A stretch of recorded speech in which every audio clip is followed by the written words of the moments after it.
on the theme Lessons Taught, Lessons Learned Teacher and Learner Narratives, organized by the English Language Teachers Association of India and hosted by the Department of English and Cultural Studies, Christ deemed to be University, Bengaluru.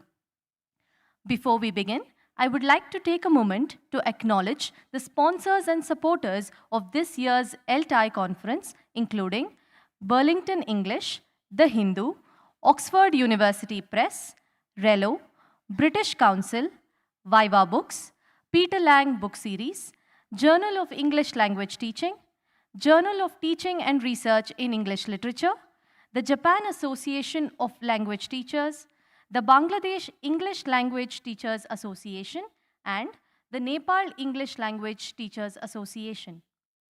Over the past 3 days, we have journeyed through thought-provoking discussions, inspiring research presentations, and vibrant exchanges that remind us why communities like ELTAI continue to matter. These are spaces where educators, researchers, and practitioners come together to share, question, and reimagine what it means to teach and learn in today's world. Today, we continue that spirit of exploration. And what better way to begin than by diving into one of the most exciting and debated frontiers in education today: artificial intelligence in the classroom. Our first session this morning is a panel discussion titled Teachers in Wonderland, Co-Teaching with AI. This panel invites us to reflect on what it means to be a teacher in an era where human creativity meets machine intelligence. From ethical questions to pedagogical innovations, our panelists will explore how AI is transforming classrooms, not as a replacement for teachers, but as a partner that challenges us to rethink collaboration, creativity, and control in language education. Moderating this session is Dr. Anindya Sham Chowdhury, Professor and Dean of the Suniti Kumar Chatterjee School of English and Foreign Language Studies, Assam University, Silchar. I invite Dr. Chowdhury to the stage. Ladies and gentlemen, a round of applause for our moderator.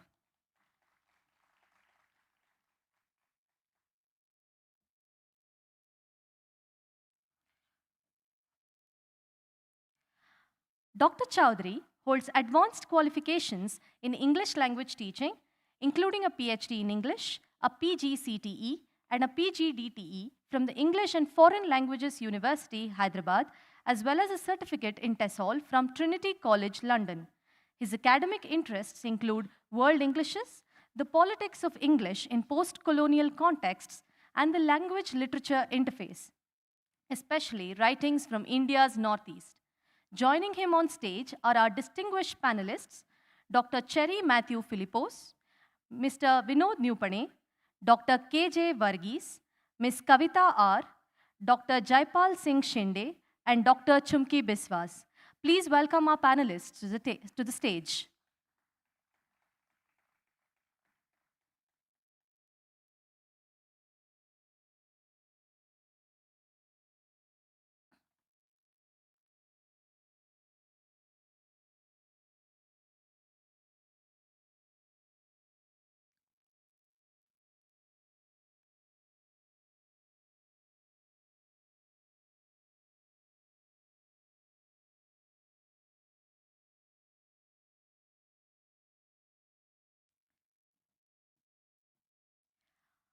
Dr. Cherry Matthew Philippos, Associate Professor, Shivnadar University, Chennai, brings together experience in teaching, research, and industry with specializations in linguistics and pedagogy. Mr. Vinod Nupane, Secretary and Editor-in-Chief of Nelta Gandaki, Nepal, and Head of Faculty of Education at Matsugandhi Multiple Campus, contributes to English education and teacher training across South Asia. Dr. K.J. Varghese, Associate Professor and Head at the Department of English, Christ College Autonomous, Iranyalakuda, Kerala, is a noted academic and speaker on language and technology. Ms. Kavita R. is a research scholar supervised by Dr. J. Mangayara Karasi, Coordinator of ELTAI at Ethiraj College for Women, Chennai. She is a Defense Institute of Advanced Technology, DIET, certified AI professional. Dr. Jaipal Singh Shinde, Head of the Department of English at Arts, Science and Commerce College, Taloda, Maharashtra, has an expertise in Indian English literature. Dr. Chumki Biswas, Associate Professor, TSEC, University of Mumbai, is a Cambridge certified examiner and Oxford University Press resource person with over 2 decades of experience in applied linguistics and language assessment. Together, this panel will help us navigate AI as a rapidly evolving present that invites teachers to reimagine what learning can look like. Dr. Chowdhury, over to you.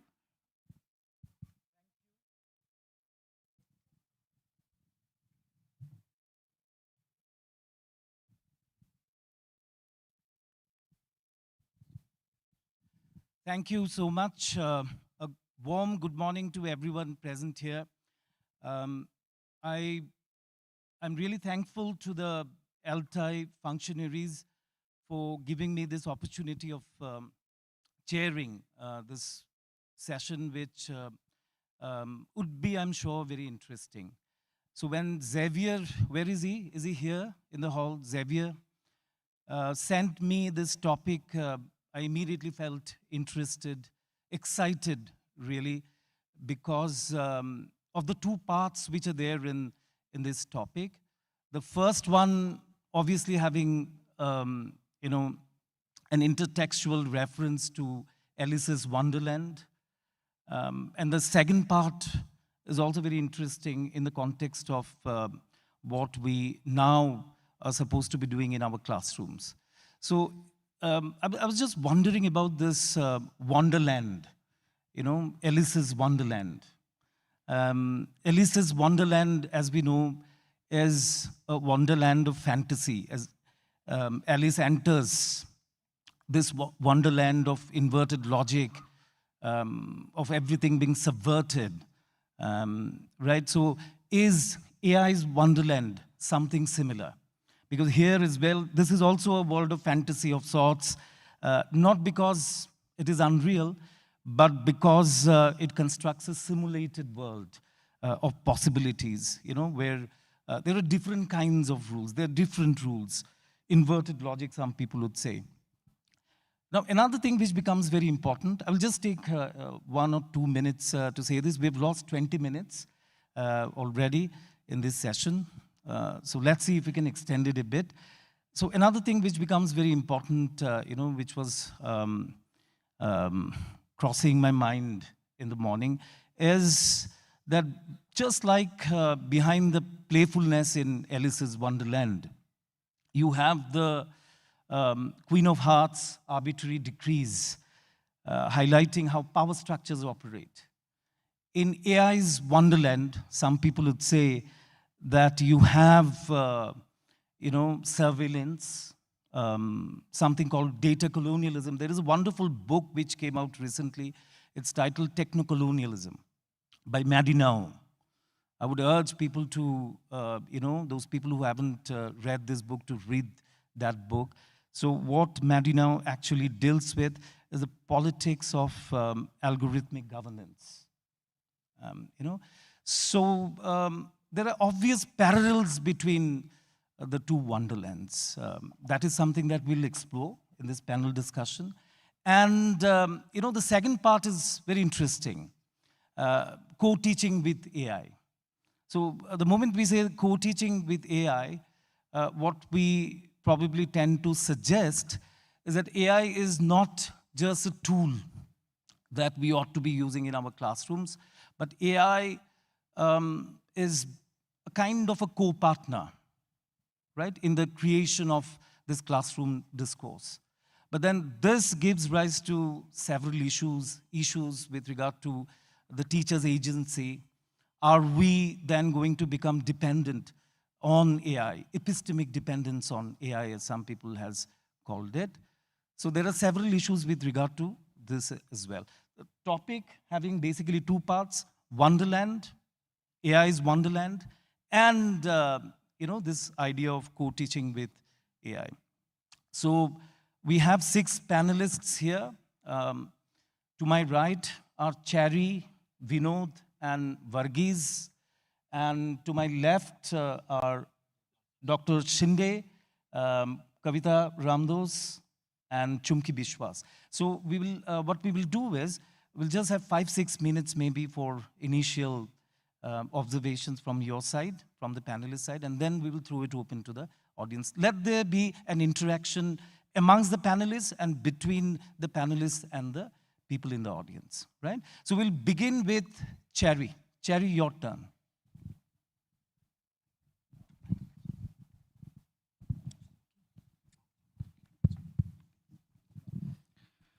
To be or not to be was the question which plagued Hamlet's mind. For, see, today's teacher, it is to be to AI or not to AI. That's the question. But in the Alice's Wonderland rabbit hole of AI, the answer is straightforward, to AI. Teachers don't have a choice here because the students are using AI left, right, and center. So it is best for the teachers to understand this beast and to see whether how this AI can be utilized to add value to the teaching. Respected panelists, fellow panelists, and ELTAI members who are assembled here, greetings.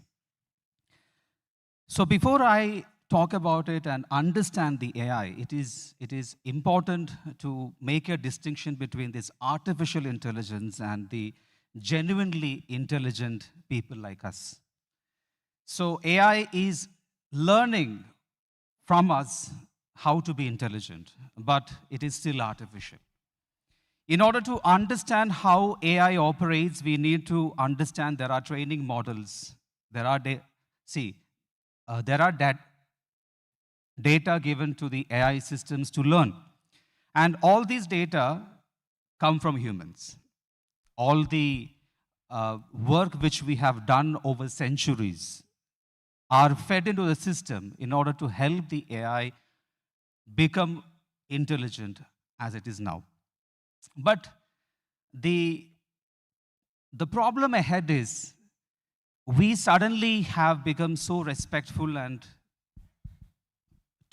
towards AI that people no more think about AI as a tool or as something which we can use. Instead, we think AI is all powerful, all knowledgeable.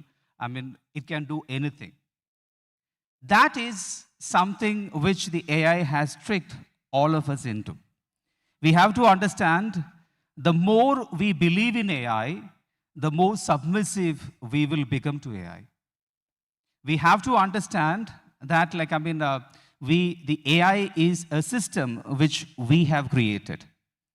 And this is something which we can make use in order to help us do things in a better way.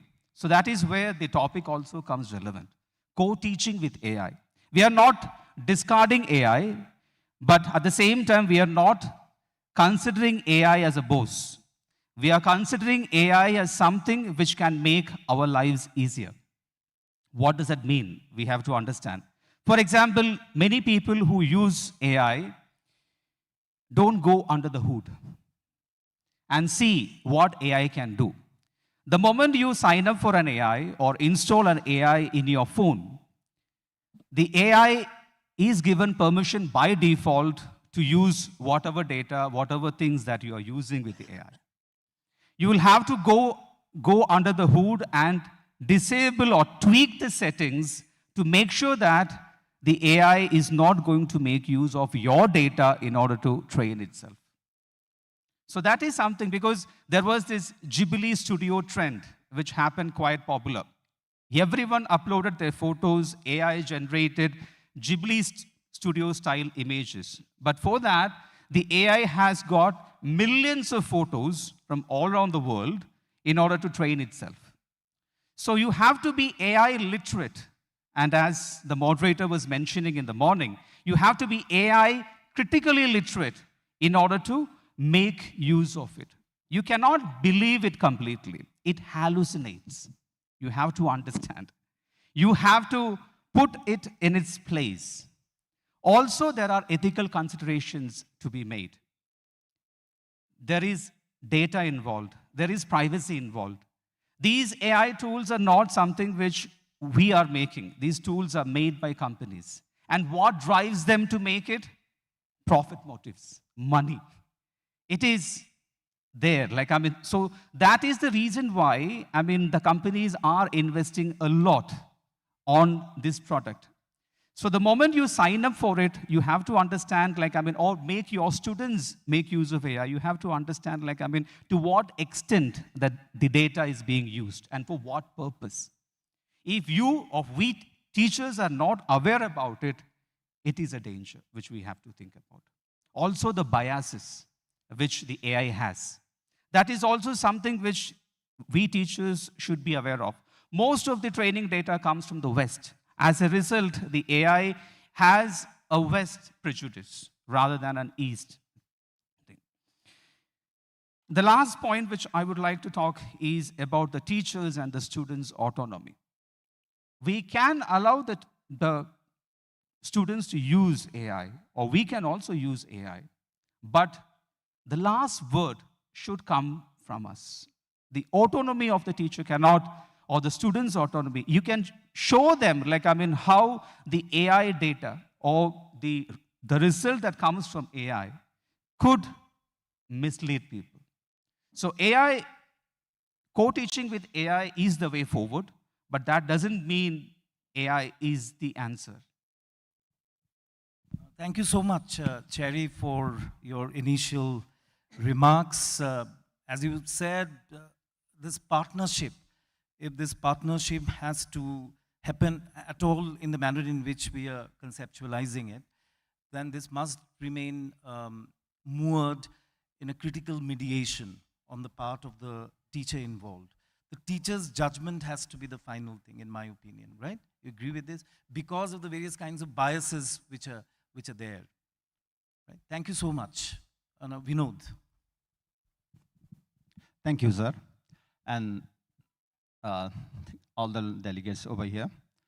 I agree with what sir says regarding use of AI in education, especially for the teachers and for the student. Yes, the title say AI replaces us or AI support us. And my claim is AI support us, and it depends upon how we use. Yes, definitely it has pros and cons, for and against. Ideas for whether we should use AI and avoid AI strongly. Both arguments are there hot. But it depends upon the teachers, for what purpose we use AI. For the students, for what purpose we use AI. Let me link it with my experience. So last year, I was observing one class in Chicago, US. And the teacher, she was asking to summarize a story to the students. And I asked her, teacher, why do you ask your students summarize a story? Generally, what we do is read the story at home and summarize it at home. And the teacher said, no. They took the help of AI. So they have to do in the classroom. But, and I asked question, don't you allow them to use AI? And she said, yes, I allow them, but not for this one. If they do not understand some vocabs or some modeling or something like, first they read the story, summarize it, and later on they can use AI. How AI summarize the story and how they summarize the story. Now they can compare, and by comparing they learn lots of the things. What generally I do when I write research paper, my first reviewer is AI. I submit it to AI, some feedback I received from AI, and then only addressing this feedback if I think they are the genuine, if they, the feedback agree me, and then only I submit for the publication. So the case is similar for the students as well. Last month, I was in a teacher training, supporting the teachers how to construct test paper and focusing to reading comprehension test paper. And according to our school curriculum, there should be different questions ranging from different difficulty level according to Bloom taxonomy. And teachers they were the basic level teachers. They were in surprise how to conduct high skill level questions to literal to high level intelligent testing questions. And I asked them, okay, ask to AI first. You can get some model questions from AI, and they get the questions. What sort of word, what sort of verbs should we use there?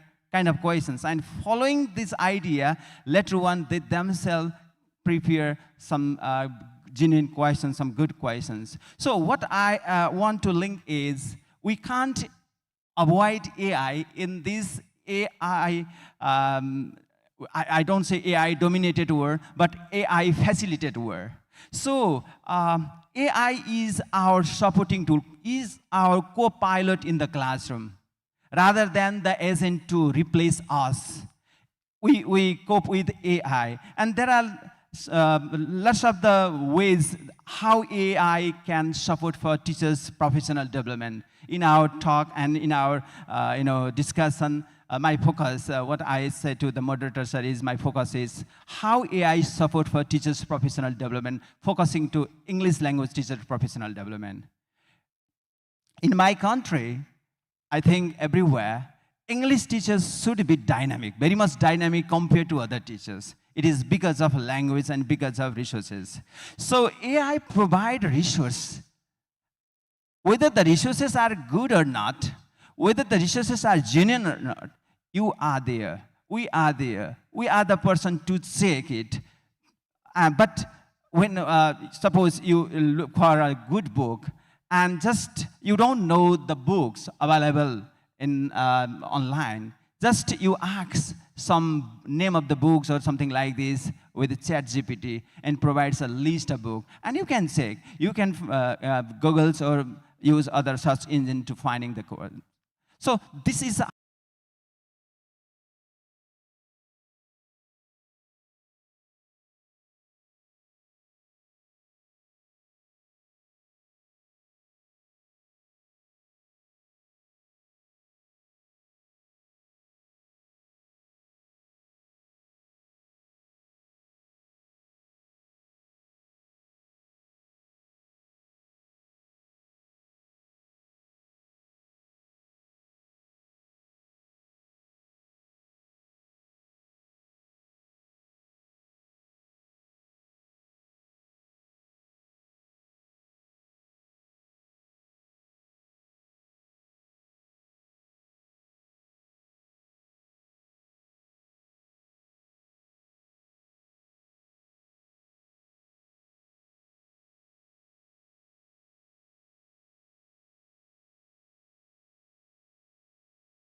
learning process.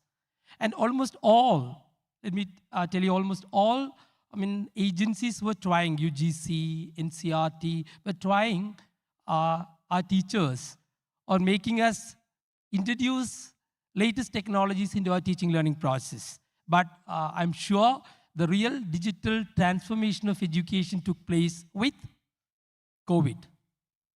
We all started using technology profusely, and even in the post-COVID period, we are all those uses even now stay with us. So as far as AI is concerned, we need, say, especially when we look from the side of the learners, see, our learners are digital natives. So there is no question. See, the other day I was listening to the discussion on teaching without technology, but I'm sure if the discussion was extended maybe 10 to 15 minutes more, all the panelists would have agreed that we need to use technology. All right. So our students are digital natives. And maybe a few of our teachers are digital immigrants, I don't know. But even our new gen teachers are digital natives. So using latest technologies in our teaching learning process is not at all difficult, or it's not something new.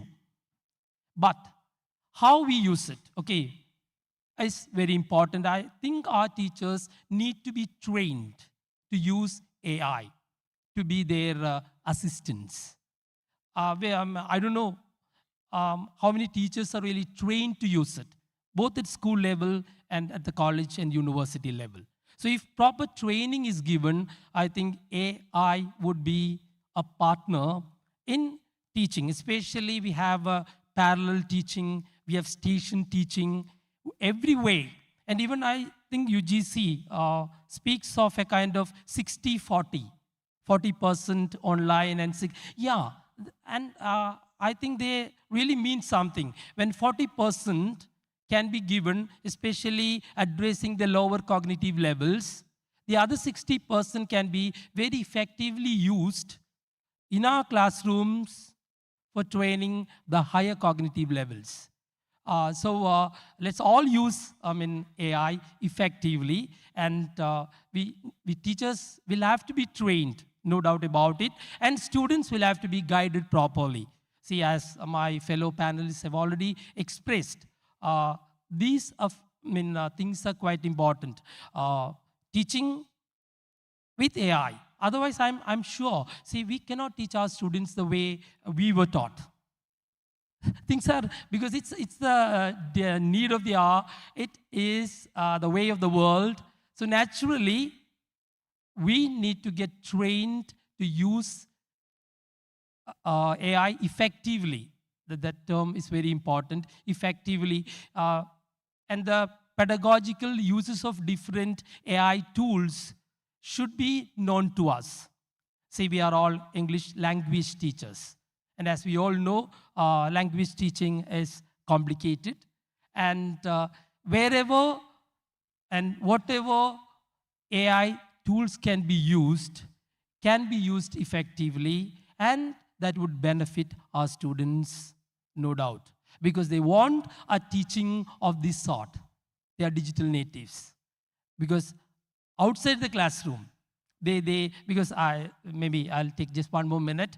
Why I started all this, because I read that was from Children's Machine, a book titled Children's Machine by William Peppard. He speaks of three groups of time travelers traveling 100 years into future to see how things have changed with their profession. And they are doctors, they are bankers, and teachers. Doctors, once they entered the operating room, operation theater, they were quite bewildered. They couldn't do anything because all were electronic gadgets. And the second group, bankers, they were traveling, they were wondering, or they were in fact bewildered seeing people collecting money from the roadside, because it was not there 100 years back. And the third group were teachers. Not now, maybe some 10 to 15 years back, when the teachers entered the classroom, they were very comfortable. It's the same blackboard, same desk, same benches. The blackboard might have changed into a whiteboard or a green board. So if we are not using AI effectively in our teaching learning process, naturally, we are often taking our students 100 years back. Thank you. Thank you, Varghese. You highlighted a very important point with regard to teacher literacy, which is absolutely central for any meaningful and effective integration of AI in education. Thank you so much. Now I move to the other side, first to Dr. Shinde. It's your turn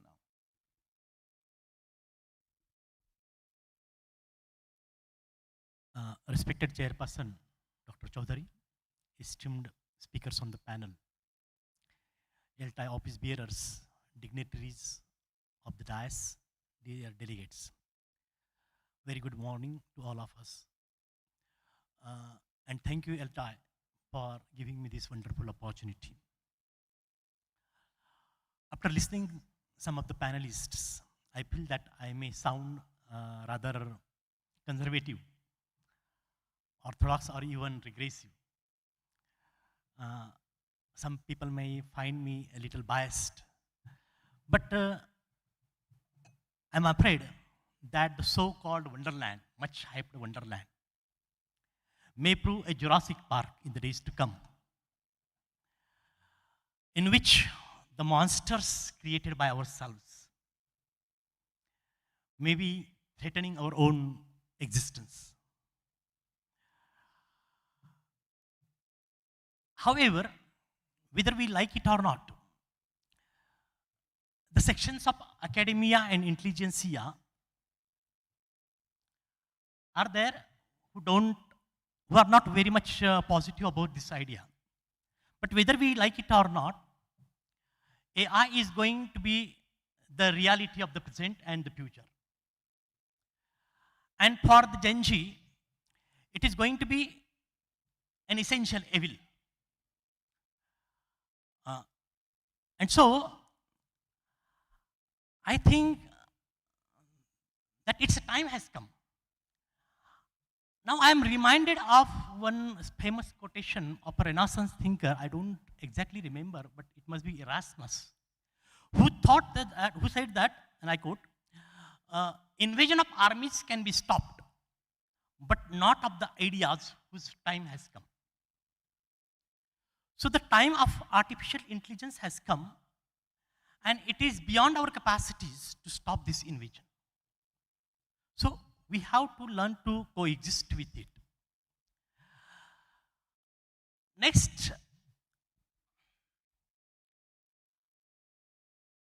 I think that yesterday itself, there was a panel discussion on going back to the basics. So how far can we go back to the basics? Whether we can go to the back to the basics.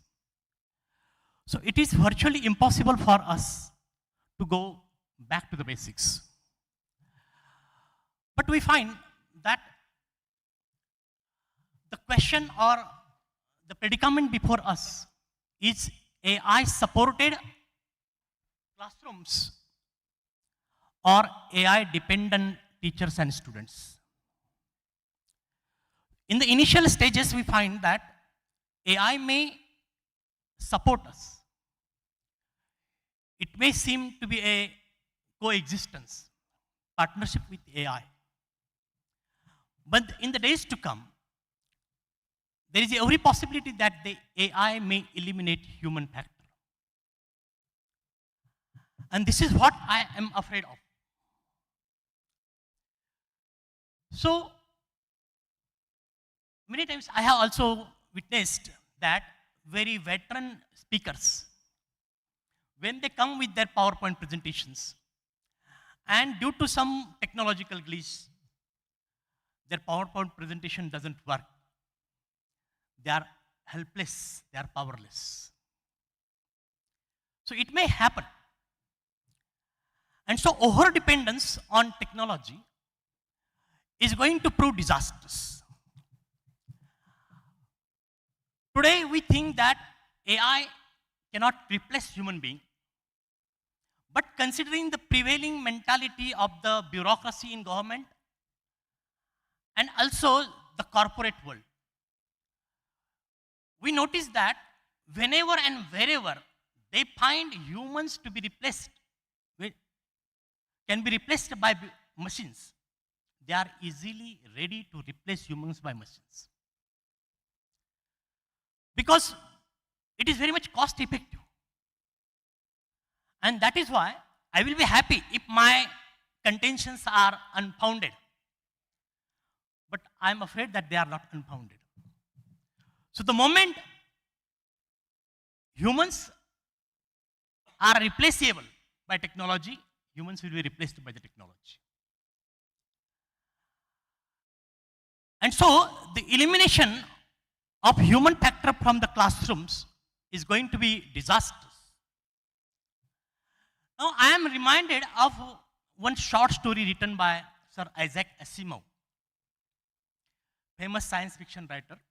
He has written a story entitled as The Fun They Had, in which two small siblings, Margie and Tommy, they are discussing about the schools of our time.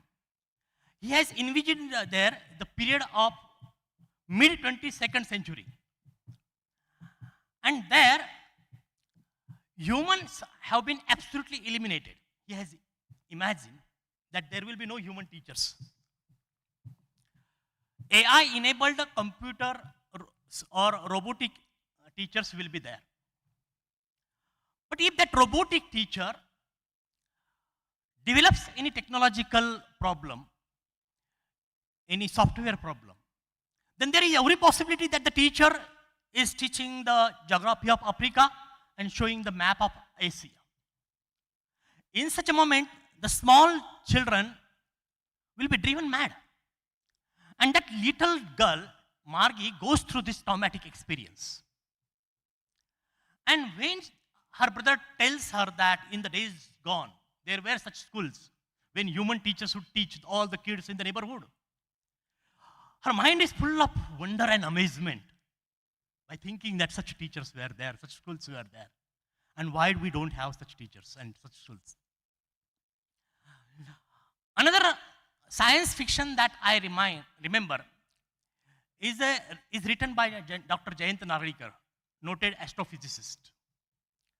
The title of the novel is Return of Woman, in which he has predicted that over-dependence on technology will prove disastrous, and a time will come that the AI-enabled robots or AI, the system, because they have their own intelligence, they may mobilize, they may organize, they may revolt against the human being. And they will decide not to cooperate with human beings. And the moment they decide not to cooperate with human beings, human civilization will be absolutely paralyzed. And that will be the reason of our doom that Dr. Jayant Narlikar has predicted there.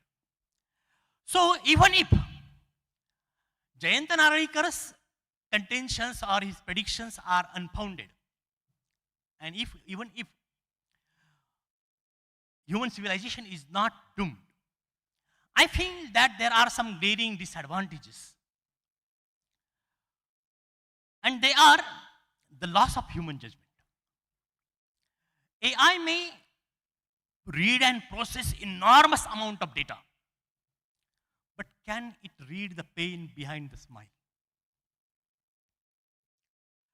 Can it sense what the learner actually needs, encouragement or reprimanding? And this over-automation of classrooms is bound to be fragile and vulnerable, and sometimes disastrous as well. So the loss of resilience, curiosity, creativity, problem-solving capacity, these are the questions we need to think over. And besides human feelings like love, affection, care, compassion, moral values, what about them? That we need to think about. Thank you, sir. Thank you, Dr. Shinde, for striking a discordant note, should I say. But this analogy actually could give rise to a very interesting debate. Just thinking about it, maybe in my university.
my teaching, whether it's to find out a very optimal route when I'm traveling. For everything, I go to ChatGPT. Now, recently, I've realized that ChatGPT, the regular free version, isn't coming up with great in-depth analysis where I need them. It gives me very basic things. So then I went and I paid a substantial amount of money to go and purchase the pro version because that is what I had become used to. Okay? So they have these paywalls and information is tiered. So what information mafia does is they hold information and initially they make it free. Once you get used to that information and you cannot do without it, then they start making it paid. So if it's free, you get very basic information, a little high version, a slightly better one. You pay the premium price and you get premium information. Okay? So what I'm trying to say is that with AI in the picture, a lot of bodies have started doing this. For example, indexed journals. People only talk about Scopus index. There are multiple bodies which are indexing, but somehow Indians, we only know and go about Scopus indexed. So what is Scopus indexing doing to us? They're making us believe that only if you publish there, it's worthwhile, and only if you pay and buy the journals will you get quality research to read. So they are, in a way, they are manipulating what goes in as good research, and that is information mafia. A time will come when only index journals will be there and everything else will die out. So what I want to say is that please understand that we need to go for more open platform things. If you have a research paper, do not aim only for index journals. It might be helpful for your career, but if it's a good research, let everybody enjoy the findings of your research, okay? And what you also need to do before things become paid, start saving data which you feel is important to you in your hard drive so that when it suddenly overnight it becomes a paid version, you have something to fall back upon, okay? And also, like he said, critical digital awareness, okay, literacy, how to understand and use these AI tools is very important because it's all run by some algorithm, right? Once we understand that, we also understand that we are being manipulated even as teachers. Students might not be smart enough to understand that, but we as teachers, we need to be very careful how we are getting manipulated. So my advice is that please go up and read up a little bit about the information mafia so that we're prepared for the next round of war that is going to happen, yeah, digital war, okay? Thank you. Thank you so much, Chumki. That's where critical humanism comes in. I mean, critical humanism is the philosophical compass which helps teachers and students navigate this kind of a world, where we know that algorithms produce knowledge, and as you said, that machine logic may sometimes appear absolutely authoritative. Yeah. So.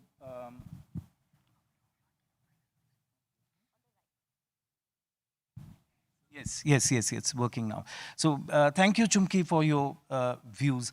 Now, we just have a few minutes left, but it would be a sin not to be, asking the audience to put some questions or maybe remarks. Normally, people on that side, I noticed, are ignored by people. So, a few people sitting on that side. Maybe Professor Ilongo, yeah. Yes. If you could give a microphone to him. And then please, someone else could, please raise your hands. Yeah.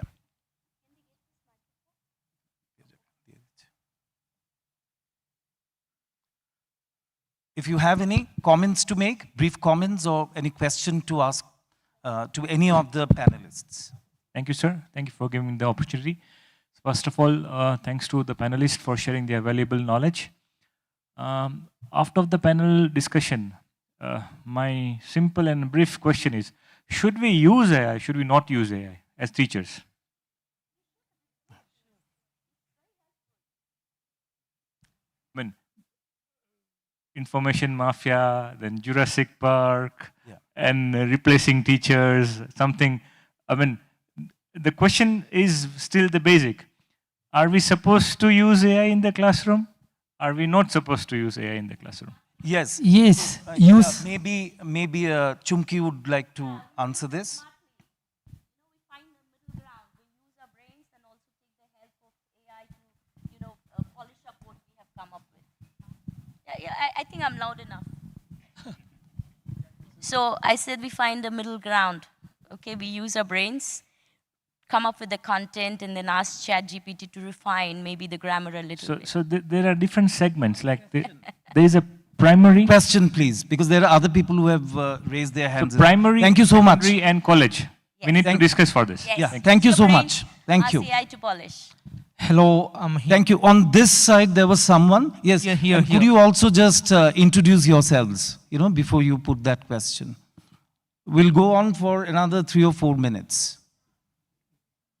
Hello, Excuse me. myself Dr. Ingray from Dhule. Happy to listen all the panelists. There was really a thought-provoking discussions. Sir, when I talked about the black box system, that how the AI evolved beyond understanding of the human thought, and this is a reality, we are witness for that one. But when the time comes or it turns to ethical framework of AI, then human does not know exactly what is going on. No authenticity, no privacy. Means we are entering in the world where there is a supervillains of AI with no freedom. So do you think, any of you, do you think that AI need any kinds of the ethical framework or such kinds of the policy should be framed on the behalf of government or on behalf of corporate sector, that AI would go with ethical framework? Has it moral Jerry? vacuum? Any ethical and moral vacuum is there? Please, Vinod sir, Shinde sir, and Kavita and other panelists, you may answer, please. I think Cherry would like to take this. See, right now, all the research which is happening in AI is led by corporates, which is true. But the government agencies, especially the European Union, the America, even India is rising up for government regulations and stipulations whereby we are putting in place mechanisms whereby AI's use is kind of regulated. So once, the government gets that regulations in place, I believe, the companies, they cannot go on a free ride. For example, the Tesla cars, the automated cars, suppose it hits someone, who is accountable? Is it the Tesla company or someone who bought the car, or somebody who allowed the car to be on the road? So there are implications everywhere. So I believe even the government and the agencies are debating and thinking about it, how to put regulations in place. And I believe it will be there. Last sir, does AI has moral vacuum or ethical vacuum? No, one Yes. question. Okay, one no question. issue. Thank you so much, sir. Last Thank you. Well said. couple of questions. Yes. Yeah. I'm Muhammad Rashid from TISS Mumbai. I'm a student there. The question, I think we don't ask the question like, should we use AI or not? Because the social reality of the students in front of us, their realities come from the ChatGPT or social media technology. So should we use or not? That's a very irrelevant question. But my point is, who's taking decisions for human being in our AI world? And the thing is, it's clear artificial intelligence, its influence a lot once we use it. And Thank you. I mean, we've understood what you intended to ask. Thank you so much. Varghese? Okay. Speaking of human strength and AI strength. See, as far as human strength are concerned, like emotional intelligence, you asked of decision making, right? real-time decision making, cultural and social awareness, ethical judgment, motivating and inspiring students. Okay, that will always be with human teachers. But when it comes to AI, like quick content creation, maybe like notes, and as she said, for assessment, see, personalized feedbacks. See, we have all different types of students. See, like, and especially the students with disabilities, okay, visually challenged. See, I was sitting through a presentation session, and they, how AI can be used, especially with students who are visually challenged. We have students with disabilities, and to a certain extent, AI can do wonders there, where humans won't be that skilled in addressing their problems. Okay, then as far as personalized practice, personal feedback, immediate personal feedback for students, then personalizing the learning process, diagnosing their strength, the student's strength, their weaknesses, and designing. So in fact, using AI is not just not replacing teachers, it's just reshaping education, not replacing teachers. AI can never replace teachers. No technology can replace teachers, but just reshape the education. But there's a warning. See, a teacher who knows technology, who knows AI, may replace a teacher who doesn't. Thank you so much, Varghese. I mean, we had only this much time. So I think here, I'm sorry we don't have time.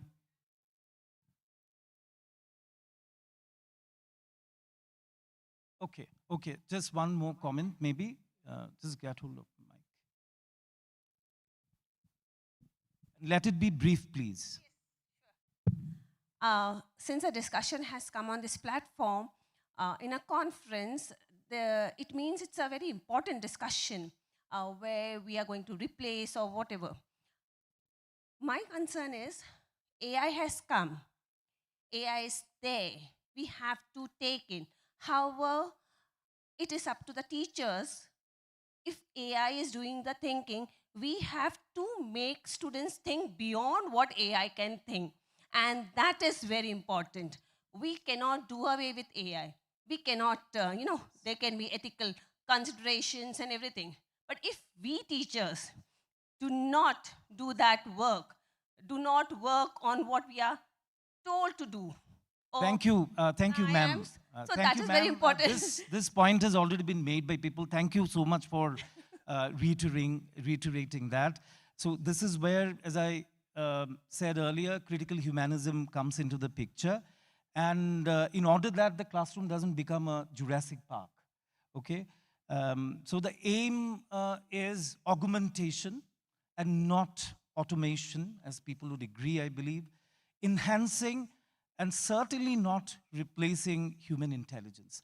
Thank you so much, everyone, for participating in this panel discussion. Thank you so much. Sorry to interrupt you. I thank all the magnanimous personalities on the stage. My special we can continue these discussions outside. Thank you. Only one thing. This is Sridhar. I would like to, my small request is that the using artificial intelligence or chat GPT or anything, it is in the hands of a person has a professional driver drives the car. Artificial intelligence or anything, without using our proper creativity, we don't get such matter also from that it is. Good, thank you. Good, thank you so much. Thank you to our esteemed speakers for an enlightening discussion. It led us to reflect on the use of AI in a classroom, not as a replacement for teachers, but as a tool. I would like to invite Professor T. Kumari Karbaman, National President of ELTAI and Vice Chancellor of Martin Luther Christian University, Shillong, to present tokens of our appreciation to Dr. Cherry Matthew Philippos, Dr. Vinod Nupane, Dr. K.J. Varghese, and Dr. Anindya Sham Chowdhury. Please put your hands together for Professor T. Kumari Karbaman.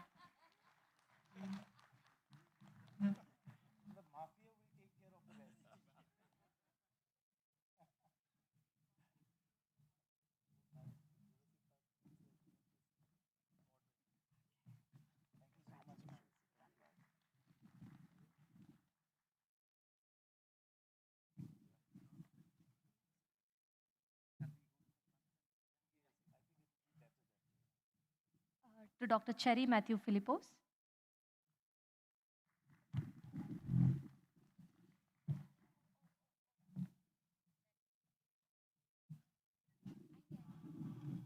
Dr. Vinod Newpane.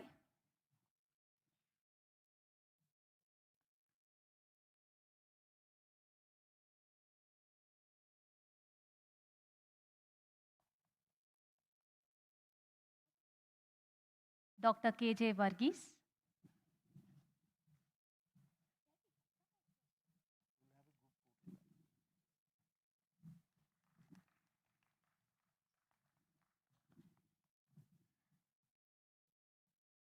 Thank you, ma'am. I would like to request Dr. Vishal Varia, Executive Committee Member of ELTAI, Director of Rosary School, Rajkot, to present tokens of appreciation to our speaker.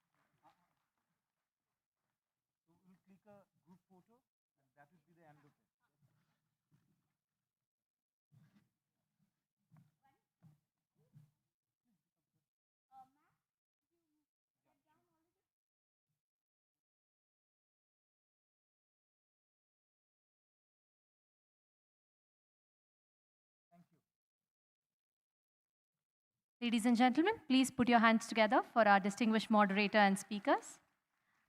Thank you once again. I would like to request you to take your seats in the auditorium.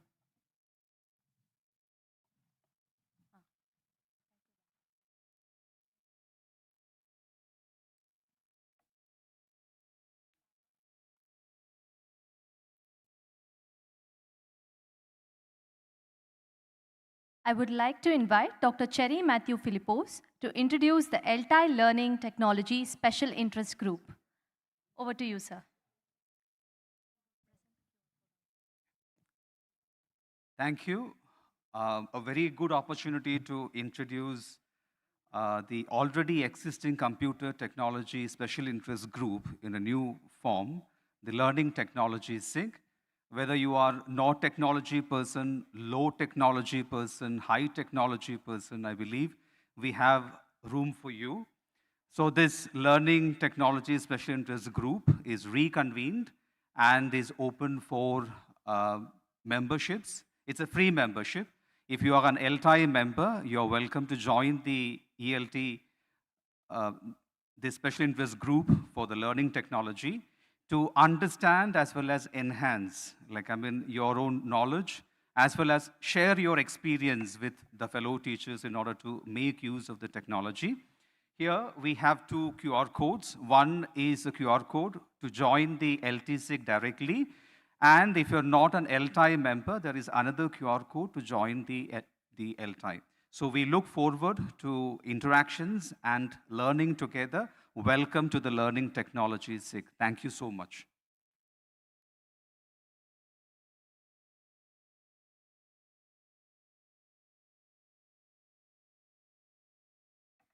Thank you, Dr. Philippos. We will shortly begin with our next session, Interface with Creative Writers. Thank you.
We now come to our next session for today, an interface with creative writers. As teachers of English, engaging with the works of creative writers is integral to our curricula and classroom practices. We are thus honored to be joined today by a number of renowned and accomplished writers who will offer insights and perspectives of great value to the educators present in this audience. Moderating this session is Dr. Bidyut Bhushan Jaina. I invite Dr. Bidyut to take his seat on the dais.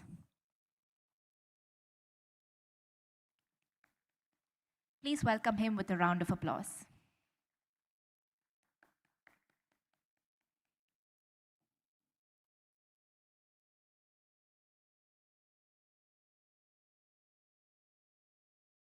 Dr. Bidyut is both an academic and a writer.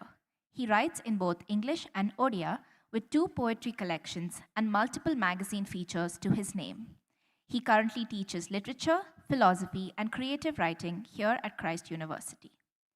Joining him are our distinguished panelists, Mr. Amin Merchant, Mr. Madhu Raghavendra, Dr. T.P. Vinod, Ms. Mary Zaria, and Mr. T.D. Ramakrishnan. I now invite the panelists to join Dr. Bidyut on the stage. Please welcome them with a round of applause.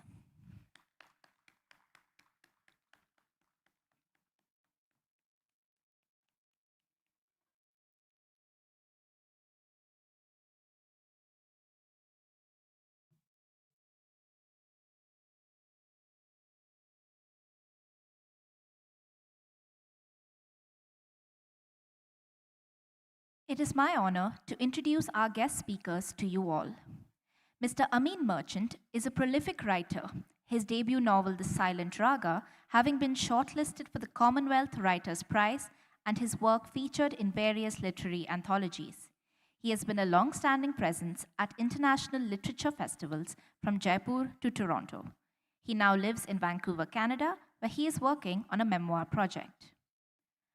Mr. Madhu Raghavendra is a poet, curator, and Charles Wallace Fellow at the University of Stirling. He has authored 5 books of poetry, including the recently released Seeking the Infinite. He has held Poet-in-Residence fellowships at international universities and is known for collaborating with global artists to create cross-disciplinary poetry experiences, conducting poetry workshops, and curating the multidisciplinary Ajanta Ellora Arts Residency. Dr. T.P. Vinod is an award-winning poet in Malayalam with 5 poetry collections to his name. He has been awarded the Ayanam A. Ayappan Award and the Sachi Memorial Award, among others, and has had some of his poems included in university syllabi in Kerala. He is also an established academic with a PhD in chemistry and is associate professor here at Christ University. Ms. Mary Zaria is an author, storyteller, and digital creator known for her bold, heartfelt narratives that blend wit, emotion, and social commentary. Her authored works, including Vodka Sambar and Gypsies Run on Wednesday, explored themes of identity, womanhood, and resilience with a touch of satire. She is also a digital marketing freelancer and content creator. Mr. T.D. Ramakrishnan is an acclaimed novelist and translator. He has authored 2 best-selling Malayalam novels, Francis Itikora and Sugandhi Enna Andal Devanayaki, and has received the Kerala Sahitya Academy Award and Vayalar Award. Having spent most of his career in Tamil Nadu, he has been a key figure in bridging the literatures of the 2 states and was awarded the E.K. Divakaran Potti Award for Best Translator in 2007. Welcome, speakers, and we thank you for sharing your valuable time with us today.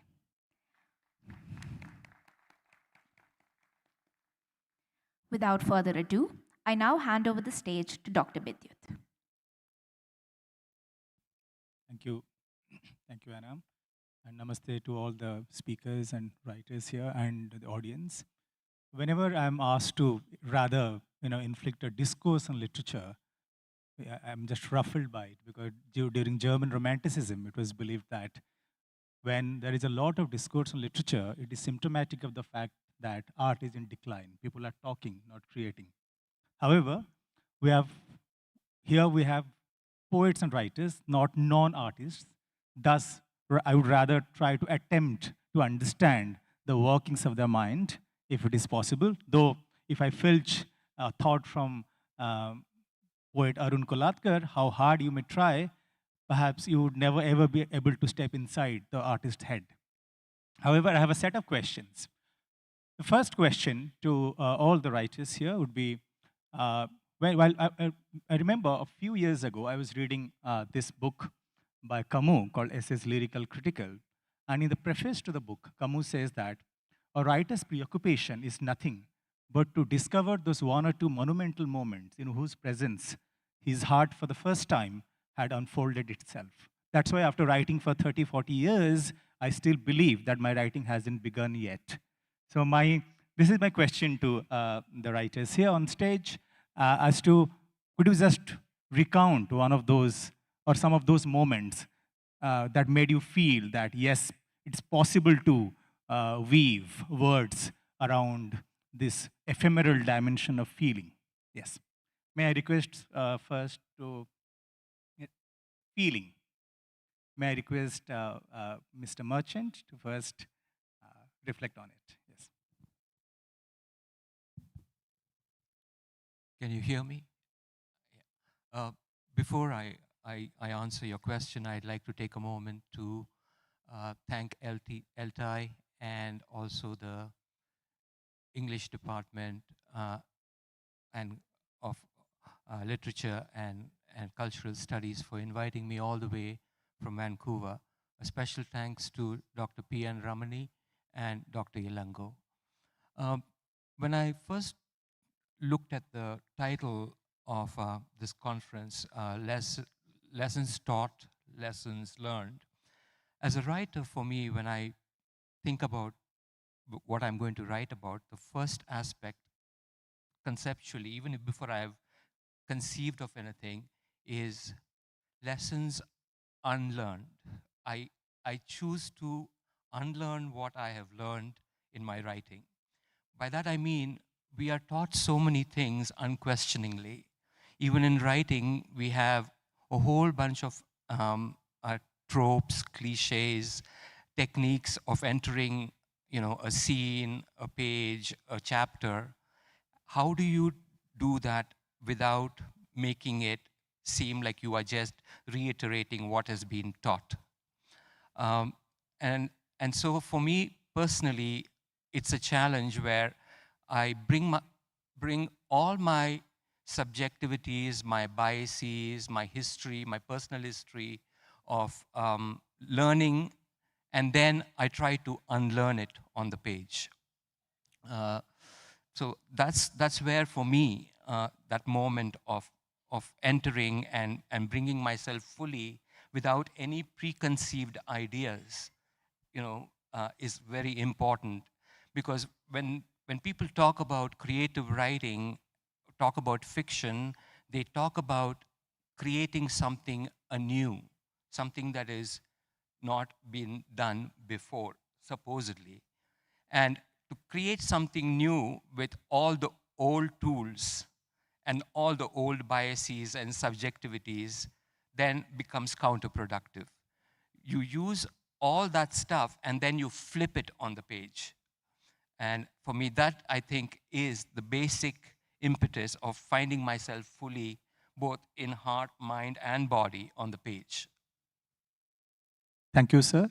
First, we'll listen to all the writers, then I'll just revisit your points in a while. It's a very important point because sometimes we wonder, do we carry many selves within? Like if you, again, borrow from Walt Whitman, which is like, I'm large, I contain multitudes.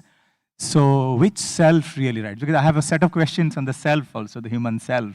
And perhaps in philosophy also looked at self as the self that we manifest in our day-to-day quotidian transaction could be an ego self. But philosophy also talks about a self which lies beyond that. So which self really, does the writing? So we'll get back to that. May I request Mr. Madhu to speak about? Thank you, Mr. Jena, and lovely points to begin there.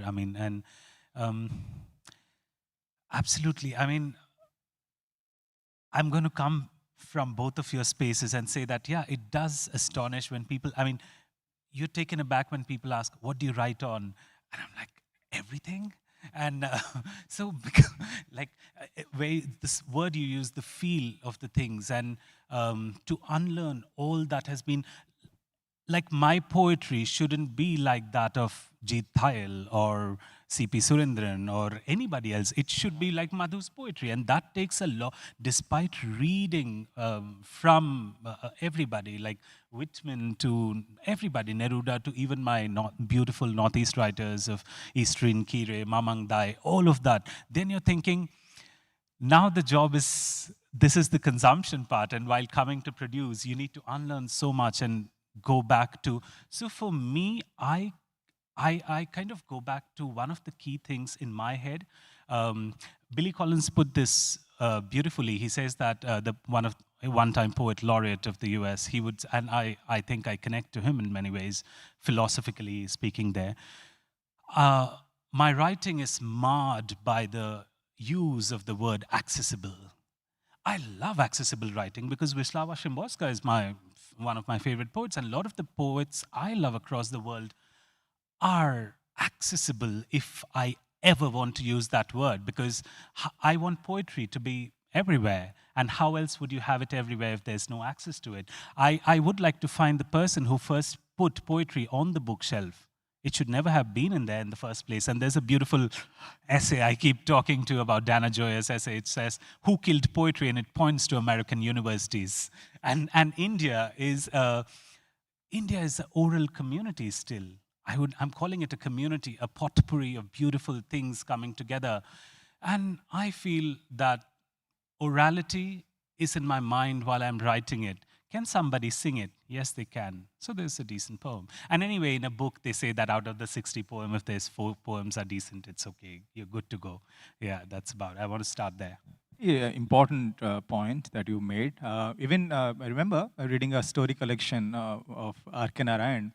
Francis King had something very brilliant to say about it, that in the stories of R.K. Narayan, you see the extraordinary ordinariness of most human happiness. I think you mentioned Szymborska. I remember reading a poem, Love at First Sight, how a common theme, which is an everyday affair, but again how, as William Wordsworth would say, how common things are shown in an uncommon light. I keep telling my students that, sometimes you don't need to use really heavy vocabulary to get an idea across. For example, if I say love is a need to be needed, not a single word is difficult, yet it creates a narrative drone, as it were. I think that's quite important, and I think you just made a very important point. I will get back to that. Yes, sir. Request Dr. Vinod to reflect on this first idea. Yes. Okay. Thank you, Dr. Bidyut, for that very complex question, because then the answer also can be equally complex. So that's a convenience.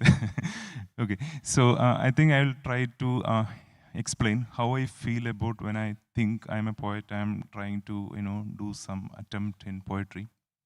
So this word interface, which we see in the title, is a very comfortable space to be, because I believe poetry happens in interface of many things.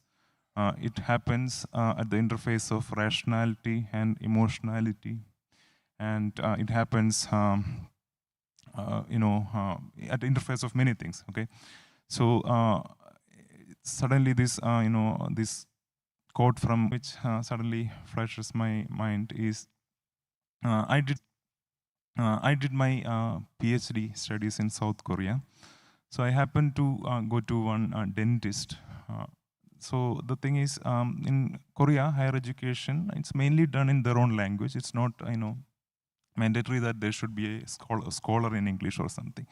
So their vocabulary is good, but connecting words into, grammatically perfect sentences, and they're not very interested to do that. But when he was working on my teeth and he was trying to communicate with me, then one question came to, he asked this question, are you pain? So he just wanted to ask, are you in pain? Okay, but he missed that in part there. Then suddenly there was a silence. He was thinking about what he has told, and I was also thinking, am I pain? Because when I am feeling pain, am I something else? No, I am the pain, right? So this happens when you have a connection with poetry. I'm sure like that doctor also was having this connection. So in this way, as a poet, as a creative writer, I consider that state as my entanglement with language. So entanglement in common sense is, very complicated thing. But like if you come to physics, this quantum entanglement is there. Quantum entanglement is a state where you have two particles or two objects whose properties cannot be separately perceived, studied, or noted. So it's like once you are a writer, then your connection with language is in such a way that you are quantum entangled with language. So I guess I was able to touch upon what you wanted as an Very answer. important point, even when it comes to postmodern poetry and physics, how writers have tried to use. In fact, people like Charles Olson, J.H. Prynne, and all these writers, they say that the space between words is very much like a space between particles, and you cannot take the space for granted. In fact, there's another Swedish poet called Thomas Tranströmer who says that that I met everyone. Everyone came with words, but without language. Then I dashed out of my house and went to the snow-covered ground. And language, no words. So does language require, in a way, the scaffolding of words to exist in the first place? Or rather, as Ruskin Bond would say, that some of us are born sensitive. And on top of that, if we're pulled about in different directions, we might end up becoming writers. And we don't become writers in schools of creative writing. Rather, we become writers before we know what it is to write. The rest is putting things in order. Also, So, yes. Tranströmer told once like all poetry is happening somewhere else, and whatever we are writing is a weak translation of that thing. So, yeah. Thank you, sir. Thank you very much. Now, the same question to ma'am on the first question about your first inspiration, how poetry happened to you, how words came to you, and if you could dwell upon it for a while. Hello, am I audible? Yes. So thank you so much, Bidyut. And first of all, thank you to Christ University for organizing this, and also to ELTAI, and also the wonderful volunteers who has been helping us a lot. You guys are like, the bone of this entire event. So thank you so much. So, so hello everyone, I'm Mary Sarah. I write in both English and Malayalam because one language cannot contain my emotions. So I started writing at the age of 8, and I started writing about a girl in Kazakhstan. If I check that story now, people would say that's cringe. But that's how I evolved. Every day I started writing, then I unlearned. And we can compare a writer with a plant. First, there will be a shrub that will be growing into a plant. There'll be sunlight, there'll be rain, there'll be storm, circumstances will change. Climate change happens. So what will happen to this plant? Eventually, it will grow up into a tree, then a big tree with a lot of branches. So I think that as writers, we evolve with every passing day because there are so much things to write. And you cannot write about a single thing. There are like 1 billion people around in the world with different emotions. And as writers, we always try to go back into the emotional truth. That is what makes us different with writing in this time of AI, because I attended the last session and people were talking about AI. Well, how it is different with a human being and AI. AI is modeled to talk like a human. How are we different? And AI, can it process a parent's death? No. AI cannot process grief. They are machines. We are humans. And we are the only species that can process grief and all the emotions in its entirety. And that's how we grow as writers. And as writers, I feel like, there are different corners in our mind, because I write about culture, I write about history, I also write about grief and also satire. So these are like, different corners of human mind. And I feel like ultimately we all reach into an emotional truth. And that's what is make it different. Thank you. Thank you very much, because since morning we have been listening about AI and all, and I had almost a brief conversation with Madhu, and we're talking about David Chalmers, talks about hard problem of consciousness. So even though AI is there because AI does the activities of the mind, but consciousness seems to be outside the bounds of AI.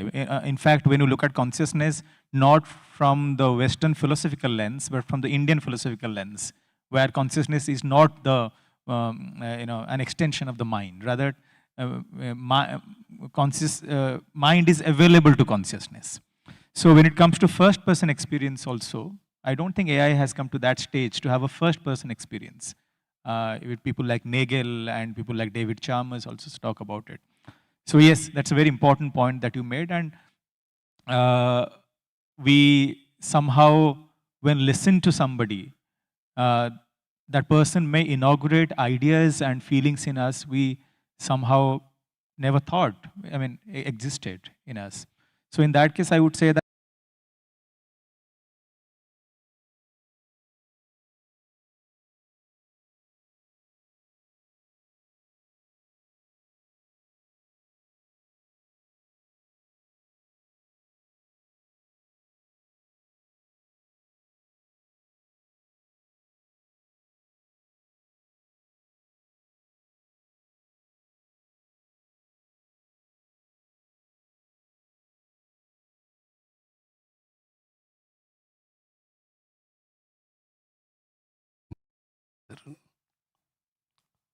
My first book published at the age of 42 only. I write in my regional language, Malayalam. My first novel, Alpha, published at the age of 42, 2003.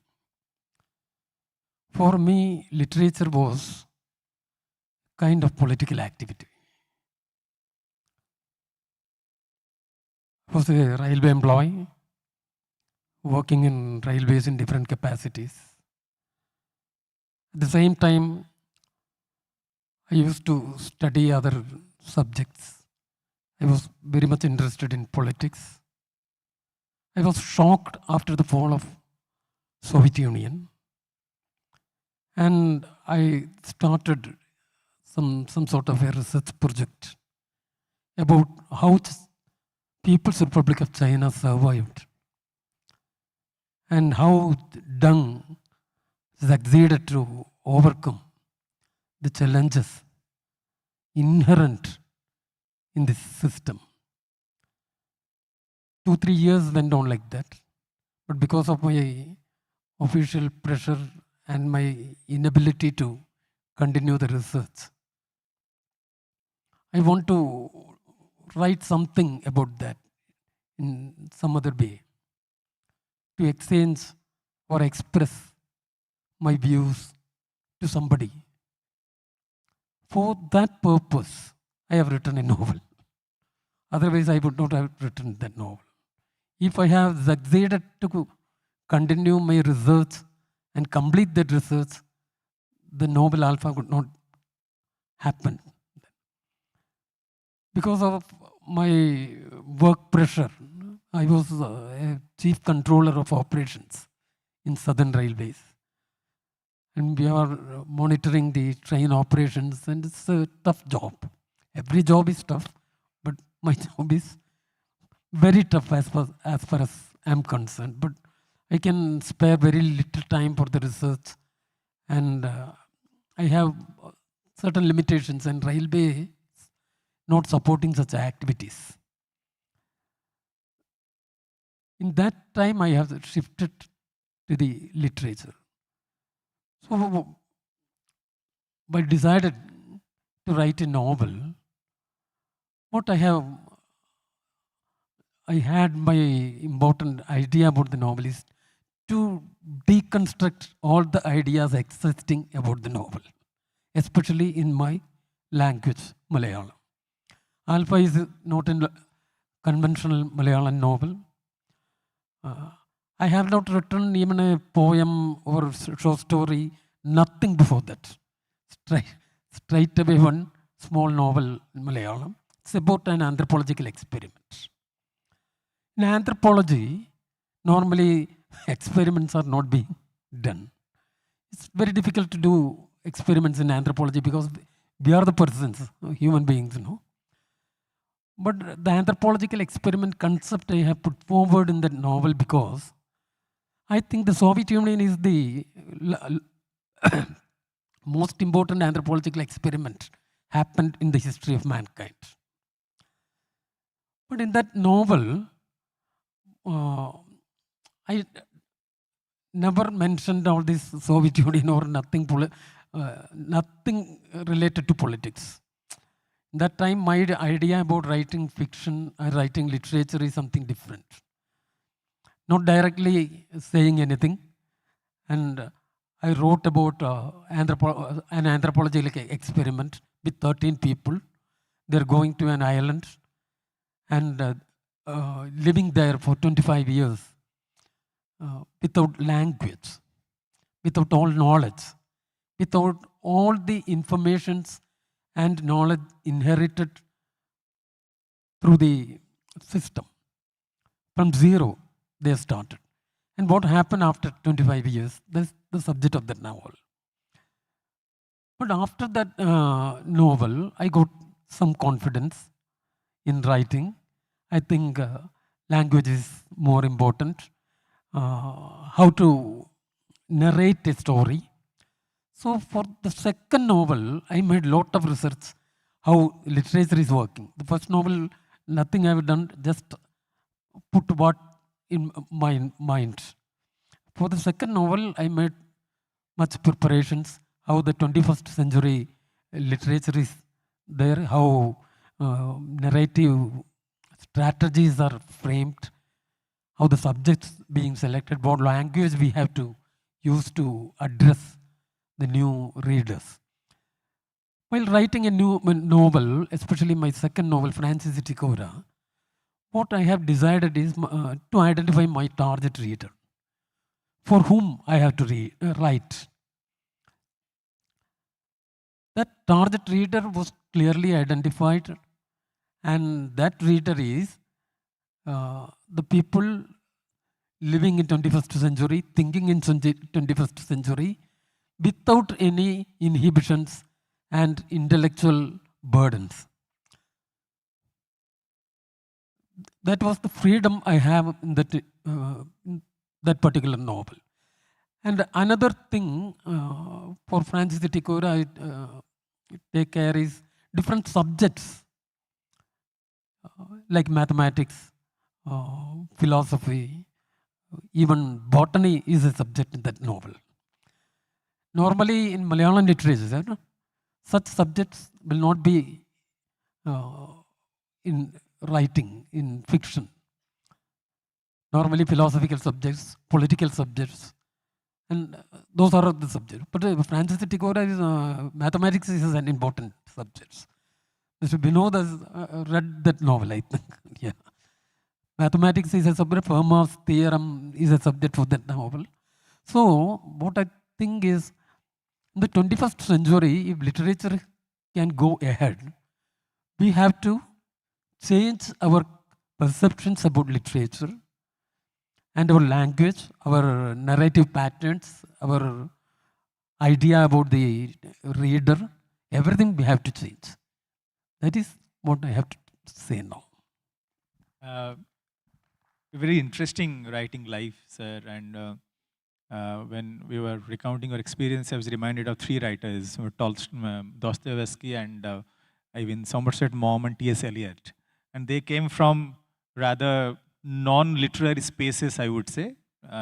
T.S. Eliot was a bank clerk at Lloyd's Bank, and Dostoevsky was an engineering student, and Somerset Maugham, I think, worked in a hospital.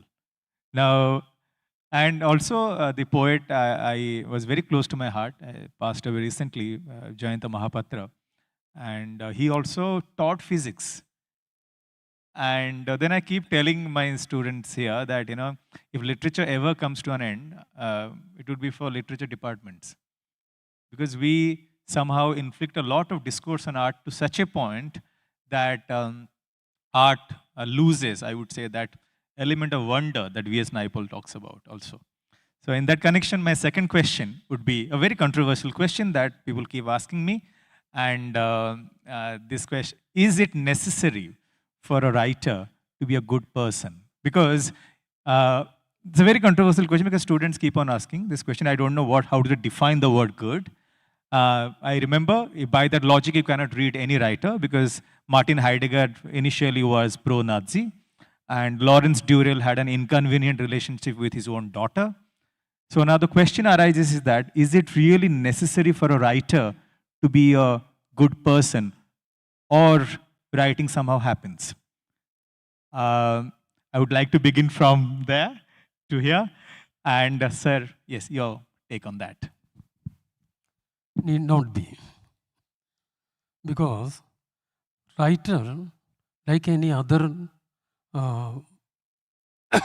artist, a sculptor or a painter or a musician, writer is also a man like that. Don't give extra responsibilities to writers.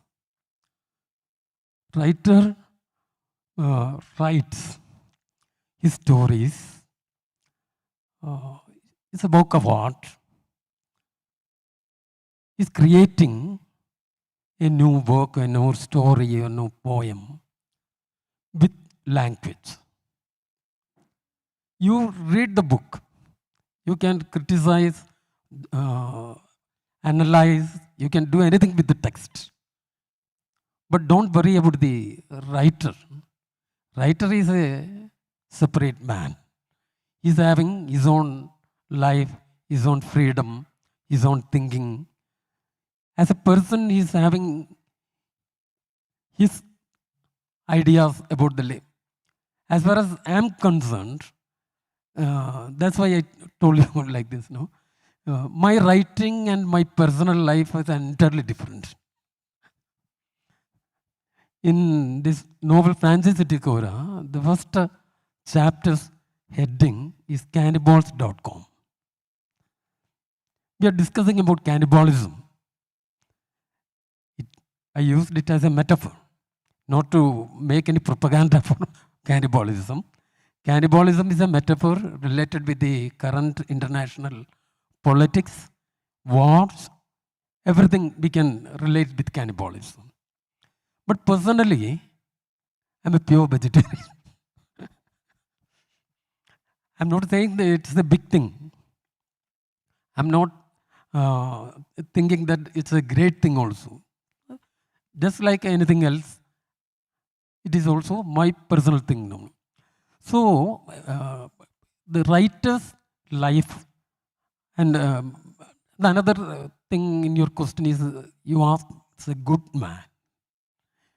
Good should be in inverted commas.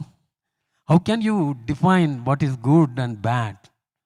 It's not that much easy. It's something good for me may not be good for others or good for the society. My politics may be right for me. It may not be right for many others. So, such type of defining writers is not workable, I think. And one more thing I have to add is, while analyzing, studying literature or discussing literature, normally critics, teachers, prominent readers, they try to define literature. They try to theorize things, as you people. But we writers, as Mr. Merchant said in the first stage of our talk, that unlearned, that what I mean is slightly different. We will fight against these definitions. We won't accept any such definition. If you define this is novel, or this is poetry, or this is short story, we writers write something else to prove that your definition is wrong. Just like your concept about the good man or good person is also wrong. We will try to prove it is wrong. Thank you, sir, for that very insightful reflection. I was actually reminded of Vincent van Gogh when he was, just painting away, if I may put it this way, and his father barges into his room and says, "These are terrible paintings." And Vincent van Gogh says that, yeah, something good will come out of them. Then Vincent van Gogh's father was a priest. He said, how can something good come out of something bad? And Vincent van Gogh says that, Father, it is not religion, it's art. So I understand that, but also there are some writers like, Arundhati Roy, for example, where all these differences seem to coalesce, her activism and her writing. So ma'am, would you like to say something on that? Whether your personal life may have some kind of a bearing on your craft in that sense. Yes. Oh yes, I'm a good person. So, as you know, Saha mentioned before, it shouldn't be like, necessary to be a good person or a bad person. Like, I honestly believe that we humans are all shades of gray. It's whatever we portray outside might not be what's inside. We portray like a very good person, like behave perfectly in front of society, but is our inside just like that? Or do we have like, cellars of darkness inside? So we never know. And I feel that, society has this construct of morality and virtue, and they put writers in a pedestal, expecting them to behave like that. So I feel like it's a thing with expectations versus reality. And as writers, what we initially do is we think outside the box. That's what creativity is all about, right? It shouldn't be a construct. It shouldn't be like, we shouldn't be put inside a box. We should be thinking outside the box. So in my first book, Vodka Sambar, it's actually a road trip happening in Pakistan, in the rural areas of Gilgit-Baltistan. And there is a sport. Are you guys familiar with Amitabh Bachchan's old movies which happens in Afghanistan? Oh yes, there is a sport called Buskashi. So it's basically a polo, but there'll be a live goat running around. And basically it's massacre, but it's termed as a sport. Is that a good thing for normal people? I don't think so, but you're essentially killing something in front of you and labeling it as sport. So I wrote about it with such intensity, and I put so much pain to my characters. I feel like if we were all working in an organization, they will go to the HR department and sue me. So I feel like, characters, I feel like I develop with characters and I grow with them. They shouldn't be right or wrong. It's all shades of gray. And I feel like, there is goodness and badness in every single person out here, including all the panelists. Whatever we choose to bring outside will be the part that is shining through. All right, thank you. Very important, insightful, because we are all, I think, a ruthless mixture of motives in that sense. And I'm here reminded of Sartre's book, What is Literature? And in that book, he says that, if there is any ethics in art, it shouldn't come from outside, but it has to be some kind of an implosion coming from within. And so, sir, would you like to say something on that? Yes. Okay, I agree with both of them about these binaries of good and bad. So I think one of the fundamental tasks any writer is having is to question the notion about what is good and what is bad, or is it black and white? Can we have a black and white bad and good? So we work on this interface, as I mentioned in the beginning. So our world is actually predominantly dominated by these binary perceptions, and like either you are with my opinion or you are my enemy. So these type of binaries are actually affecting us a lot. And also the role of literature in the present era is to question these binaries and also to prove that these binaries are not good for us. So we need to expand our, another thing, like the best thing literature can do to society in this scenario is making us less afraid of the unknown. So like hatred is one of the prominent emotions we are having now. So mostly unfortunately, our hatred is driven by our ignorance about people, about ideas, about places, about cultures, etc. So in that way, like not every human mind is working in the same way. Not even my mind is not similar in, I know, the next second, right? So writer now should be a navigator in all these, different possibilities human mind can work in: emotions, in worldview, in perceptions, in standpoints, etc. So exploring those and then presenting it for a open reader is the fundamental task a writer should do. Otherwise, if you are very obsessed with these notions of good and bad, that's an instant recipe of mediocrity, I would like to say. In that connection, actually, I was thinking of this, that even Jiddu Krishnamurti talks, he has a book called Freedom from the Known, then Freedom from the Unknown. You spoke about the unknown. But the idea is here, if you are writing on, suppose, a political issue or something which is quite controversial, and which is perhaps, if I may, at the risk of using this word, a period issue or piece. What if your poetry or your novel is about, fiction is about that particular moment, and that moment passes?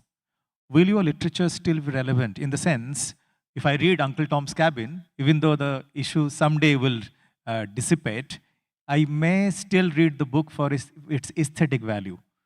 But is literature only about capturing what goes on in the world without the crafting of it?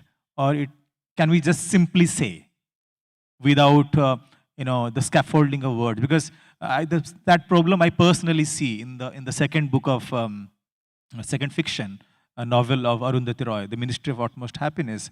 She has hard time reconciling these two dimensions, whether to be an activist or a writer. Because not every single activist makes a good writer. You require the crafting also. So how do you look at this aspect, this conflict? Because you spoke about the unknown, and how you have to question the binary involved in society. But this also is, yeah. I think you mentioned a very important point. So I think nowadays, in order to form a worldview, I don't think we are looking into writers as we used to before. So like our idea of expertise, like for example, if it is a political issue, I don't think a writer have a special privilege or special authenticity to speak about it, and then like there is no immunity about since it's a writer, we should not question it. So nowadays everyone is an expert of anything in which you are interested in, right? So the role of writer in a society has evolved, because knowledge is not a closed thing. Anybody can have equal access to knowledge as any other person. So if you look at writers as role models or heroes to be worshipped and all, we may be in trouble. I'm not mentioning about, I like Arundhati Roy, but it's not about that, but in general I am saying. And also, just one quote came to my mind, like Mark Twain's quote: "Every generalization is wrong, including this one." Every generalization is wrong. That itself is a generalization, and that's also wrong. Even he went on to say that, everyone is a moon and has a dark side, which he never shows to anybody. That again, Mark Twain. Yes. So, yes. That again proves it, and that generalization also was wrong. Thank you. Manu sir, yeah. Yeah, so I'm just trying to gather from all of the things. But first, I want to go to Rumi and then say that, another accessible poet of the world. So beyond my right doings and wrong doings, there's a field. I'll meet you there. Let me say that. Because as you rightly pointed out, I don't know what is good, what is bad. And but there is still something I know. I would rather hypothetically take that I'm a bad person and my writing is good. I wouldn't take it any other way, because what would I do if I was a good person and my writing was bad? Oh, that would be horrible, masquerading as a writer and your writing is disgusting. And I think history has always said that the artist and the artist's life has to be separated. Look at Neruda. I don't know how many places he's still in the syllabus, but should he be as a person, as a human being who ignored his child and lots of other things, you know? So, and then going back to Sir's, what he was mentioning about, for me, the personal is political also. I think for everybody, but some may accept it, some may not. And especially when the person says, I'm apolitical, he is political, or he or she or they are political, because everything. So I would rather think, and again, going to the space of good and bad, and coming back to the space of, because I know what you're trying to point out is the self in a way, and which I saw a like slip come in, but we started at 12:04, so I'm a bad person that way. Let's carry on. And so I saw the time exactly, so 12:04. So 1:15 is where, so yeah. So no, because these things are profound, what we are discussing, and it cannot be like trimmed to perfection in that way. So I want to go there when, for me, it would mean, like, let's say a recent poem that I wrote about, as you said, the gap of it, like what is not there in your writing, poem or the writing happens beyond the page. It happens where the writing is not. And that's where the magic happens, because it happens in your mind, it happens in the society. So I remember profoundly, like there's a brief poem that I wrote that with my 7-year-old, 6.5, let's say, he was like, hey, that's a moth. He's like, no, that's a butterfly. And I'm like explaining to him, hey, look at the peacock woody eyes and this and all that. And so it is supposed to be a moth, a brown moth. And he's like, but it would feel beautiful if we call it a butterfly. And mere to wrongte khade ho gaye. I was like, and then I'm trying to take it to the level of how we have, like, even the way we do census, isko PVTG bula diya, usko tribal bula diya, usko ye bula diya. Arey, who classified it? I mean, going back to anthropology, somebody in the first wave did that. Like, I know because my partner, who is from the Galo tribe, they were classified under Adi Galos recently. Until recent, I think till last, like, a decade ago, probably they said, okay, Galo is a different tribe. So we are still post-colonial, we might say post-colonial in a way, but we are still having those sufferings. So that what I'm saying is, because I believe poetry is a posthumous game, and it'll take long after I'm gone to somebody to read it and look at the nuance of what I was trying to say and not trying to say on the page. That is a political poem, that the moth might be one to be called a butterfly, but I, who is the ethnocentric here, have classified it as a moth.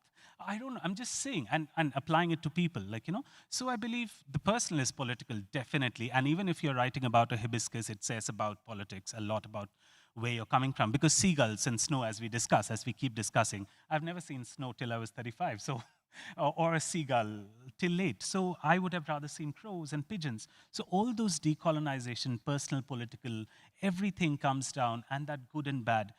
Everything is as you say, a complex mesh and interconnected. And as a writer, I believe all you need to be is put your innermost, most, in a way, most essence into your writing, rather than getting into what is good and bad and ugly and all that. Thank you.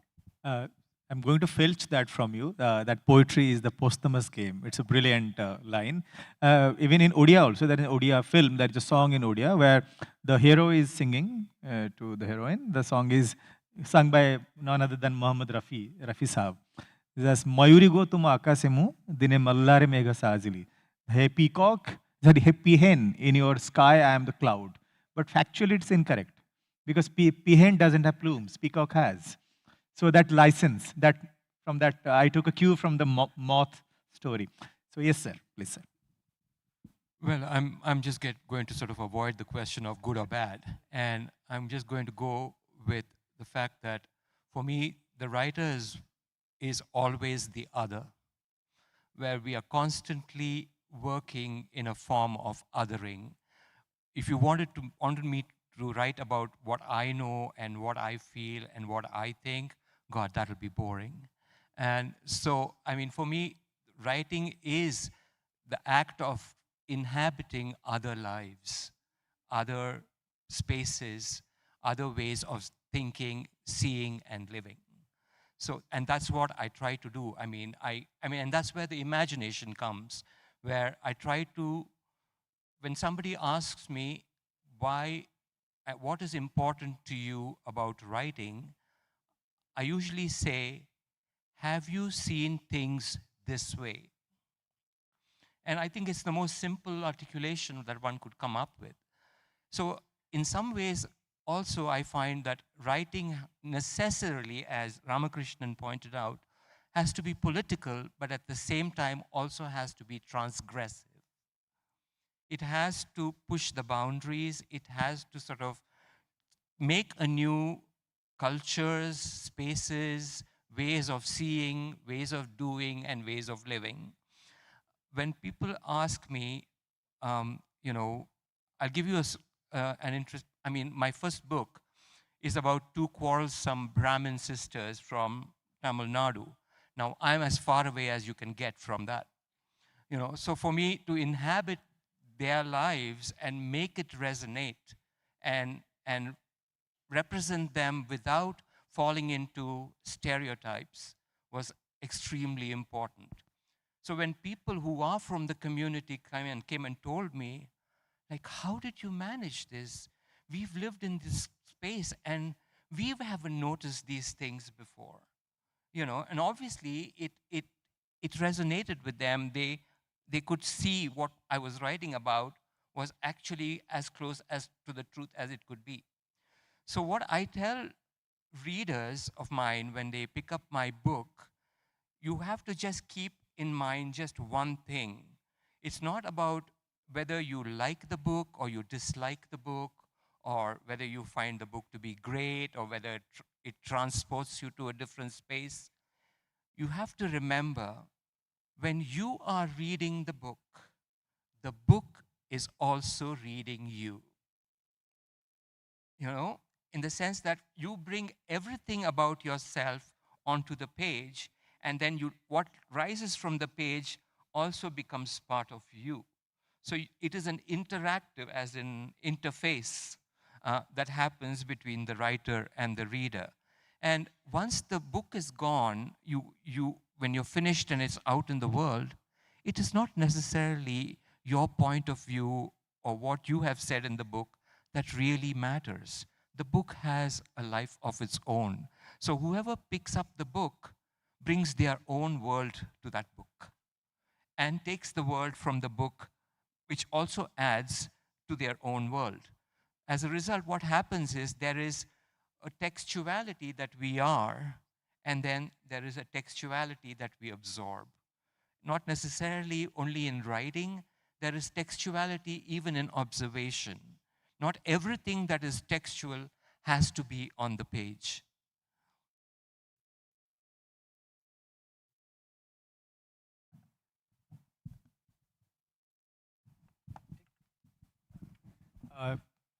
Somehow, while listening to you, I was reminded of these notebooks of Camus, Carnets, Albert Camus' Carnets. He says that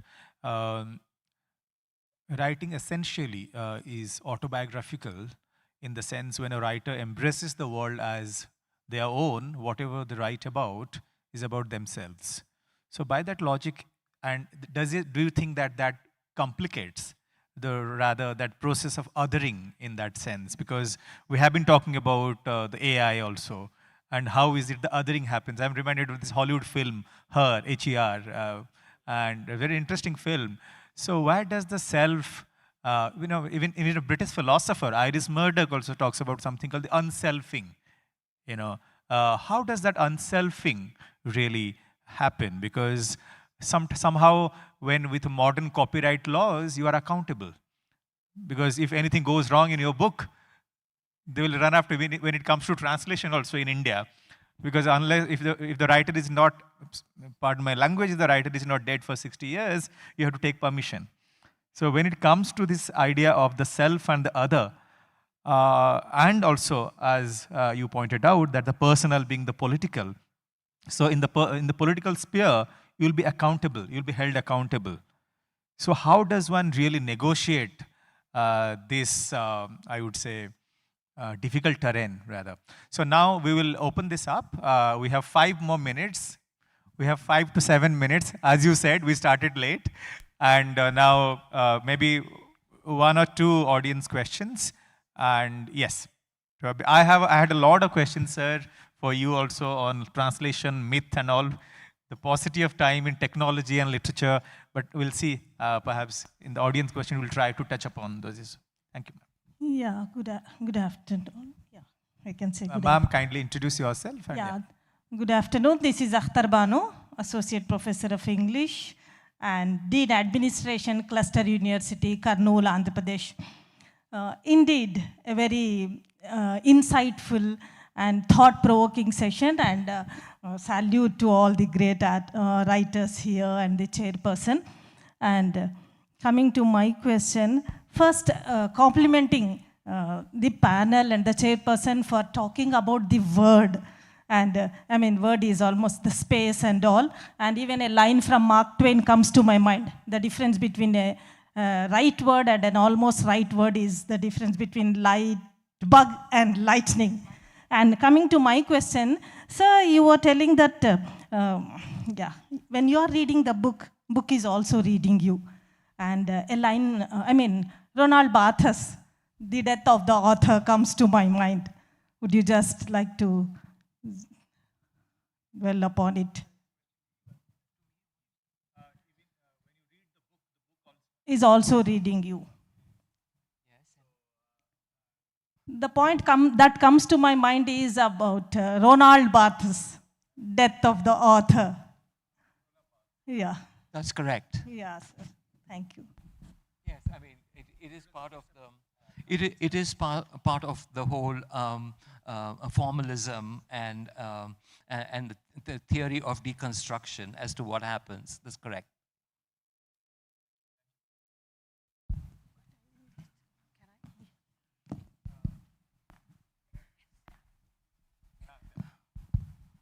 Hello.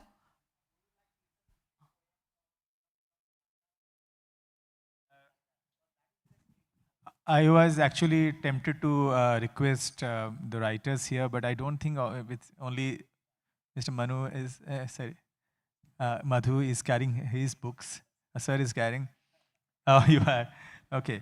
So maybe 1 or 2 poems, if you could, at least 1 poem each, that would be fine. Okay, I just go for the poem that, because I've not read it with this audience, so by the time Dr. Vinod is taking out his, it's a very brief poem for the occasion because you asked. Artists were called non-essential during the COVID, and this is one of the most populous poem across the world. Sorry. Artist. I don't mind being the non-essential. Even a child takes its mother for granted. It does not run back to its mother until it is hurt. Nobody first thinks of water when they arrive at an exquisite dinner party until they are choking. I don't mind being the non-essential, knowing you will come looking when things are broken and nothing else works. Art is non-essential. Art is non-essential until it is not.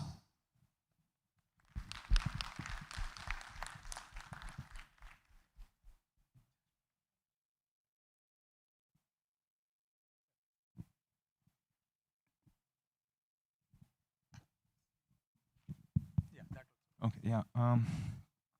This poem originally was written in Malayalam and then translated to English by Dr. Sharmila. So this is about Urad Vada. I hope you know what is that.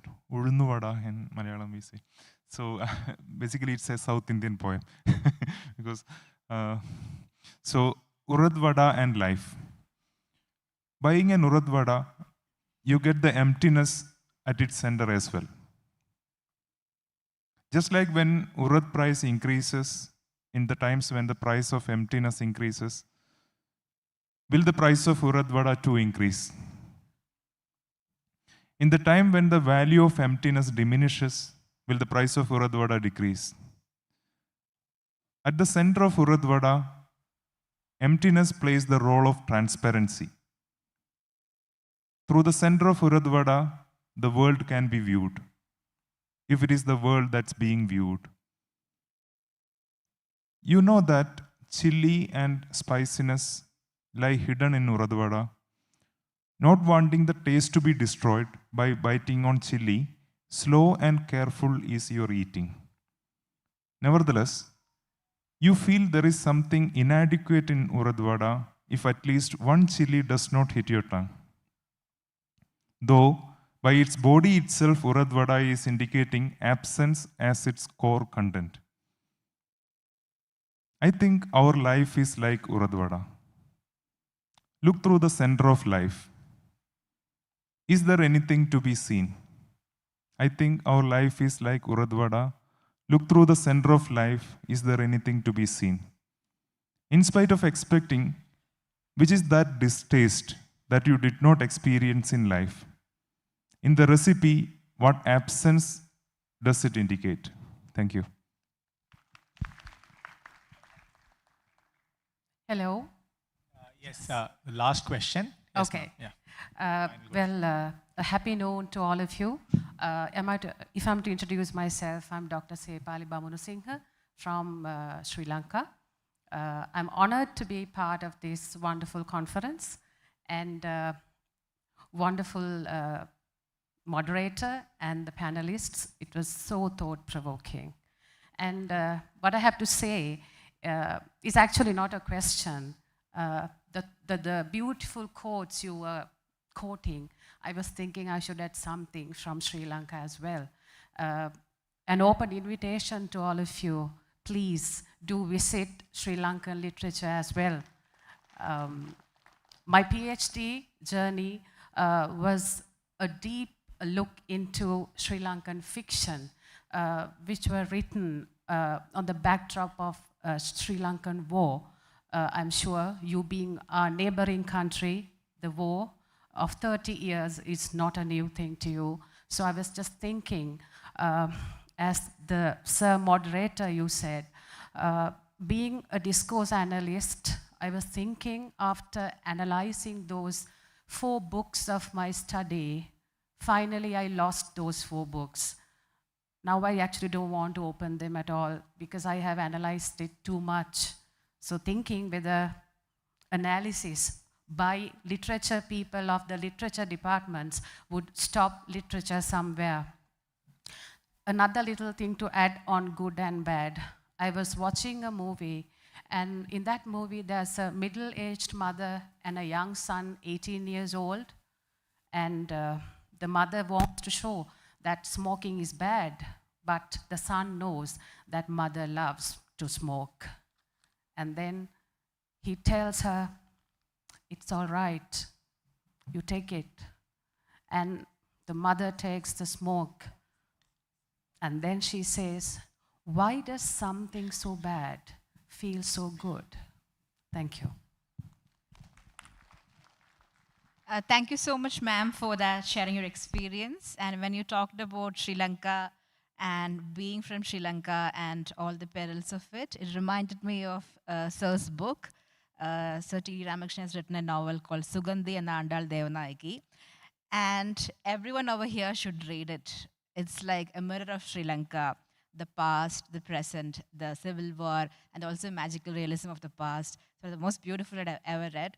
And I feel like, you know, what you have poured into, we have experienced that. And thank you, sir, for writing that book. Sir, last question, a quick question.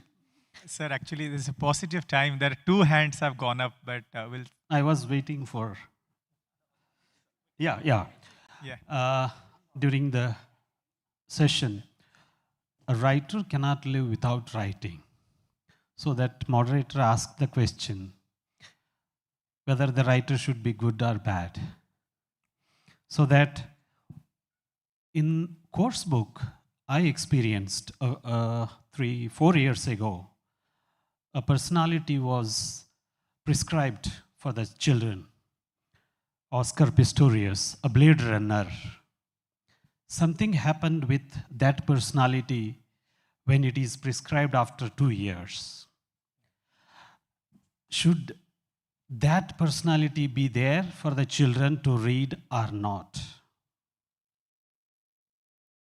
Because he was a motivation for many, so that it was prescribed. Many children inspired by his personality as a Blade Runner. But now, 2 years after, he involved with some criminal activities, whether it should be continued or not.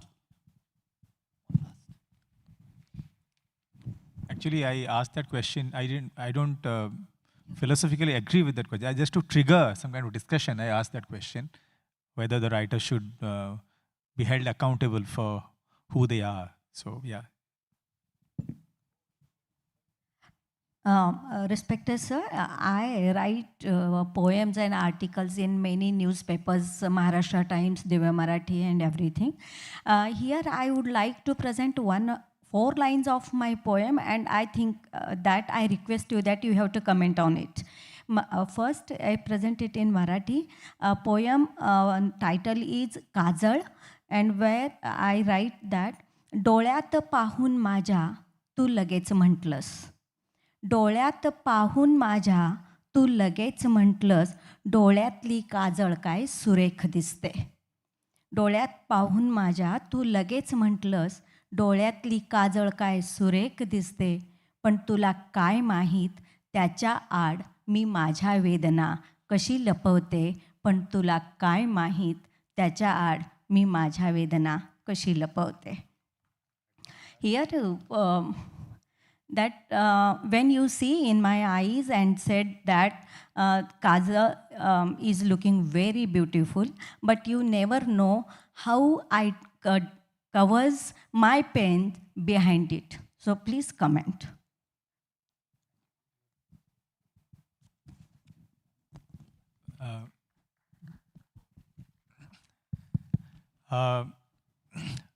We have come to the end, but 2 things I would like to say. First of all, as a moderator, I'm humbled by the experience of. I wish some conversations were interminable, but one thing I would like to say and end. In fact, I'll remember T.S. Eliot here and end the Burnt Norton 4 quartets.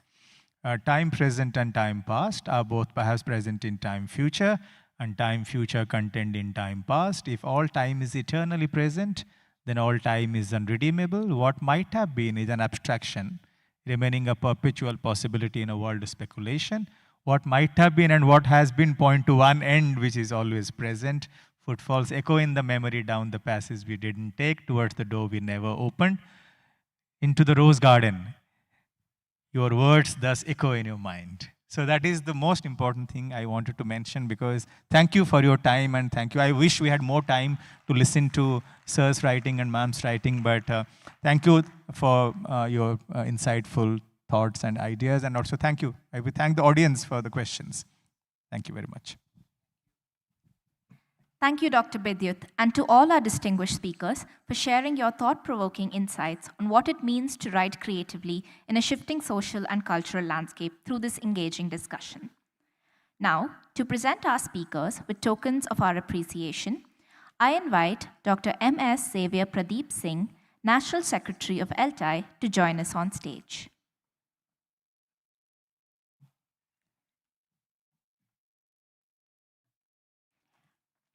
First, to Mr. Amin Merchant.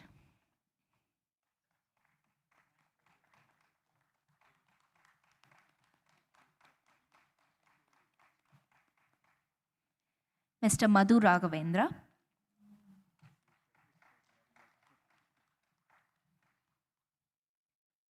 Dr. T.P. Vinod.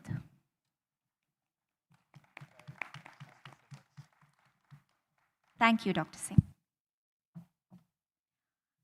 I now invite Dr. Manoharan, formerly Professor of English, GTN College, Dindigul, to present our speakers with tokens of our appreciation.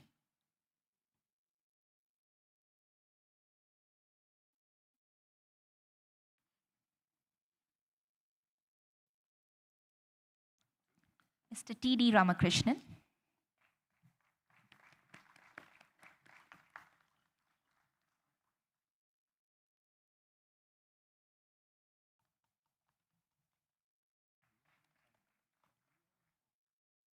Miss Mary Zaria,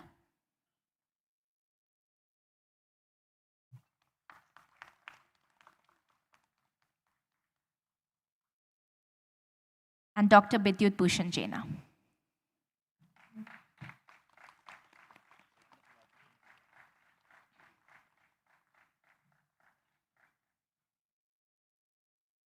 Thank you, Dr. Manohar.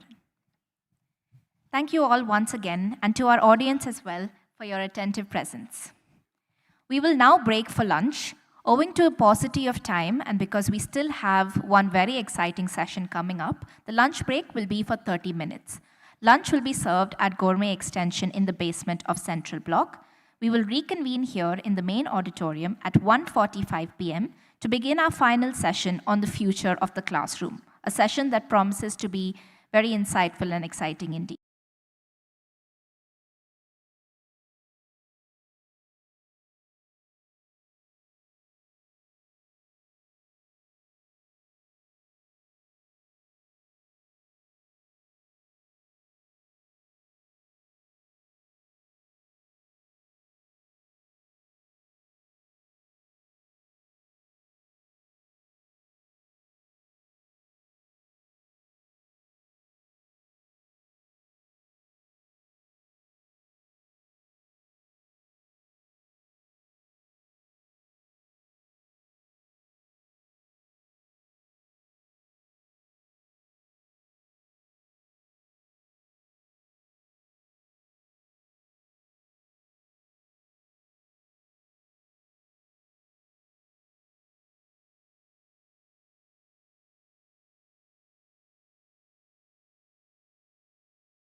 and Training, Government of India. In addition to her prolific research portfolio, she mentors MA students and guides PhD scholars in ethnographic and autoethnographic research methods. Thank you for joining us, ma'am. Dr. Anupama is joined today by our distinguished speakers, Dr. Padma Shri, Ms. Akriti Singh, Dr. Shweta Mukherjee, and Mr. Dipankar Mukherjee. I now invite our speakers to join the moderator on stage.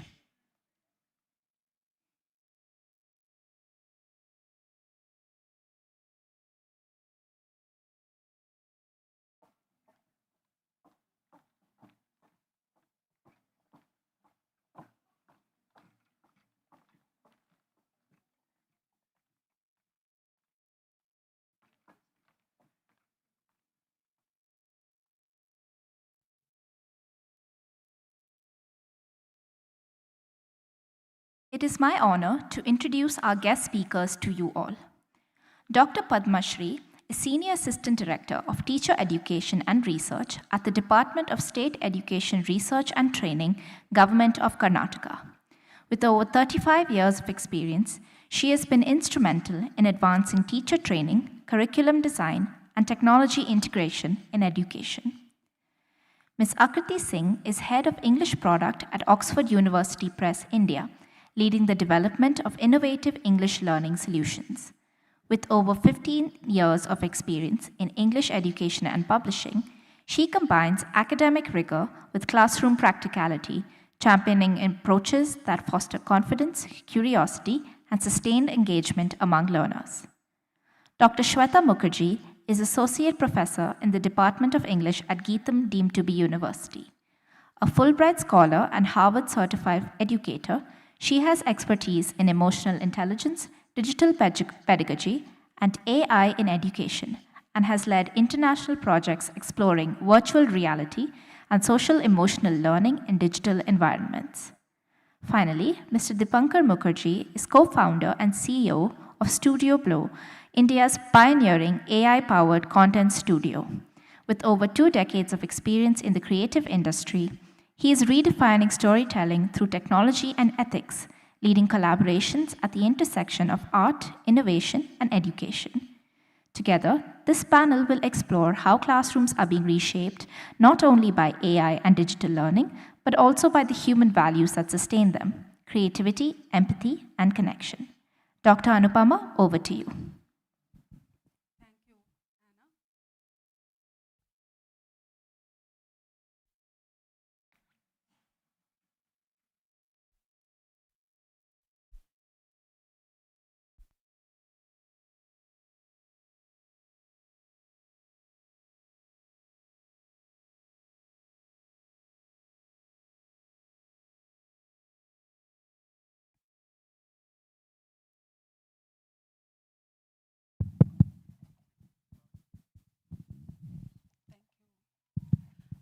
Thank you, Anna, and good afternoon to everyone gathered here, and a warm welcome to this distinguished panel, which is on the classroom of the future.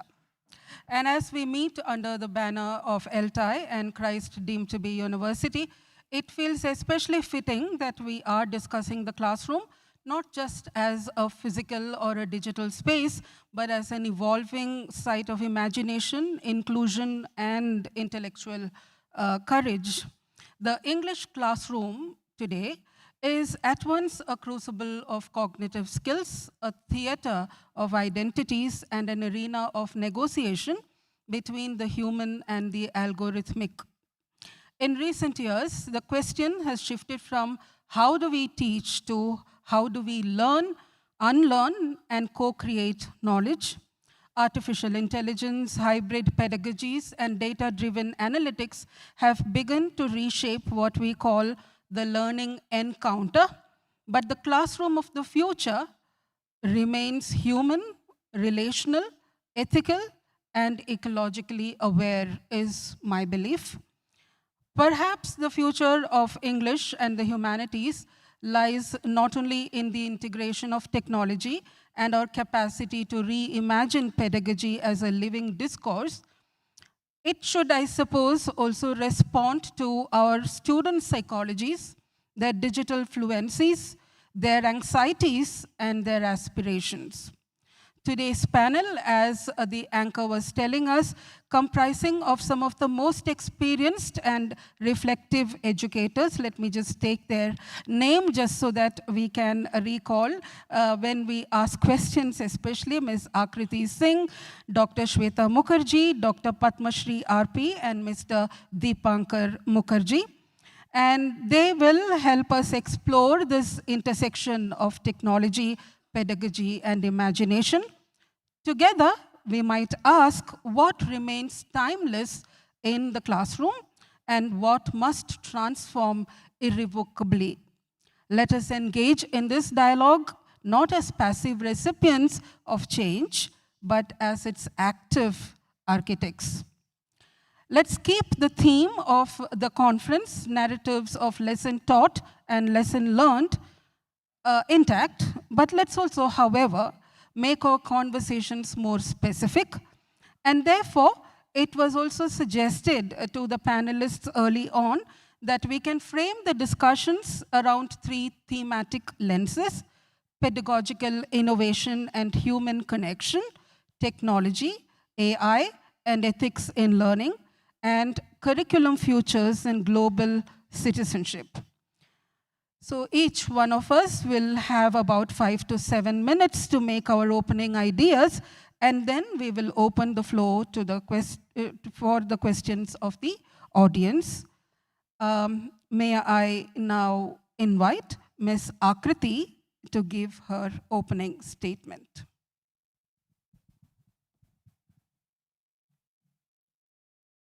Good afternoon, everyone. It's a privilege to be here. And I'm going to echo a lot of Dr. Anupama's thoughts, actually. I come to this topic from the perspective of a publisher. As a publisher of school textbooks, I spend my days thinking about what goes into learning materials, what stays out, and what forms content might take in the coming years. And that perspective, I think, can add to this conversation, because when we talk about the future of the English classroom, what we are really asking is, what will we teach, how will we teach it, and what do children need in order to learn meaningfully in a changing world? So talking about a changing world, our students are actually growing up in a world that is multilingual, it is hyperconnected, and work is less predictable, it is less hierarchical, and it is more collaborative than ever before. So flexibility, empathy, creativity, cross-cultural communication, these now have become more than just soft skills. These are the core. And English, if we design it thoughtfully, can be the space where all of this takes root. As we know, increasingly, English is understood as a skill. And it is a skill, a meaningful skill. It's a means to aspiration, mobility, and opportunity.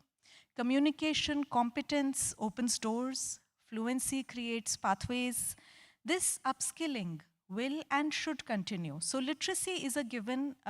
We understand that it is front and center.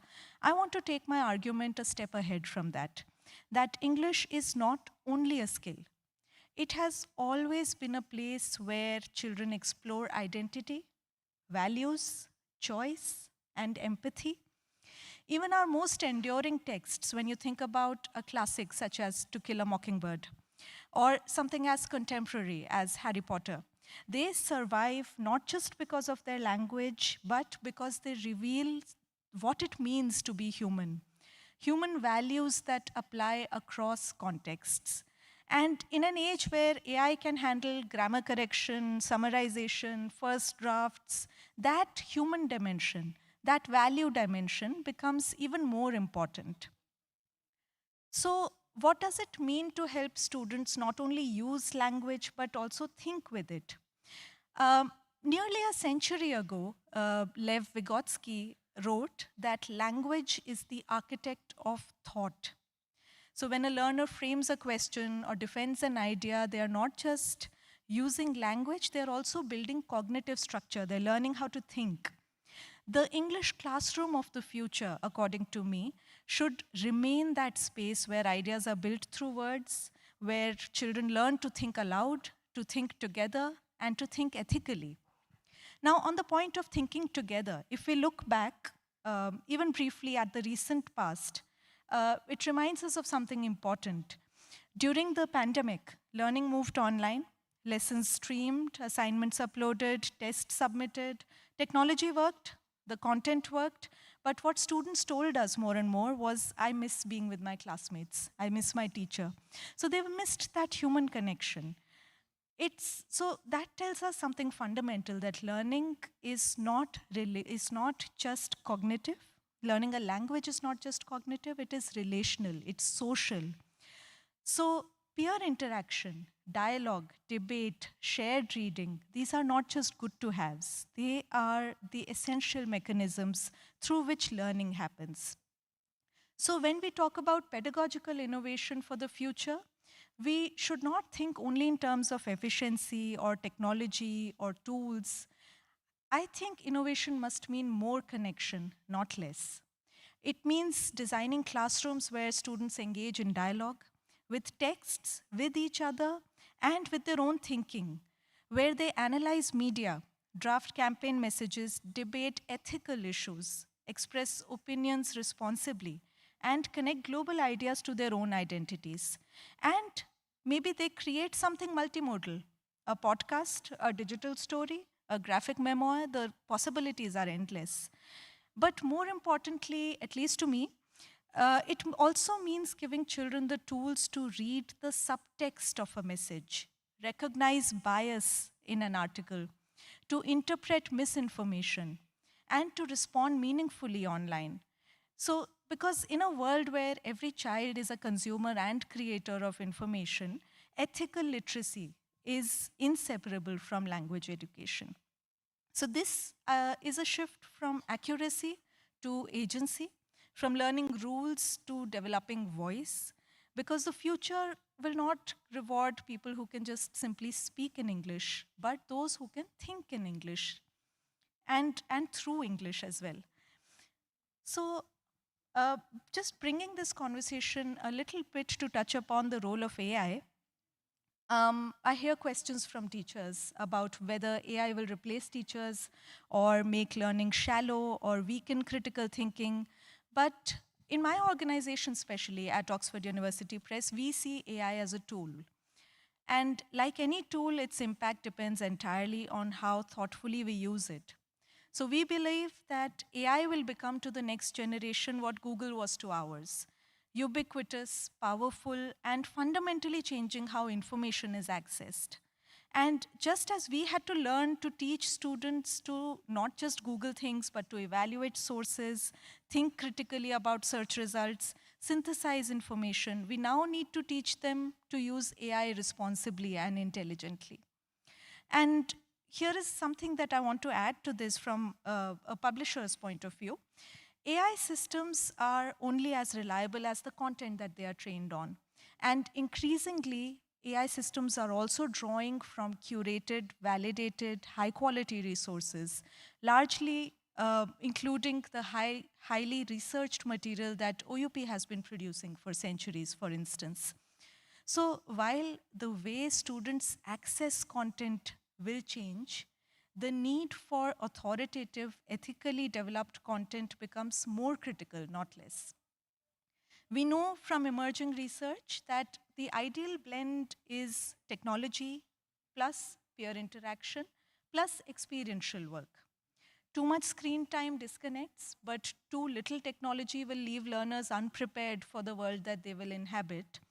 So to me, the teacher of the future will be a designer of learning experiences, somebody who uses AI to scaffold feedback, to spark inquiry, surface complexity, but who remains the anchor of judgment, empathy, and discourse. And lastly, coming to the point on what should our curriculum look like for the future. So here I want to bring in the perspective that curriculum is not neutral. Every text we select, every voice we include, every question we frame shapes how students see themselves and the world around them. And yes, English is a bridge to global citizenship, but equally, in the Indian context, English must be a bridge to equity. For millions of learners in India, English is not a gateway to Shakespeare, it is a gateway to opportunity, mobility, dignity. And our responsibility as educators, publishers, policymakers is to ensure that high quality English education is not a privilege, but a right.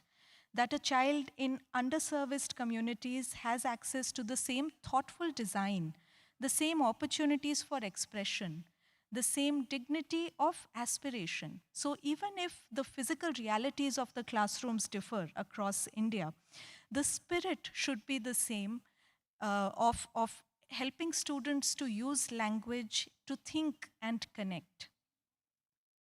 And curriculum innovation, of course, must also move from coverage to competence, not how much do students know, but what can they do with what they know.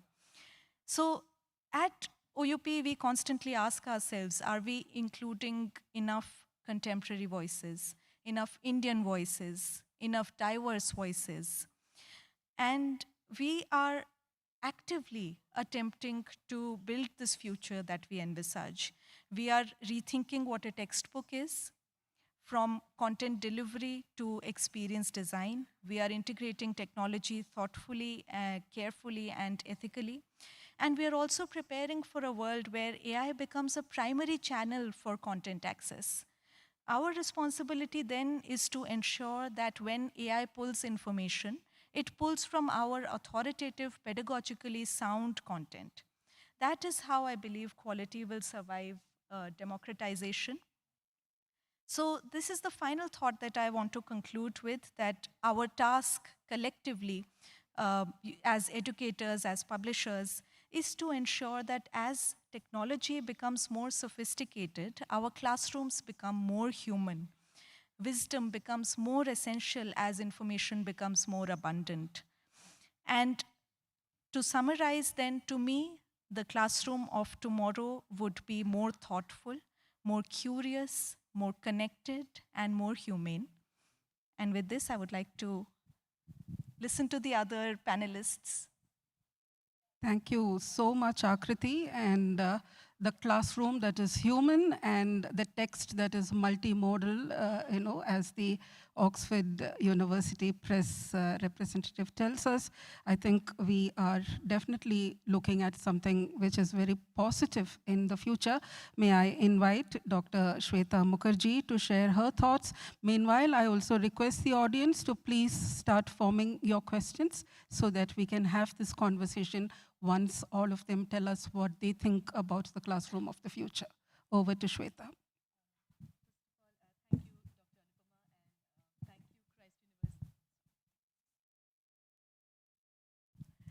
So yeah, thank you, Dr. Anupama. Dr. Anupama is also a very dear colleague, and thank you, Christ University and ELTAI, for giving this opportunity to talk to a group of extremely motivated educators. And I think I was positioned very right because I'm the second speaker, and the moderator and my co-panelist have actually laid ground for what I really want to talk about. Since I saw the theme of the conference, teacher narratives, again, something not quite popular, often ignored, but something that informs our teaching on a regular basis. You would not see a lot of conferences talking about teacher narratives, right? They become staff room talks, or sometimes even, just pouring out our anxiety and our disappointment with what happens in the classroom. So I thought I'll begin with narratives and try to sort of respond to what I see as the future of classrooms. I think Dr. Anupama said something very, very thought-provoking at the end of her introductory speech, where she said, we need to look at what changes in a classroom and what remains the same. And I think, like Ms. Akriti was also saying, the essence of any classroom, the humanness of any classroom remains the same. Now, how do we do it in an age when our classrooms have been almost taken over by phones and chatbots and generative AI? Having worked in education for almost 11 years, having taught undergraduate, postgraduate students, I think I have seen two responses to this. One is shut the chat GPT, shut the chatbot, shut generative AI, go back to basics. Or any way they are going to look at it, I don't know what to do with it. I think there is a certain helplessness in both these responses. I was wondering, why don't we look at it in a slightly different way? And I am not here to look at, I don't say these are the best solutions. This is just something I've done with my classrooms. So I'll tell you how I began. So two things that have worked in my own classrooms, and then how I prepared for the talk and what responses that I got, which form the basis of this entire discussion. And if I'm going over time, please let me know. Right. So this semester, I was supposed to teach a course called English Prose to a group of BA English major students. Now, as with most BA literature courses, or BA English courses, they are very literature heavy, and my English prose had William Hazlitt and, Bacon and other people, and I had to teach them because we do have summative end semester exams. But what I did have as a teacher in my hand was 25 marks for the internal. So the first day when I entered my classroom, this is a relatively smaller classroom. I had around 15 students for a BA major. And when I entered my classroom, I asked my students, see, this is the syllabus. This is the assessment that I don't have any control or anything over, neither do you have a say. But I do have 25 marks of internal assessment in my hand. What do you want me to do? So I said, take a week or take 2 days, take a week and come and let me know how would you want to be assessed? How do you want this course to be taught in the class? Do you want it to be taught at all? Because the entire syllabus is available online, and anything that is content-based can be accessed through any of the free resources that is there. So my students took a week and came back to me and told them what they didn't want to do. They didn't want presentations. They didn't want to write term papers. I think we all know that students hate doing presentations and term papers. So I said, okay, fine. Let's figure out how we work through this syllabus. So it was essentially an emerging syllabus. What we did is we took each prose piece and looked at what is it trying to tell us. For example, why prose became popular as a form of writing. How prose from the ages of print press to social media, Twitter, open spaces for your opinion has changed. How do you express your opinions? What spaces can you express your opinion in? What was somebody doing in the Spectators Club versus what you're doing on a Facebook or a Insta page, right? And we did do the content because they do have the summative exams at the end, but our classes became extremely discussion-oriented. And when it came to assessment, my students were very motivated to write what they felt because they felt they were not being heard in many places. So the assessment was actually a prose piece that they write based on anything that they feel strongly about. And it resulted in a book which they published where each student has written minimum 1, maximum 3 pieces of prose, and also went out and asked other friends, colleagues, etc., who want to write, decided the theme of the piece, decided what articles would they want in their prose piece, what are they rejecting, why are they rejecting. So essentially did a lot of editing work, selection work, etc. And now when it came to assessment, I said, I can't grade this because this is your work. So you will have to tell me how you would like to be graded.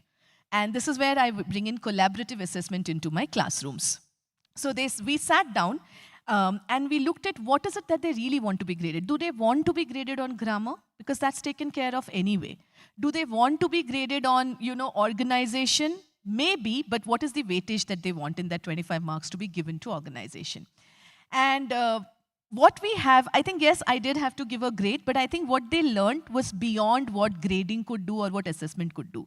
I think this was a space where learning went beyond the textbook and the classroom, and it connected with my students.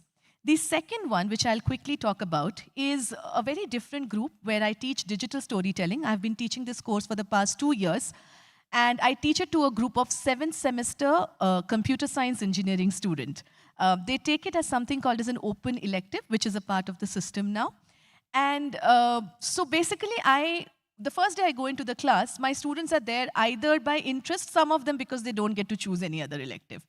And I said, fair enough, tell me your stories. What stories do you like? What stories have you heard? Are you interested in stories? So the first week, there's absolutely nothing except talking about what they think, what they feel, what stories have they heard, do they like stories? And then we slowly move towards why are stories important for our society? Why are narratives important? What do they build? And eventually, the last, like I said, the end final submission is actually a story that they make digitally, which they want the world to hear. And this time, I've had some very, very, I would say, very, very humane submissions where my students have acted, directed, scripted. And I know I have a filmmaker here, so they're not perfect, but I think it's an attempt for them to connect to what they're studying. Once again, I would say this is a part of my formative assessment. Their end-term exams are still going to be on theories of digital storytelling, which is fine. I mean, I don't have a lot of space there, but these were the two things that I did. And when Dr. Anupama invited me for this talk, I thought I'll begin by talking about what my students feel about AI.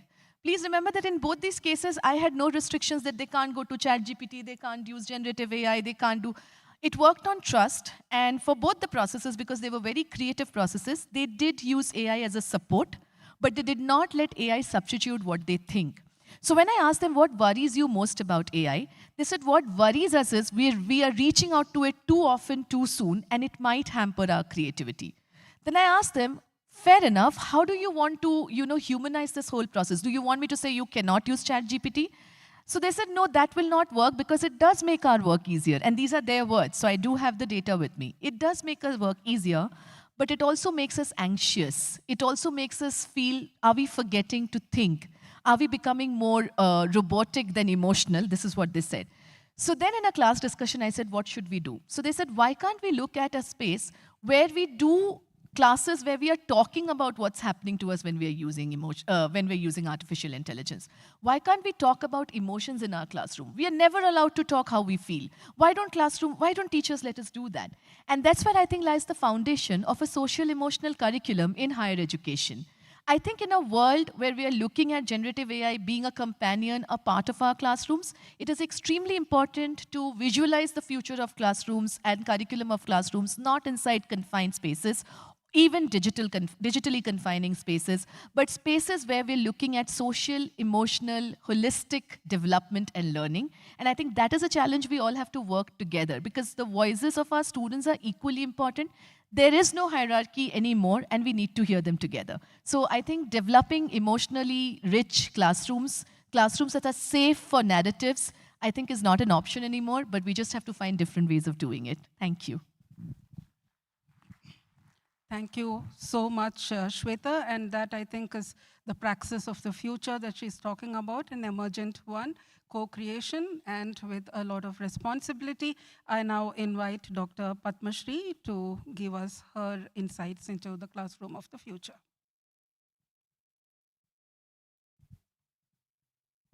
Hello. Audible? First, let me thank ELTAI as well as Christ University and all organizers of ELTAI and Christ in having me here. I come from a different background.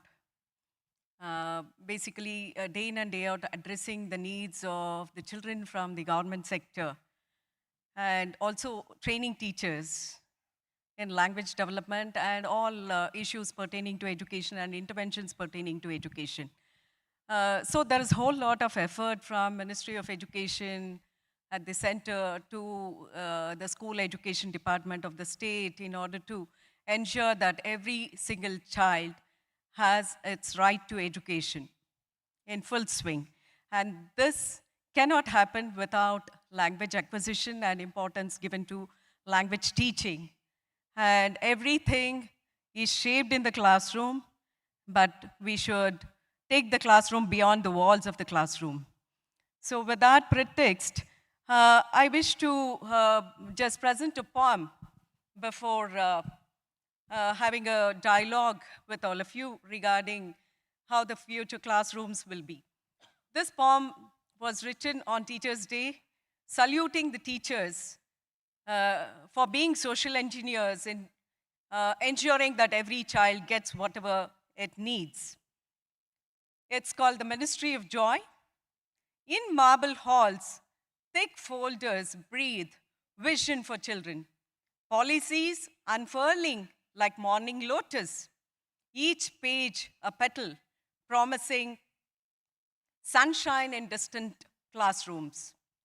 Fluorescent lights hum above conference tables where signatures bloom into budget lines and happiness becomes a line item, measurable, funded.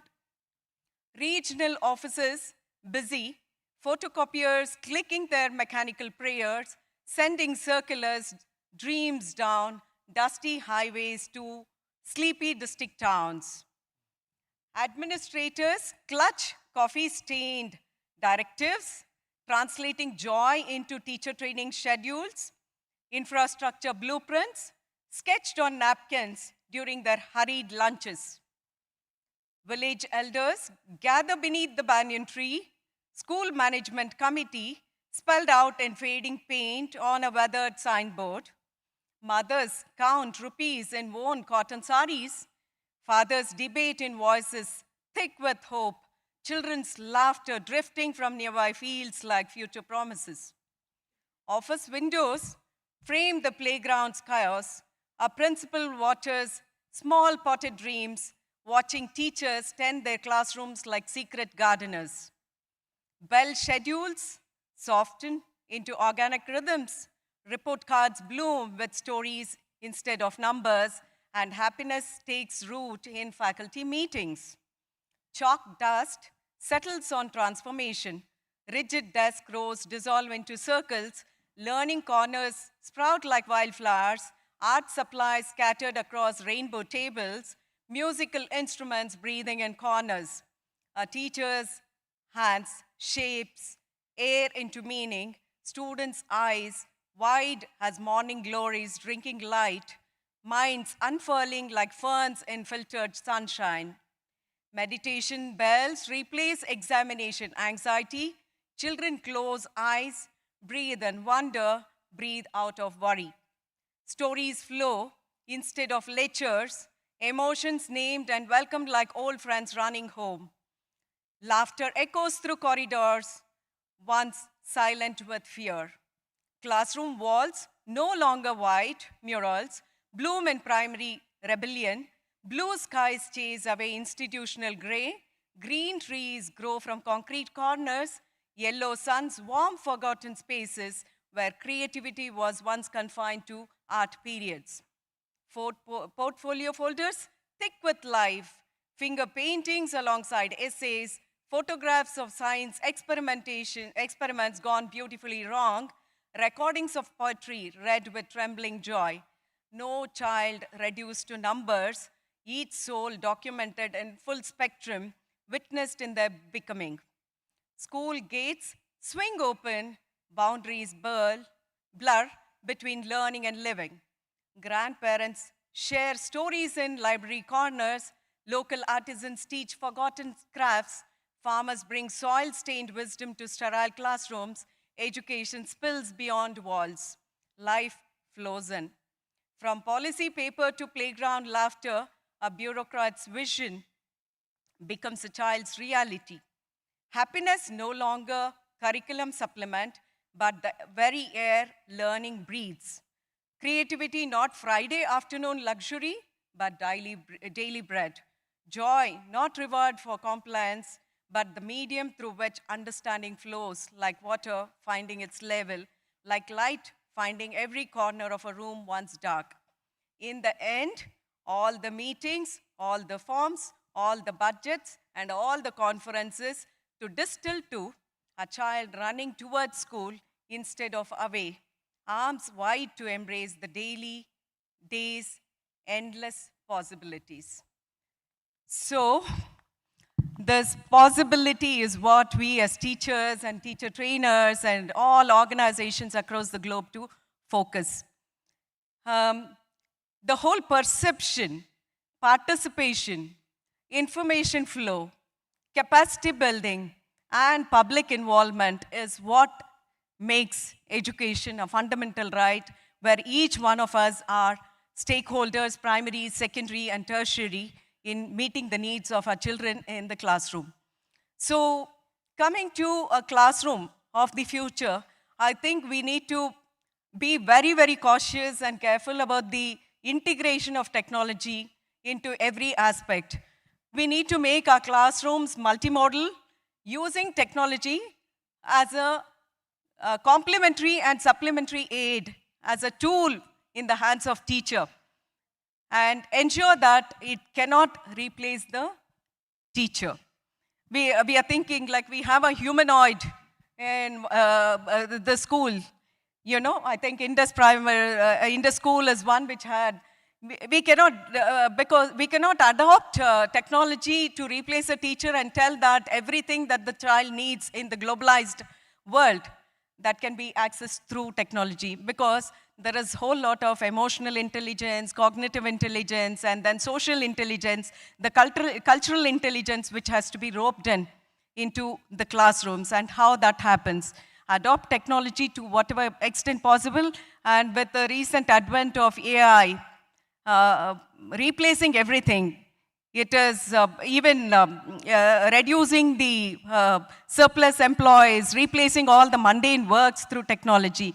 But then there are a whole lot of human needs which cannot be met by technology. So we need to carefully integrate technology, ensure that technology can become,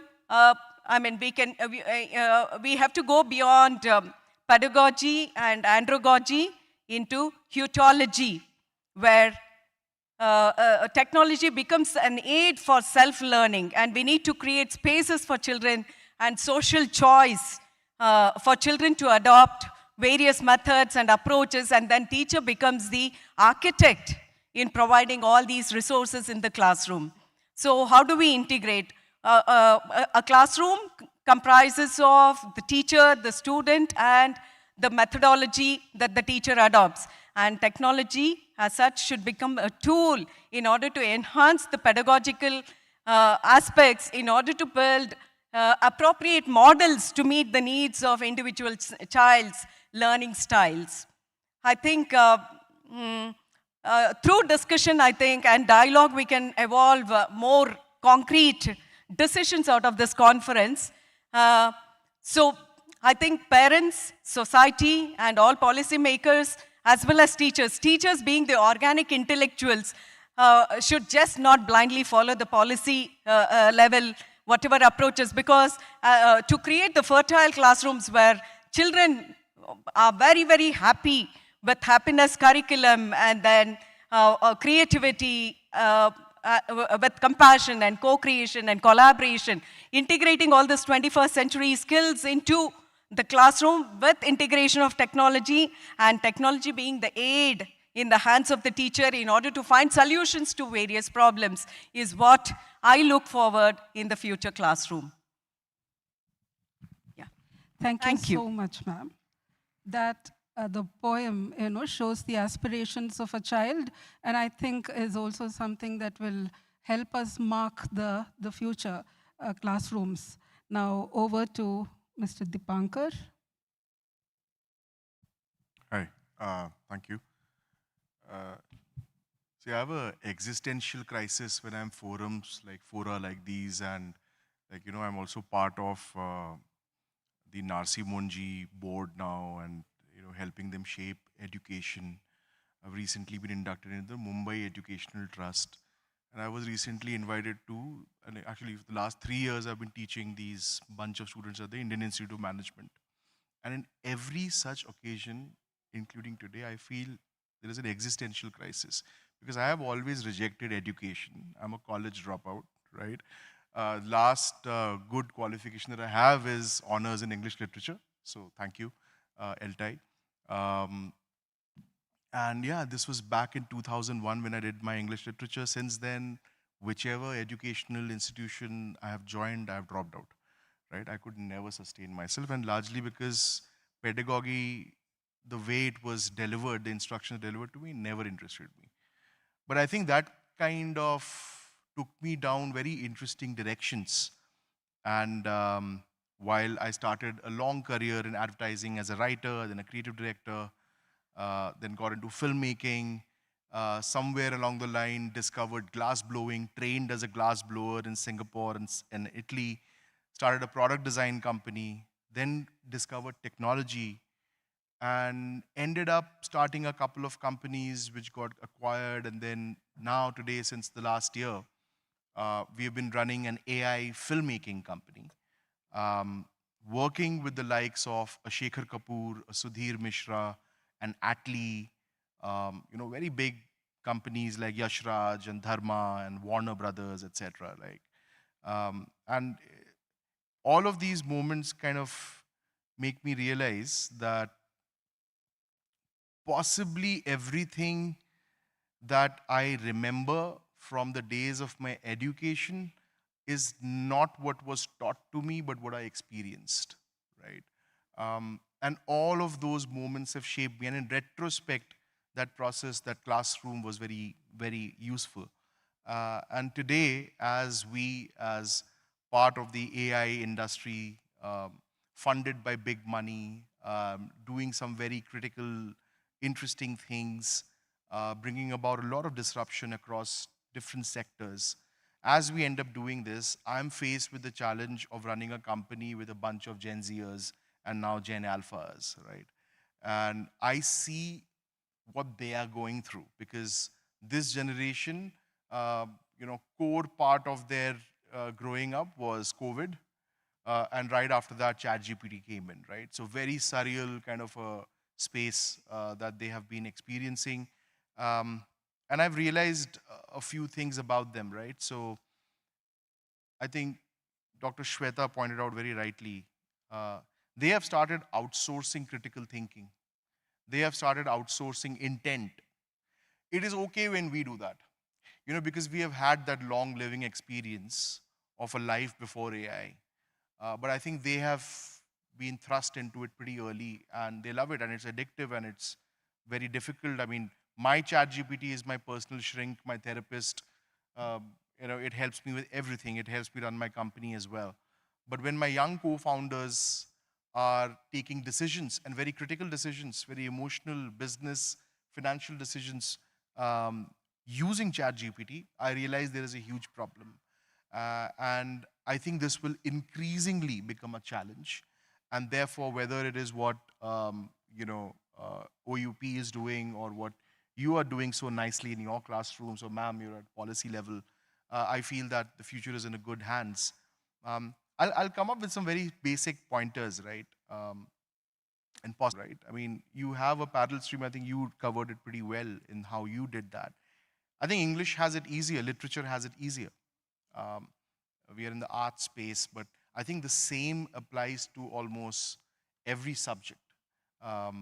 So solving that is a challenge. I think eventually the revolution has to start from pedagogy.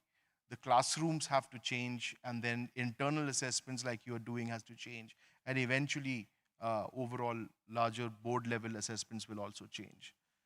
The another thing I want to talk to you about is this generation that you're teaching to, and the future generation that will come in, outside their classroom, they have choice, right? They have choice in every field, whether it is the food that they want to eat, the clothes that they want to wear, the shops that they want to go, the entertainment that they watch.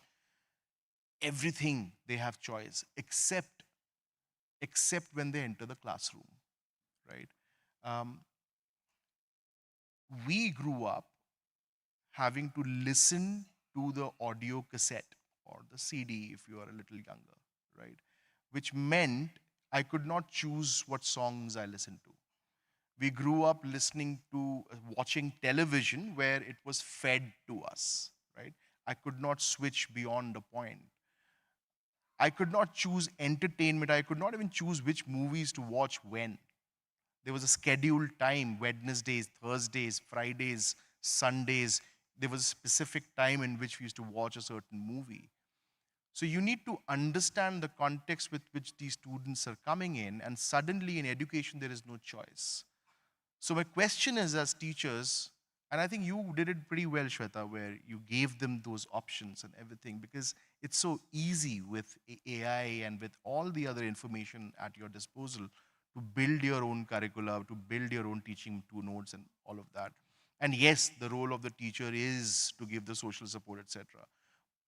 But when we are trying to teach Macbeth, how do we turn it into a Spotify?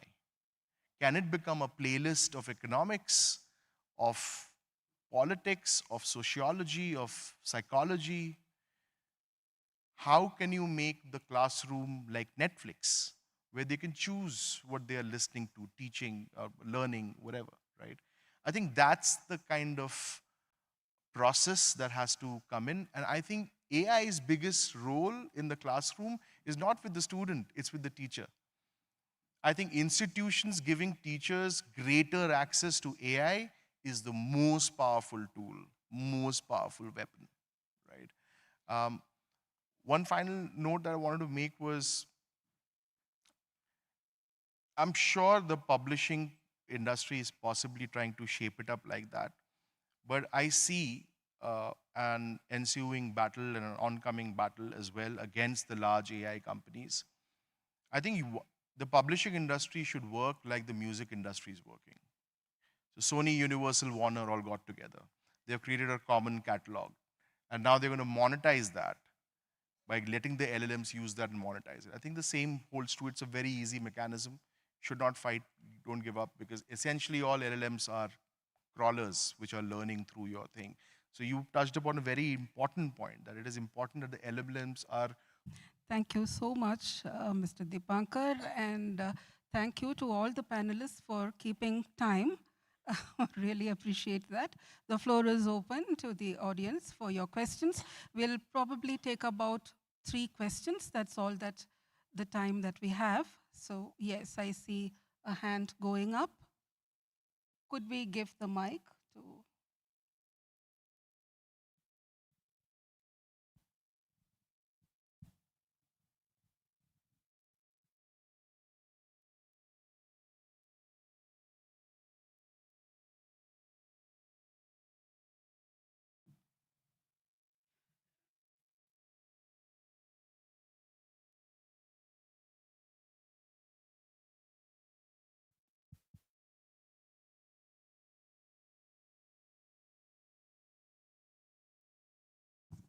Raise your hand, please, so that they can identify you. Good afternoon. Good afternoon, everyone present over here. I am Subhadasiri Mahapatra, senior lecturer in English, coming from far away, from a government college at University of Odisha. Thank you. Really, it was an exhilarating, illuminating panel of discussions. But I'm a bit different to this track. I'm agreed, my question is to Madam Padmasri, that as you know, whatever things changes, technologies we are seeing, it is only meant to the classroom of the private institutions. But if you look through a blink into the government colleges or universities classrooms, the infrastructure is a beggar's description. Neither they have this kind of electro-digitalization of materials, neither the teachers, they are old, experienced, on the verge of retirement. And so the students, most of the students, they are on the G generation students, so they are not interested to enter the classes. Even our words, we are not, though we are in government jobs, we also opt for the private institutions. So my question is, it is a very dilapidating condition in the government institutions.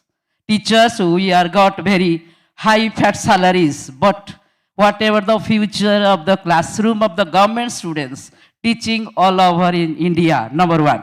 Number two, as per the NEP, New Educational Policy 2020, we have to cover 34 honors papers. Within 6 months, every year, the children, the students, they have to attempt 3 to 4 honors papers. Third, in the SEC skill enhancement course, in the compulsory course, there was a time, 10 years back, there's a literature, grammar, criticism, everything. But now if you show, the children, they are very well, they show their communicative skills, but I am sure The children are not up to the mark of writing a good grammatical email.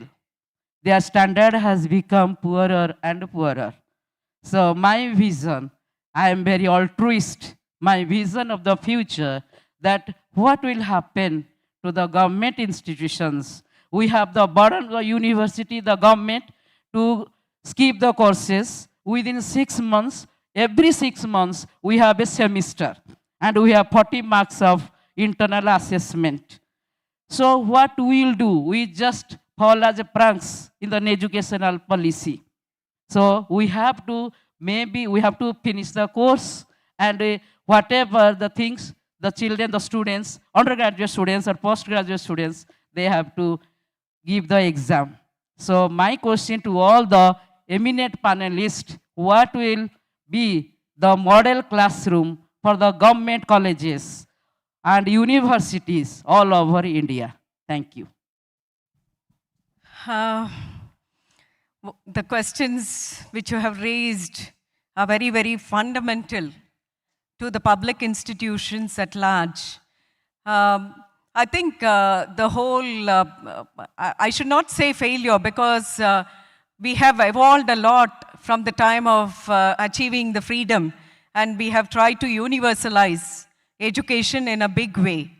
So coming to integration of technology in government schools and government organizations, see, there are many, many lacuna in terms of infrastructure gaps. We need to focus on priority areas, and that's where involvement of the community, involvement of the social scientists, educationists, we all have to work in tandem in order to create good infrastructure along with teacher training. Teacher training is the crux of the whole thing. Recent Parak results have shown that children across the country have had, especially after the pandemic, there is a lot of learning gap. How do we address that? Because each school is unique, each child is unique, and we are not able to create that sort of an infrastructure in order to help develop the competencies. Like I have trained teachers for 10 years in an institute called Regional Institute of English, where I have seen teachers themselves struggle. I don't find any difference between a teacher and a student. So the teacher also carries trauma the way students carry. So there is a lot of multi-pronged, deeper researches have to be carried out. Every teacher in this hall should be an organic intellectual with researching day in and day out. And flagging those research outcomes, and you need to voice it out in a big way in order to make it a policy decision. Any policy, anything is in the interest of the country instead of interest of the state. But then it should not compromise the interest of the child. So you should demand, and we should all become creators of material development. We should evolve ourselves. I think we have Deepankar here, an expert in the area of material development and making movies. And then we have Oxford University Press. I think all of us have to address the needs of the students at large. We have totally forgotten the students. We are making all other efforts which are tertiary. But then at the core is the child. And are we really making assessment in terms of not assessment for grading? I'm talking about infrastructure assessment, teacher capability assessment, resources availability assessment. How are we going to think about teacher professional development and the resource mobilization? All these are the core issues which we have to debate day in and day out and find out. And coming to technology usage, I think 8 to 12% of the population has access to digital technology. And now with the invasion of AI, I don't know, the reach might increase to some extent, but then there are many basic issues in the field. So we need to debate this, and we need to have a strong political will along with all of us working together. I hope I satisfied your... Just 10 seconds. Ma'am, mu 4 bachara Bhubaneswar thila. I studied there. Okay, I also studied at a private convent school and then also a government school where I dropped out of eventually, right? And I want to also say my lead AI engineer in my team, he dropped his cushy job with me in Bombay and went back to Odisha to work in the university on an AI project which is working on Odia script and helping democratize the entire access of information for Odisha, right? And I think AI will be a leveler for access, right? And the government is also working in that direction in a big way. Large corporates are also working in that direction. So I'm very sure we are going in the right direction for government, public institutions. Yeah. Okay, so just adding on from that, I am from Odisha and a product of public university through and through. Yeah, it's very interesting. We as I think as educators, there are so many things we are doing. We're looking at because that's closer proximity to the university, and a lot of them are hesitant speakers of English. It's not that they don't know. So for the initial rounds of scripting, I let them do the movie in Telugu, and then they actually find AI and add subtitles and realize that sometimes the subtitles are not accurate. So then they go to ChatGPT and use subtitles that they think are accurate. They're actually learning the language. Now, a lot of this, ma'am, you rightly pointed out, is not just assessment for grading. So I would say, as teachers, make individual choices based on your classroom. There is no capsule that will teach you. English is not taught as a medium of instruction, but English is taught as a language. And then incorporating all the multiple languages, the mother tongue, the regional languages, so utilizing the potential knowledge and culture from the local languages. So it's no longer English alone. We are integrating multiple languages, and in the state of Karnataka, we have bilingual schools which are being implemented, like since 2019. So which the number is going to increase. So importance to all languages is also given, and English becomes a bridge language where global citizenry can be developed, and then even helping in terms of sustainable development goals. So I think we need to have a different approach to language learning itself. There are a whole lot of efforts that are happening at the Ministry of Education where multilingual, task-based language activities are being developed. So how to use the language of the children coming from various backgrounds into the class, and then developing the skills of communication and dialoguing, through which the knowledge transmission happens, knowledge construction happens. I think the future of the classroom is all integrated in this fashion with the utmost care of child-centricism, and teacher being the facilitator. Thank you so much, and I'm sure we have more questions, but unfortunately, we will meet and discuss this after the valedictory when we have tea outside. I'm sure the panelists are going to be with us.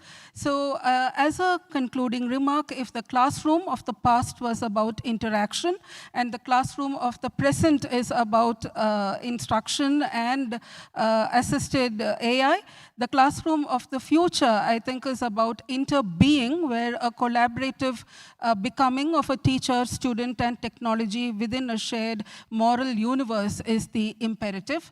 Thank you to all our panelists for their resonant reflections, and to the audience for your attention and insight. Let's carry the conversation into our corridors, our syllabi, and our future classrooms. Thank you so much.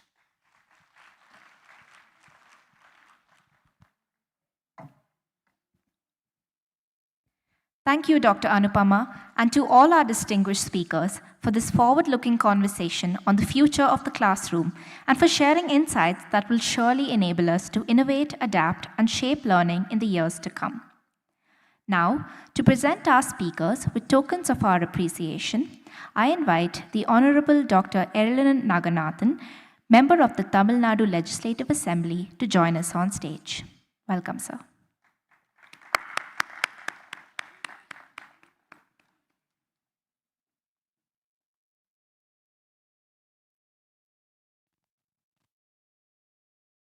First, to Dr. Padma Shri.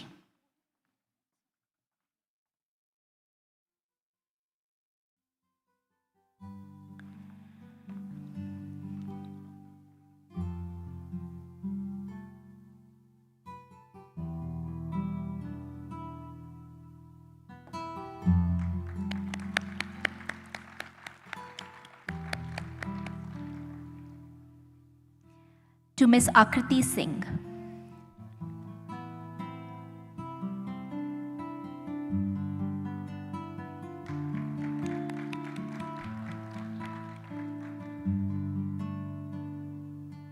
And to Dr. Shweta Mukherjee.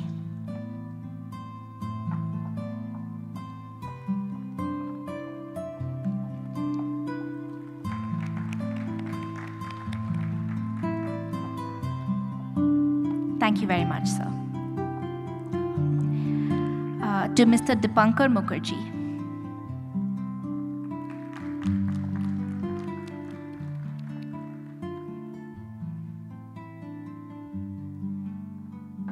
And I now invite Dr. P. Jayapriya, Registrar at Mother Teresa Women's University, Kodaikanal, to present our moderator with the token of appreciation.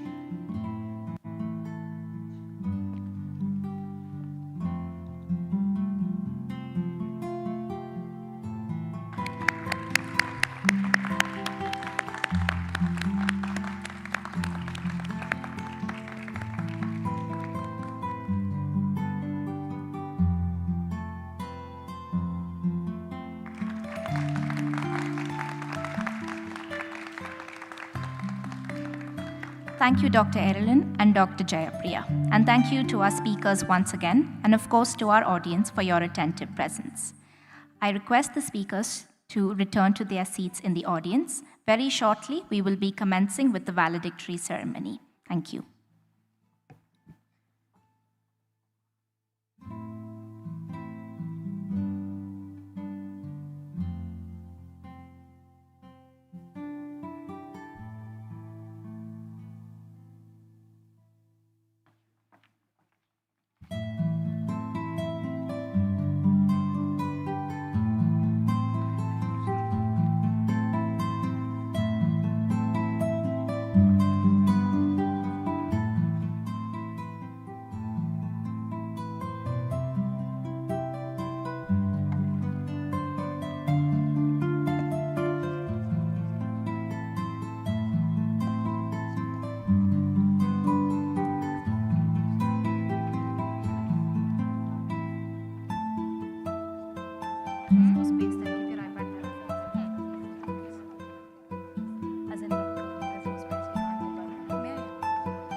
Check. Good afternoon, everyone. I request you all to take your seats. We will begin with the valedictory very shortly.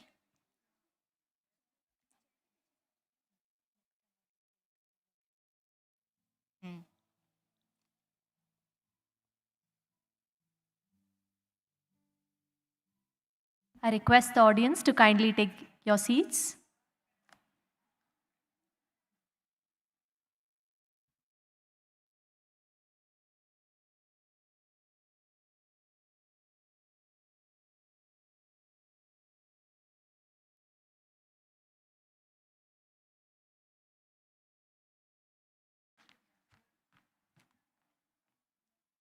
Good afternoon, respected guests, dignitaries, and attendees, and welcome to the valedictory ceremony of the 19th International and 55th Annual Conference of ELTAI on the theme Lessons Taught, Lessons Learned, Teacher and Learner Narratives. My name is Anna. And my name is Amrita, and we will be your MCs for the afternoon.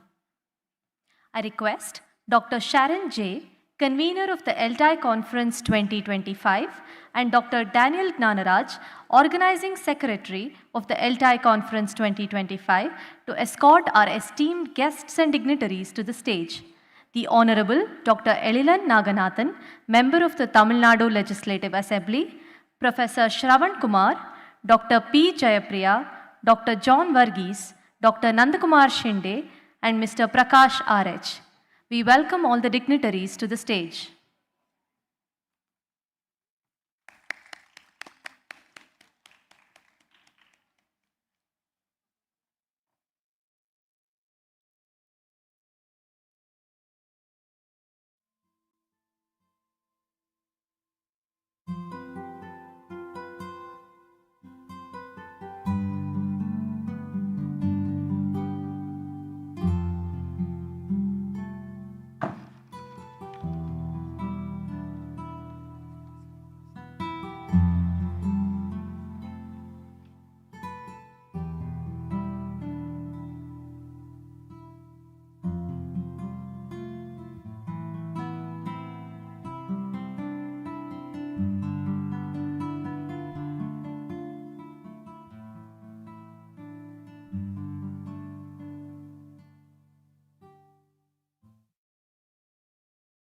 To formally commence this valedictory ceremony, we are joined by Professor Shravan Kumar, the National Vice President of ELTAI and Dean of K.R. Mangalam University. Welcome, sir.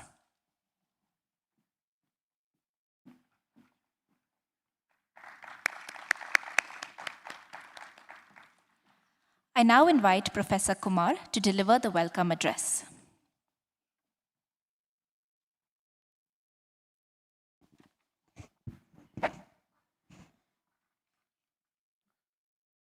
ಎಲ್ಲರಿಗೂ ನಮಸ್ಕಾರಗಳು. Vadakkam, namaste. I have been assigned a duty to welcome the people, those who are attending the session since 4 days, and the important people, those who are sitting with us on the dais. I would like to begin with a short story that a young teacher asked her mentor, "How do you make your classroom alive every single day?" The mentor smiled, rather gently smiled, and said, "Because I never walk into the classroom twice." The teacher replied, confused. She said, "Yes." Then he said, "But the classroom does not change." The mentor gently answered that my children do. Their hopes, their questions, their fears. So if they change, how can I remain the same? And this conference reminded me of that story. Across these 4 days, each session, each idea, each shared moment shifted our understanding, reshaping us as learners, as teachers. And just as Harivansh Rai Bachchan ji has mentioned, "Jo beet gayi, so baat gayi. Let the past be past." And that is what these 4 days have done. Turned conversations into insights, and insights into inspirations. Once again, good afternoon, everyone. It's my privilege to welcome you to the valedictory session of our 4-day International ELTAI Conference. On behalf of ELTAI, I warmly welcome our esteemed dignitaries. I wish to extend our heartiest gratitude to Honorable MLA, Thousand Lights, Chennai, Dr. Naganathan.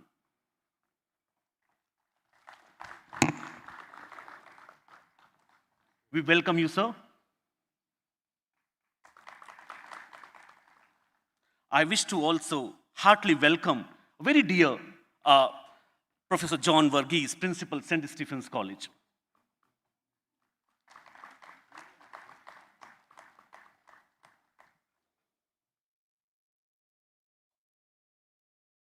We truly welcome you, sir. I also extend our heartiest welcome to Dr. P. Jayapriya, Registrar, Mother Teresa Women's University, Kodaikanal. Welcome, ma'am. I welcome Dr. Nandakumar Shinde, MIT ADT University, Pune. Dr. Shinde, we welcome you. I welcome Mr. Prakash R.H., the National Joint Secretary of ELTAI.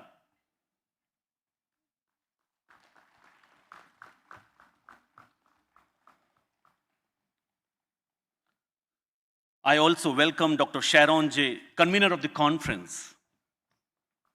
Ma'am, please accept our token of love. And at the end, the organizing secretary who has organized the events, I welcome Dr. S. Daniel Ganraj.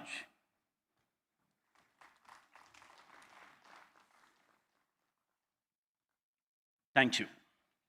To every scholar, presenter, researcher, teacher, and the participant, thank you for your presence, your passion, your patience. And Dinkar reminds me, Ramdhari Singh Dinkar reminds me, the spirit of possibility is what fuels education. मनुष्य के लिए कुछ भी असंभव नहीं है यदि वह सोच ले. Means nothing is impossible for a human being if he can think of. And this gathering has been a testament of that courage to dream, to do, to transform. And it is applicable for everyone, for the organizer and for the presenters. I remind one more little story. A group of travelers once began climbing a steep mountain. Each carried a small lamp, faint, trembling, barely lighting a few steps. But as they walked together, as ELTAI and Christ University people walked together, and along with the participants, their lamps converged into a single glowing path that cut through the darkness, guiding them safely to the summit. And these 4 days have been exactly that. Your papers, your ideas, your workshops, your questions became lamps that illuminated one another. The poet Nagarjuna also, I remember him, that captures this so beautifully. Akal mein bhi phool khilenge, tum koshish to karo. Even in difficult time, the flowers bloom when effort becomes collective. And here at ELTAI, we did just share knowledge. We created a garden of new possibilities as we are trying to now inculcate the peer reading amongst the learner. And I want to mention, I remember Uday Pratap Singh ji, when he mentions that सब फैसले होते नहीं सिक्का उछाल के, सब फैसले होते नहीं सिक्का उछाल के, means all the decisions cannot be done by flipping the coin.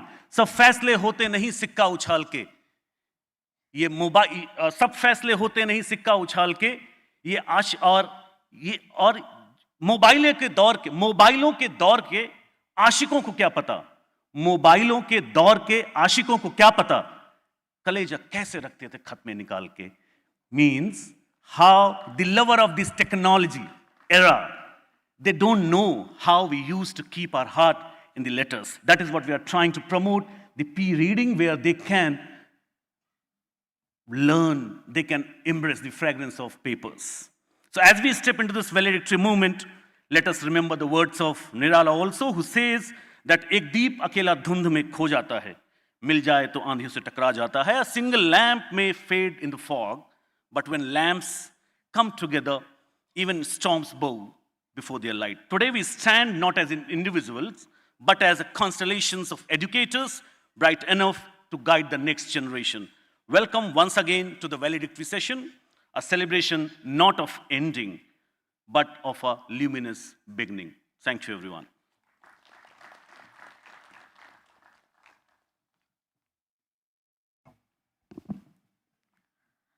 Thank you, Professor Kumar, for commencing this valedictory ceremony on such a positive note. I would like to invite Dr. Bhavani S., Dean of the School of Humanities and Performing Arts, to present a token of our appreciation to the guest of honor, Dr. Elilan Naganathan. Ladies and gentlemen, please put your hands together for our guest of honor.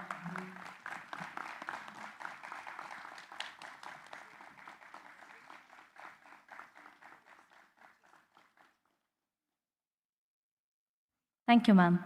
I would like to invite Dr. Kishore Selva Babu, Head of the Department of English and Cultural Studies, to present tokens of appreciation to Dr. Varghese and Dr. Jayapriya.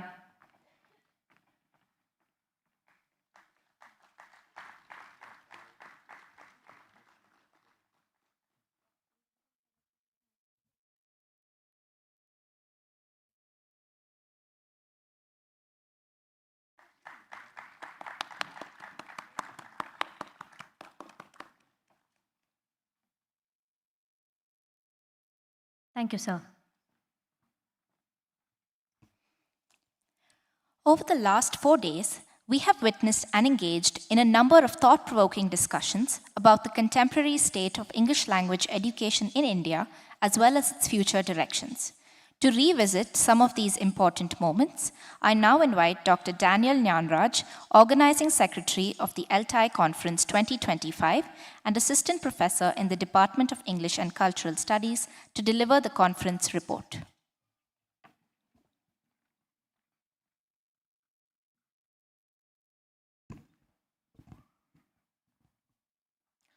Good afternoon, distinguished guests, esteemed speakers, and dear colleagues.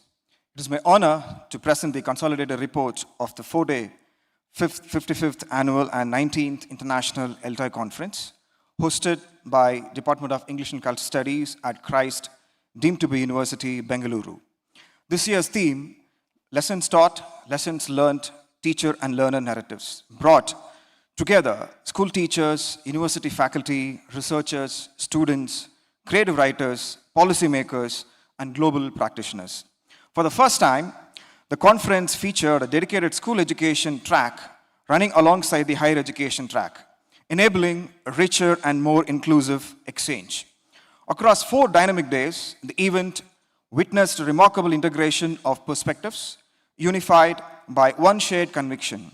English teaching today must be inclusive, future-ready, humane, and deeply reflective.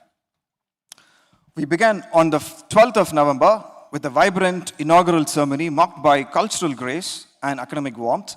Our guest of honor, Honorable Minister through Anbil Magesh Poyamali, Minister for School Education, Government of Tamil Nadu, articulated a message that resonated throughout the conference. He reminded us that we must, I quote, let the mother tongue be our identity and English be our opportunity, I unquote.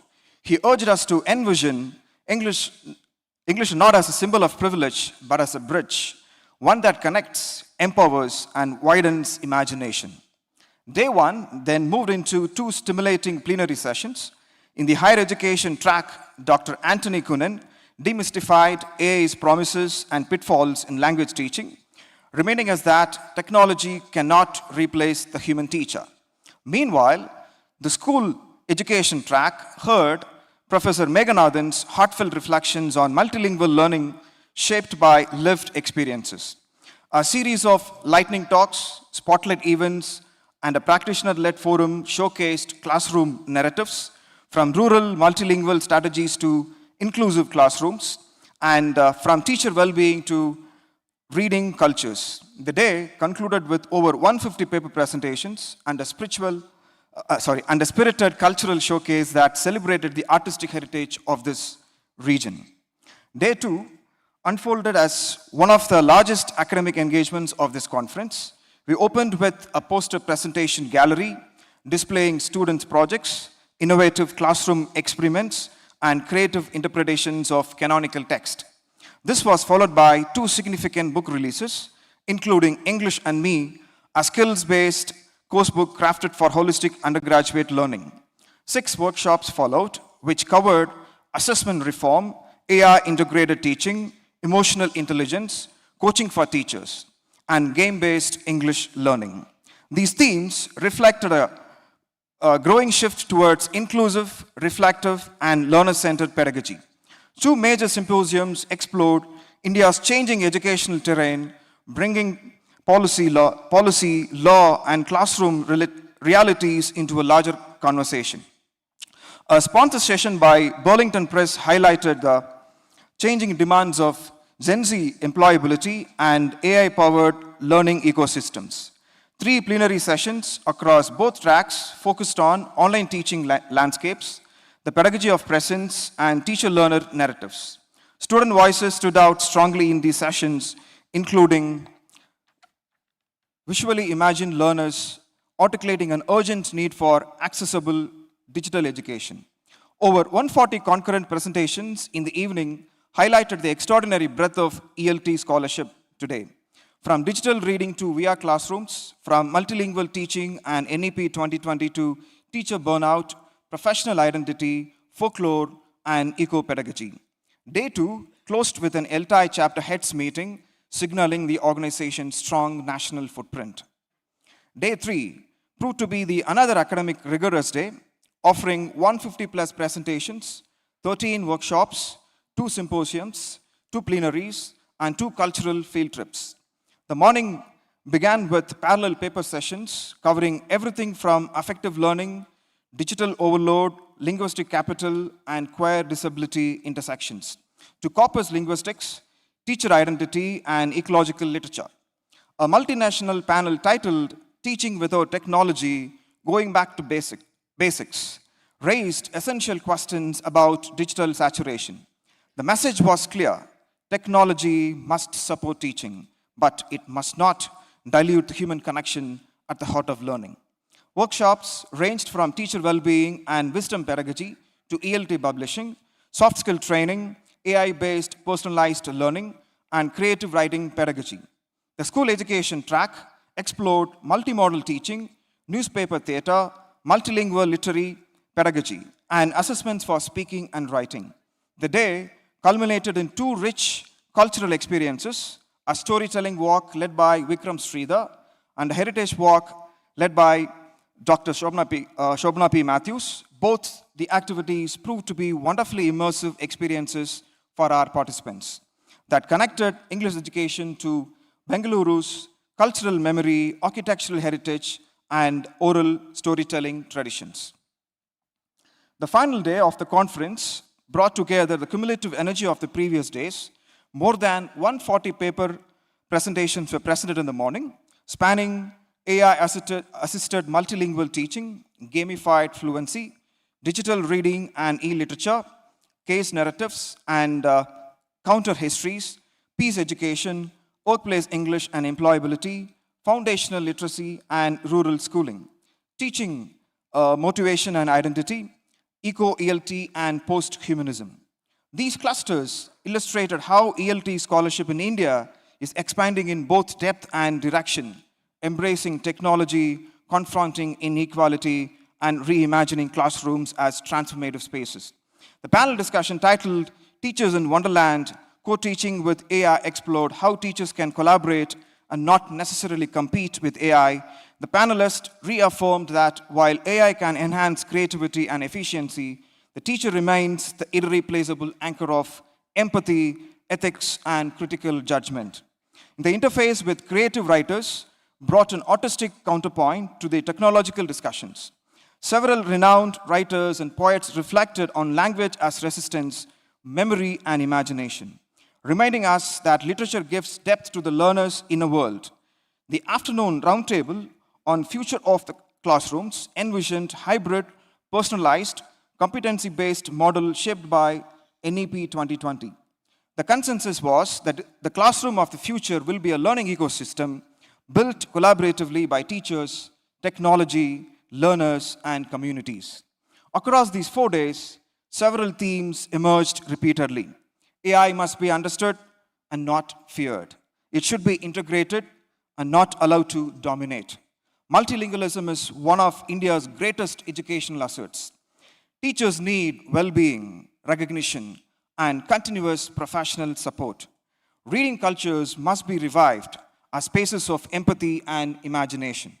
Assessment needs to move beyond marks to growth, reflection, and creativity. Learners must be partners and co-creators of knowledge and not simply passive recipients. And above all, human connection remains the center for learning. The 2025 ELTAI conference thus brought together over 1,000 participants, showcased 500 plus presentations, hosted numerous workshops, symposiums, panels, creative interfaces, cultural walks, and countless conversations in corridors, classrooms, and coffee tables. Together, these 4 days have reminded us why ELTAI has remained India's leading English Teachers Association for more than 5 decades. Because we listen to teachers, we learn from learners, and we grow with community. As we look forward to ELTAI 2026, we carry with us renewed clarity, strengthened networks, and a shared commitment to nurturing classrooms that are more creative and more humane.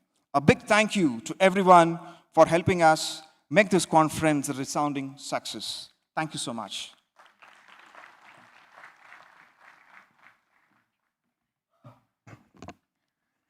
Thank you, Dr. Daniel. I now invite Dr. P. Jayapriya, Registrar at Mother Teresa Women's University, Kodaikanal, to deliver the felicitation address.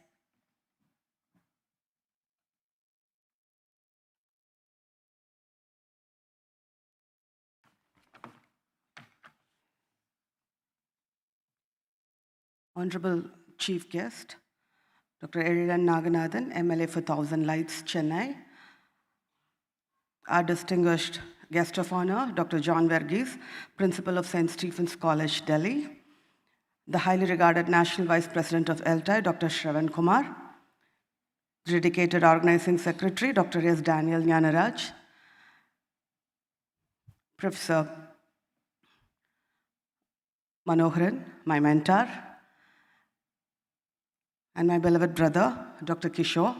Wish you all a very healthy evening, and I deem it as a great privilege to be here on this evening for the valedictory function of this particular conference on the theme Lesson Taught, Lesson Learned, Teacher and Learner Narratives.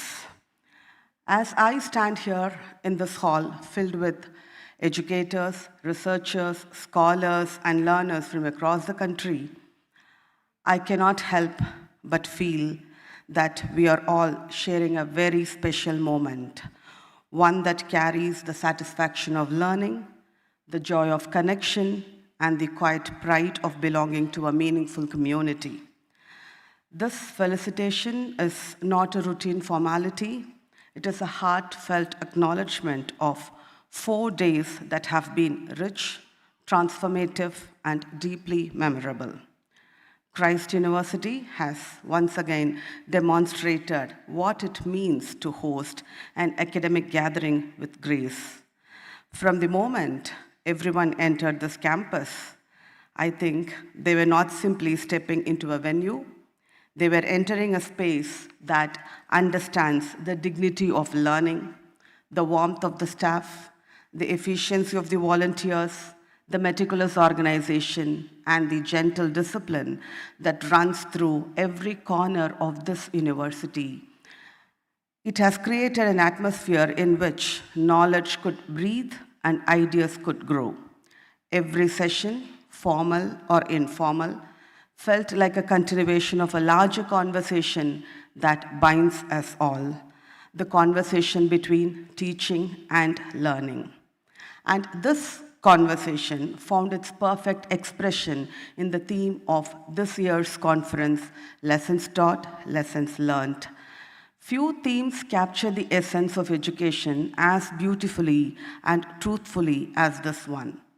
These 4 words represent the cycle that every teacher and every learner participates in from the moment we step into a classroom.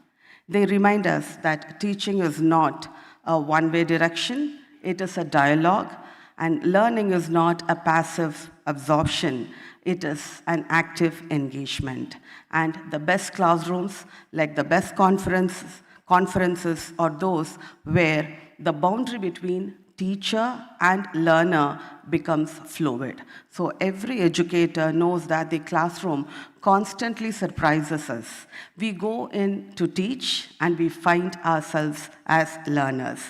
We think we are giving answers and we find new questions. We believe that we understand our learners and suddenly they show us a new way of seeing. So this conference has mirrored the same rhythm. We all came with knowledge. We are leaving with an insight today. We came with prepared content. We are leaving with renewed purpose. We came as individuals. We are leaving as a community. The English Language Teachers Association of India has been nurturing this community for over 5 decades. It has been the backbone of English language education in the country, supporting teachers not from a distance, but from within the realities of their everyday work. ELTAI understands the real classroom, the diverse learners, the multilingual environment, the shifting expectations, the limited resources, the creativity required, and the patience demanded. It understands that English in India is not just a subject, it is a skill, an opportunity, and often a bridge. It understands that teaching English is not merely about grammar or vocabulary, it is about opening doors to expression, confidence, and participation. And that understanding has been evident in every session of this conference, I believe. What made this gathering truly inspiring was not only the quality of scholarship, but its sincerity. The papers, workshops, talks, and discussions emerged from lived experiences, from teachers who are in classrooms every day, from researchers who observe learning closely, from scholars who reflect deeply on pedagogy. And let me acknowledge a reality that every large conference shares. Although our esteemed dignitaries could not be present in every parallel session, something completely natural in a conference of this magnitude, the sincerity, clarity, and intellectual strength of the presentations were reflected in the conversations that echoed across the campus. You could hear them in the debates after the sessions, in the discussions during the tea breaks, and in the enthusiasm and participants speaking about what they had heard. It is in this ripple effect that shows the true success of an academic dialogue. So Christ University has played a remarkable role in amplifying the spirit. This institution provides an academic environment that is both rigorous and humane, and the Department of English and Cultural Studies had proven once again that excellence is most powerful when it is combined with empathy. Hosting an international conference is a demanding task. Yet here, everything has felt effortless.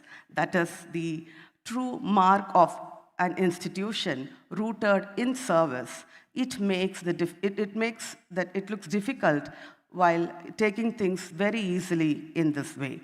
I felt a quiet pride witnessing the way everyone here contributed, educators from different regions, varied backgrounds, and unique experience, each bringing their finest strengths to this table. There was a gentle kindness in the discussions, a sincerity that shaped every presentation, and an effortless encouragement that flowed across sessions. Together, these created an atmosphere of genuine camaraderie, I would say, the kind that reminds us that teaching has never been an individual endeavor. It is and has always been a community of hearts and minds working in harmony. When educators share their strengths with openness, every learner gains, and education becomes not just a process, but a profoundly uplifting experience. At this valedictory moment, I stand with a deep sense of appreciation for all of who have shaped this 4-day academic celebration. ELTAI's vision has given this conference its direction. Christ University's gracious hospitality has given its home. The organizing committee has given its structure. The presenters have given its substance. The participants have given its spirit. And the volunteers who worked quietly behind the scenes have given it seamlessness. Above all, what truly stands out is the sense of togetherness that this conference has nurtured, a togetherness that reflects the collective strength of our teaching community and the shared purpose that brought us all here together. Because research alone does not move education forward, technology alone does not change classrooms, policies alone do not shape learners. It is people who do, people who care, people who listen, people who believe in the power of learning. Today, as we conclude this conference, we are not closing a chapter, we are opening many. Each one of us will carry something from here, an idea, a method, a question, a renewal sense of purpose. And when we return to our classrooms on Monday morning, we will not be the same people who arrived here 4 days ago. We will carry an energy, a confidence, a gentleness, and a new awareness of a role in shaping minds and lives. Education is often described as lighting a lamp, but I believe it is more than that. It is the act of ensuring that once the lamp is lit, it stays burning. When a teacher lights the flame of understanding, the learner becomes the keeper of that flame. And when learners carry that flame into society, they become the light that guides others. Today, my felicitations extend to everyone who has nurtured the flame over the past 4 days, to ELTAI for sustaining it to 5 decades, to Christ University for sheltering it during this conference, to the organizers for tending it tirelessly, and to every participant for protecting it with sincerity and openness. May this flame burn brighter in your classrooms. May it illuminate your research. May it strengthen your voice. May it inspire your students, and may it guide us all towards a future where learning is not just accessible but meaningful, not just achieved but cherished. Once again, I extend my warmest felicitations to ELTAI, Christ University, and all the scholars and educators present here. May your journeys continue to illuminate minds and touch lives. Thank you all for the inspiration, the dialogue, and the dedication you have brought into this space. Thank you.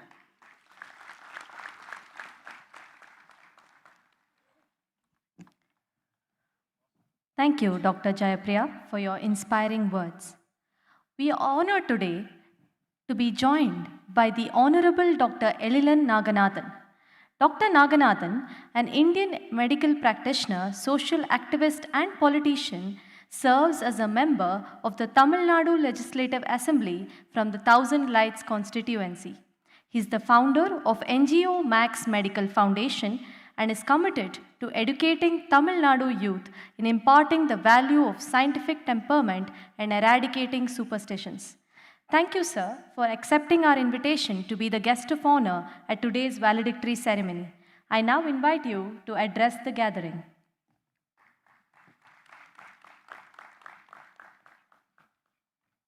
Good afternoon to all dear dignitaries on stage and social economic champions of this country. You would wonder, why do I term English teachers, professors as social economic champions of this country? Here I stand from the land of two-language policy, from Tamil Nadu, English and Tamil.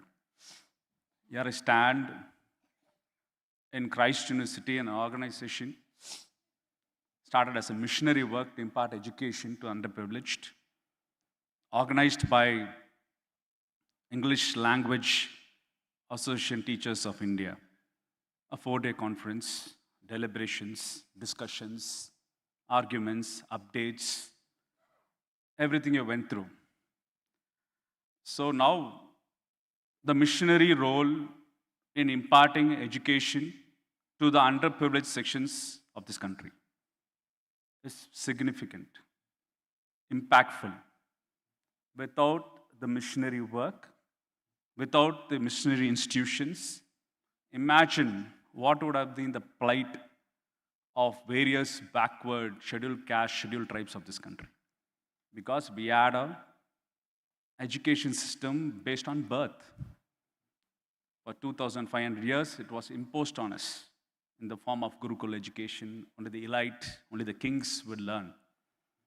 But if not for institutions like this, imagine the status of the education, what would have happened.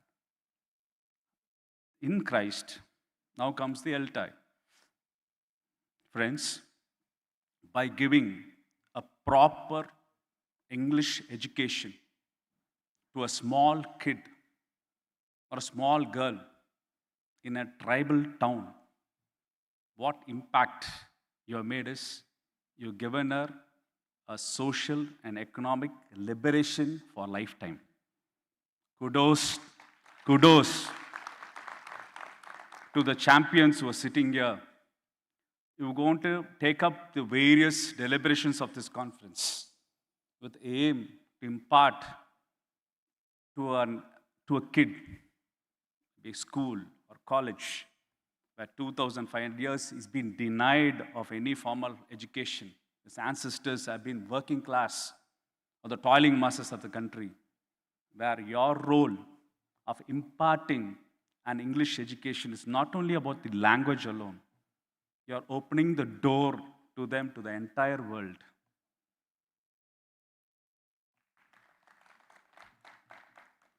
Here I'm standing as a practicing physician, as a member of a legislative assembly, as a member of a state planning commission. But where do I get liberated?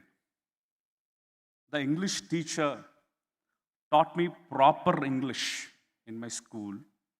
I'm a first-generation doctor for my family. The English teacher, along with the language, he opened up the philosophical attributes of the society, the humanities nature of the society. We may produce doctors and engineers, but humanity subjects like English literature or Tamil literature or any language literature are the one who add philosophical value and ethical value to the life.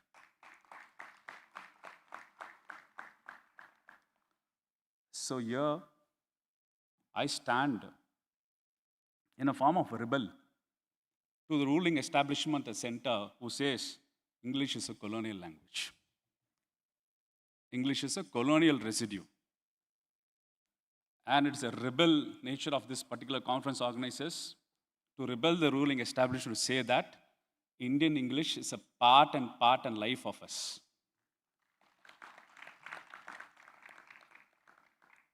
You know why? The democratic principles is not colonial. It is from the colonial administration we are enjoying today. The constitutional framework has been inspired from various constitutions through a man from a oppressed community had an access to Western education, who's the father of our constitution, where we enjoy the liberty here. The railways, what we have implanted, it's not a colonial residue. The medicine, what we practice, the law, what we practice, and the institution structure doesn't seem like a colonial residue. But do you see the ploy there? the ploy in order to prevent a proper English knowledge transfer for an economic and social liberation, what I voted for, what I vouched for.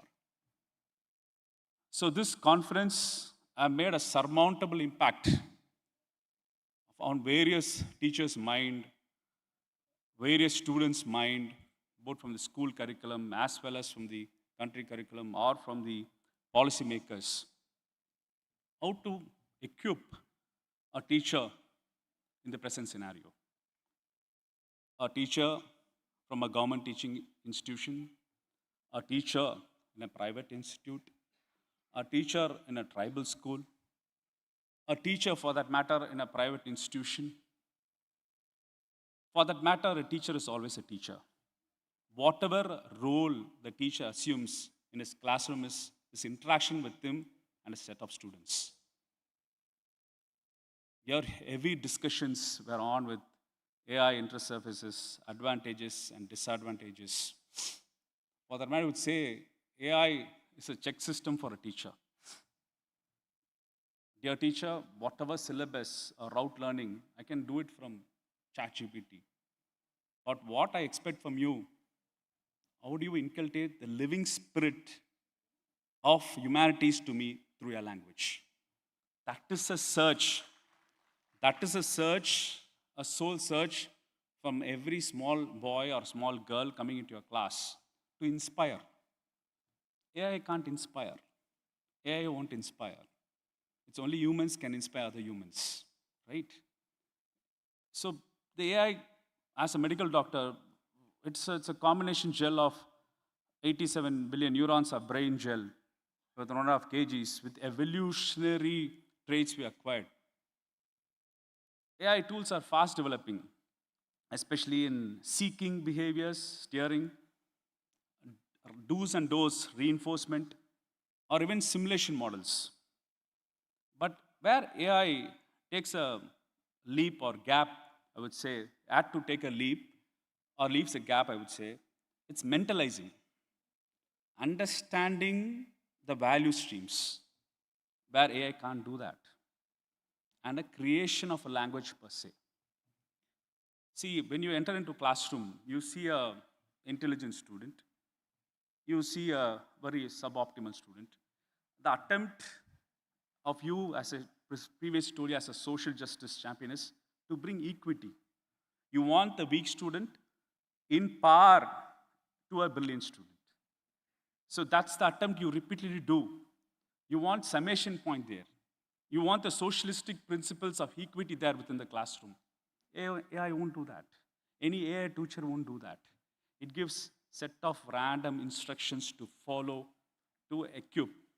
But that human component of the value, where you understand the socio-economic background of each and every student, where you understand the psychological analysis of each and every student, that is the crux where AI can't replace. You can use an AI tool. Yes, AI literacy should be there to understand how AI is functioning. Or AI skills, where creating of AI tools, especially in language pedagogy, where you'll be giving your valid inputs from the conference. But one point of time, you should understand that gadget, that tool should be with ethical regulation, to be appropriate at the appropriate age to be delivered. Because the information is so huge for small kids, for small children.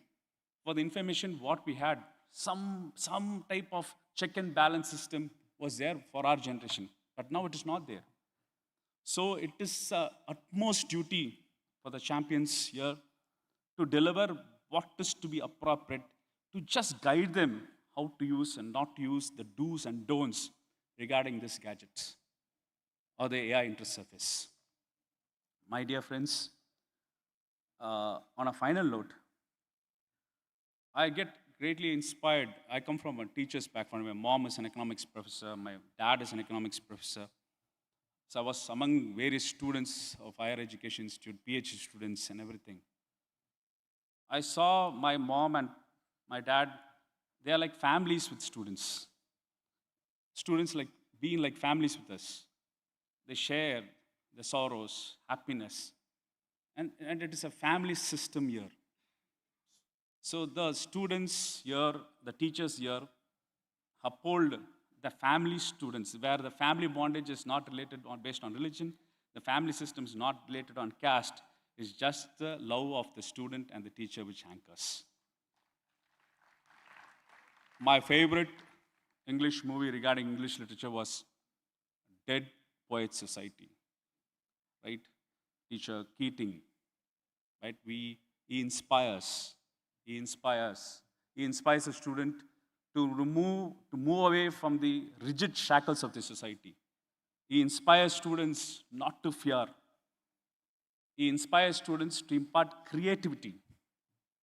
He inspires students to stand up for justice. And no AI can replace Professor Keats. Thank you.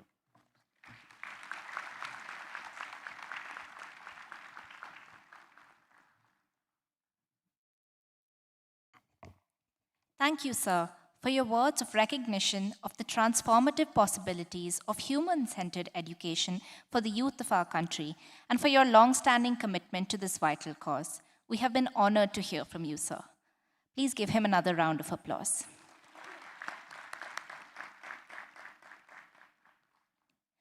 We now come to another key moment of this ceremony, the valedictory address. Our valedictory speaker is Dr. John Varghese, Principal at St. Stephen's College, Delhi. He has co-authored books titled The Basics of Spoken English, Strengthen Your English, and Contemporary Literary Theory, A Student's Companion. He has also scripted and produced 2 television programs for learners of English, which were awarded the best entry in the UGC CEC Documentary Film Festival in Goa. Thank you, sir, for accepting our invitation. I now invite you to deliver your address.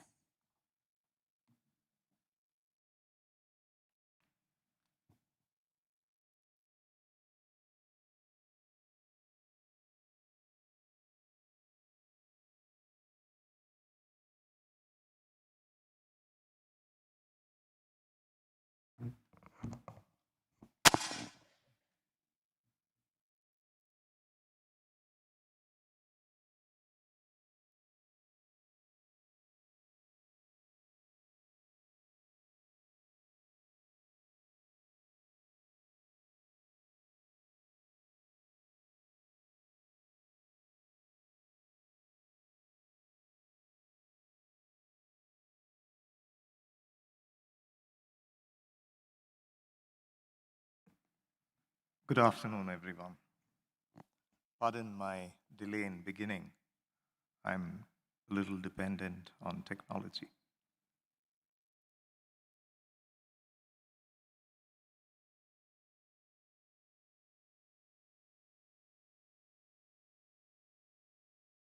Once again, good afternoon, everyone. At the outset, I'd like to acknowledge my indebtedness to my respected teachers who are present here. Professor K. Lango and Professor P.N. Ramani, to whom I'm obliged and deeply indebted for what they have given to me, not just in the classroom, but also outside. Respected member of the Legislative Assembly, Dr. Irilan Naganathan, thank you, sir, for what you have just shared with us. It is so evident that when leaders, especially public leaders, are educated, the kind of difference and insights that they can bring to their work. We are deeply grateful for the facts that you have expressed here, and we are also proud of the fact that Tamil Nadu stands as a beacon of what is right, especially with regards to education. Thank you for what you and the government do, sir. We are very honored, and as teachers, we are also very proud.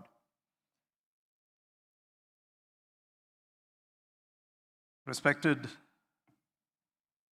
Madam Jayapriya, thank you for what you have shared here. My friend and National Vice President, Dr. Shravan Kumar, thank you for what you have achieved here. The organization which goes into a conference of this width and breadth is not easy. Thank you, Dr. Nandakumar Shinde, Mr. Prakash, National Joint Secretary, Dr. Sharon, Dr. Daniel Nyanraj. Thank you especially for the report that you have read out. For someone who has missed 3 days of the conference, your report has been very useful. Thank you.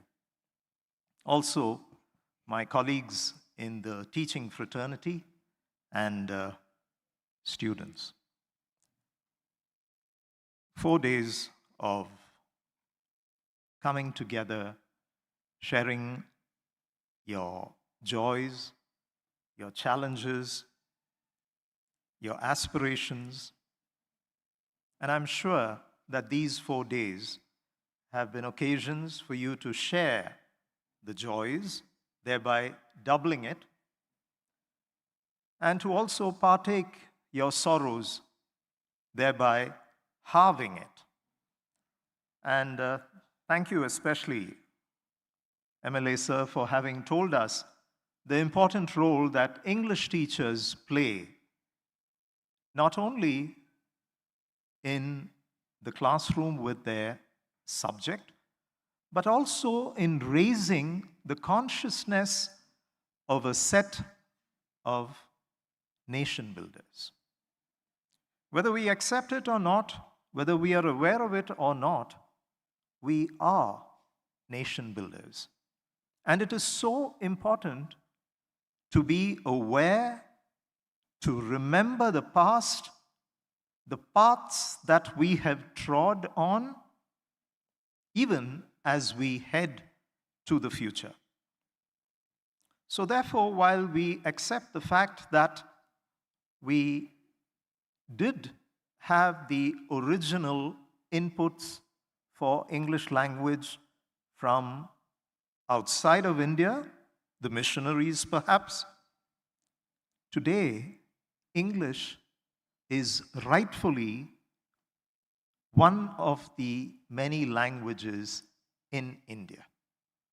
So therefore, those who say that English is a foreign language, they are so mistaken.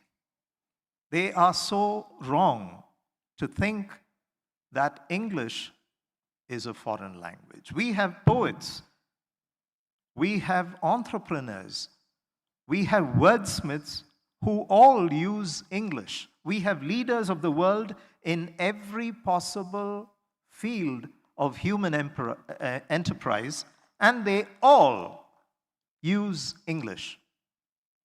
So therefore, English is no longer a proprietary possession of any one country.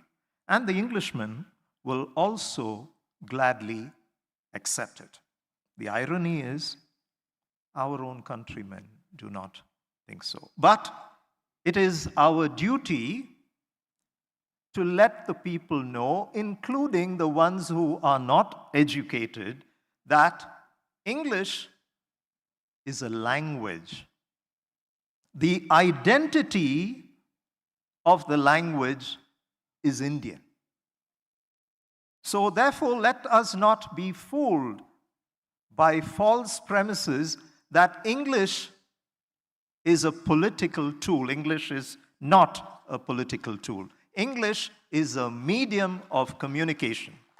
And like the registrar of Mother Teresa University, English is a language through which we teach them values, empathy, ethics, principles. And we can teach it in other languages as well, But English is also one of the Indian languages through which we can achieve this important goal. I'm also very grateful to Dr. Kishore Babu and the Christ University for having organized this wonderful 4-day conclave when all of us can come together and look at the lessons that we have learned. We can understand the lessons that have been taught. And as learners and teachers and administrators, what is the narrative that we are going to take forward? I'm very grateful for Christ University and Dr. Kishore Babu's kind invitation asking me to come here and share my narrative. I had originally planned a 7-page long presentation, but now, after listening to the esteemed members on the stage, I have reduced it because they have said a lot of what I wanted to say. Therefore, I shall reduce my address to just the essentials. And here's what I have to say. Where do I stand on the teacher-learner equation? I used to be an active teacher, but now I am a teacher administrator. And therefore, I'm very happy that the conference organizers have brought in teachers, learners, and administrator policy makers into this, because it is from here that we are going to take forward our narrative. So to come back to my question, where do I stand on the teacher-learner-administrator equation? Above, on par, or below? It is through this question that I would like to address the teacher, administrator, and learner narrative and try to understand primarily what the lessons are that are being taught to me. And my identity is that of a teacher administrator, and certainly a learner. All of us know, and especially more so through these 4 days, that our classrooms have changed. Our classrooms have changed drastically. The introduction of devices, simple devices, interactive boards, the mobile phone, internet, projects which tell the learner that they need to go to the internet and download a picture or a text. All of these were perhaps the thin edge of the wedge through which AI was introduced. Today, AI is an active part of the English language classroom. I also note that the January issue of the ELTAI journal begins with an article by Vijay Makwana. Is he here? By Vijay Makwana's article on using and comparing AI feedback and a teacher-dependent feedback. And the results of his findings are a little alarming, because he says in that article that the results of an AI-generated feedback and a teacher-generated feedback are alarmingly close to each other. Interestingly, the last article in that journal was also an article by Mark Nicholas and John Lovejoy on how internet memes can be used in the ESL classroom. Again and again, including sessions in this 4-day conference, we have seen the constant recurrence of the internet, technology, and AI. I am using technology here. So, what is the narrative that appears very strongly for me? I come from an institution where I had the privilege of working with Professor M.L. Tiku, one of the foremost proponents of the communicative language theory. But now we understand that communicative exercises are now giving way to technology intervened exercises. So we have AI, we have ChatGPT, we have Grok, we have DeepSeek, and we have generative AI in the classroom. And my own understanding is that we are creating a Frankenstein in the classroom. I fear that we are selling out our ability to use our intelligence, and especially we are setting a bad example for our learners that the use of technology is encouraged. Our students know perhaps more than us when it comes to technology. They certainly know more than I do. And we must admit that often they have a greater resonance and a comfort level with technology. So where do we stand on the teacher-learner technology equation? Above, on par, or below? How important is technology? Let me tell you, technology is very important. And I'm sure you know that. Many of you have actively used technology. It makes things very easy. Language learning becomes easy. Errors can be avoided. Emails can be written in a jiffy. Essays can be prepared in no time. But the dangers are there. The dangers of taking that easy option of selling our souls to a technology which will take decisions for us is strong. And that is where we need to be careful, because technology can let us down. Technology, like you saw in the beginning, believe me, it was not deliberate. I didn't come here to stage that act. It naturally happened. Technology can let us down. And many years ago, I used to teach at the English and Foreign Languages University in a radio department where we were heavily dependent on technology. And often, the electricity would fail. The tape, the radio tape would get cut.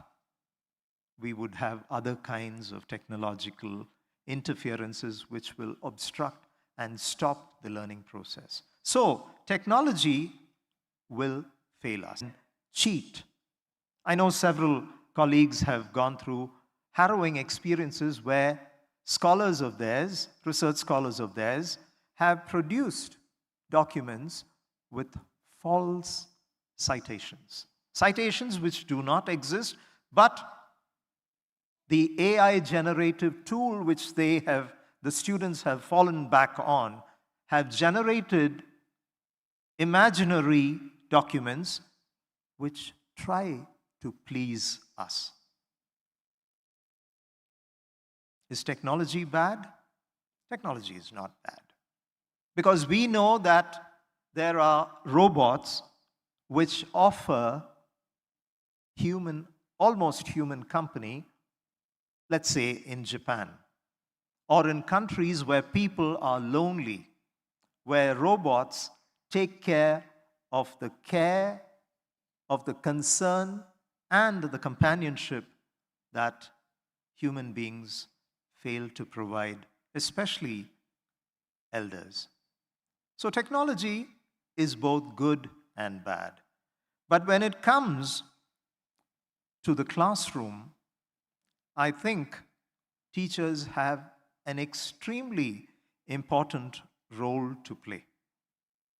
And I have identified 5 such responsibilities that we carry on our shoulders. And I place myself in the situation that I am, and I assume that if it is true for me, it is also true for my colleagues who are teachers and learners. So therefore, my first learning is that I must not just become conversant or familiar with technology, but I must become good at technology, because I must be in a position to understand the traps and the pitfalls that technology can lead me into.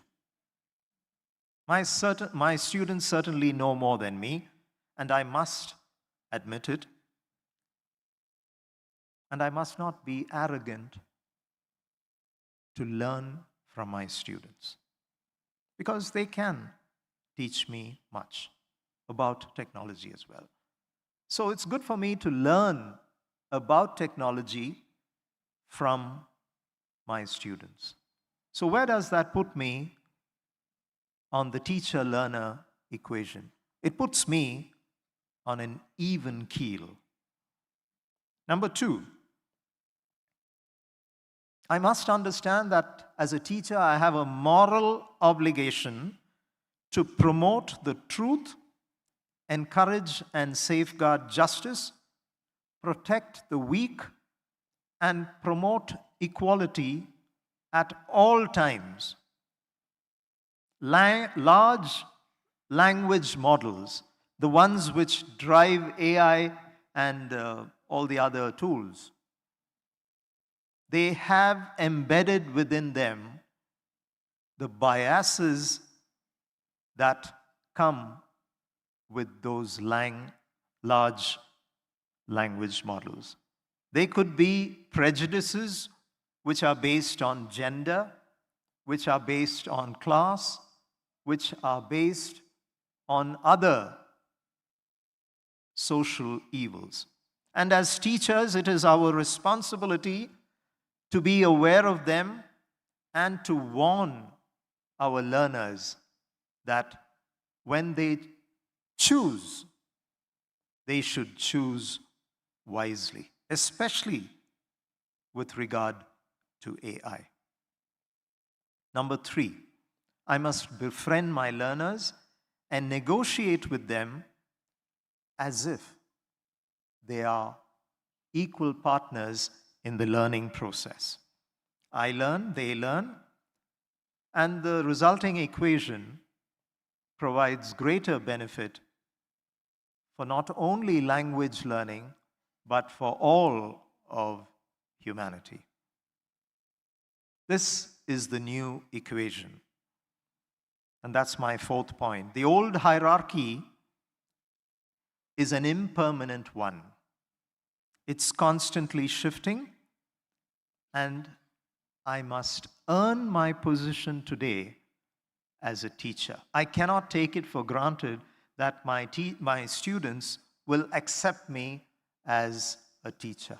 I need to earn it. Information is no longer a priority or a privilege that only teachers possess. And the 5th point, when teachers and learners move forward together, sometimes we must accept that learners can lead, teachers may follow. I hope that as we go forward, as we carry our narratives from this 4-day conference, from having shared, from having learned lessons, we will also be in a position to take our narratives forward and teach the right lessons. Thank you very much for being patient with me. Thank you for this opportunity which Christ University and ELTAI has given to me. I remain grateful to all of you. Thank you.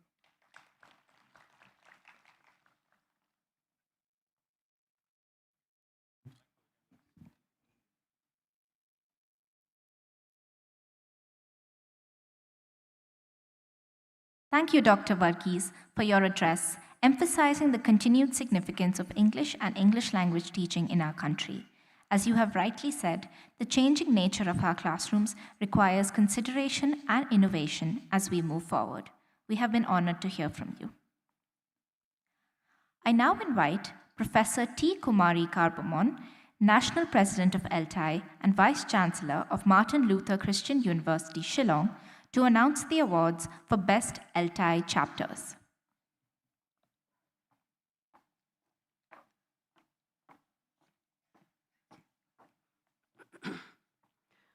Honorable Guest of Honor, Dr. Ella Naganathan, we wish to inform you that the ELTAI has 81 chapters all over the country. Based on the annual report submitted by the chapters, the National Executive Committee presents the Best Chapter Awards to the following 2 chapters. The Best Performing Chapter Award goes to ELTAI Pune Chapter for the remarkable initiatives, exceptional leadership, and meaningful contributions to ELT in India. I will request our guest of honor, Dr. Erlan Naganathan, to kindly do the honors.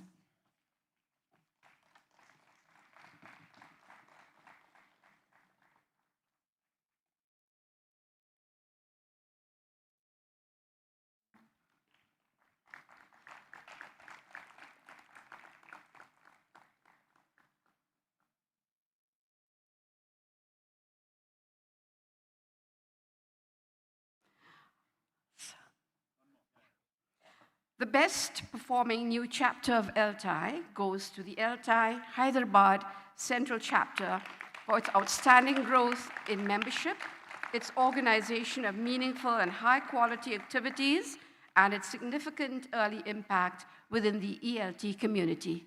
I invite our guest of honor to do the needful.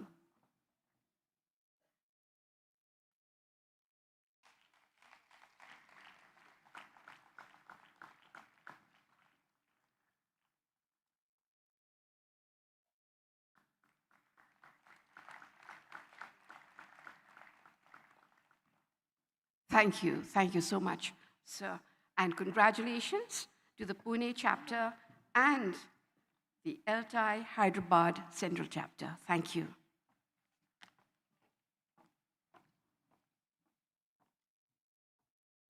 Thank you, ma'am, and thank you to our guest of honor. We have had the opportunity to hear a number of excellent presentations over the last 4 days.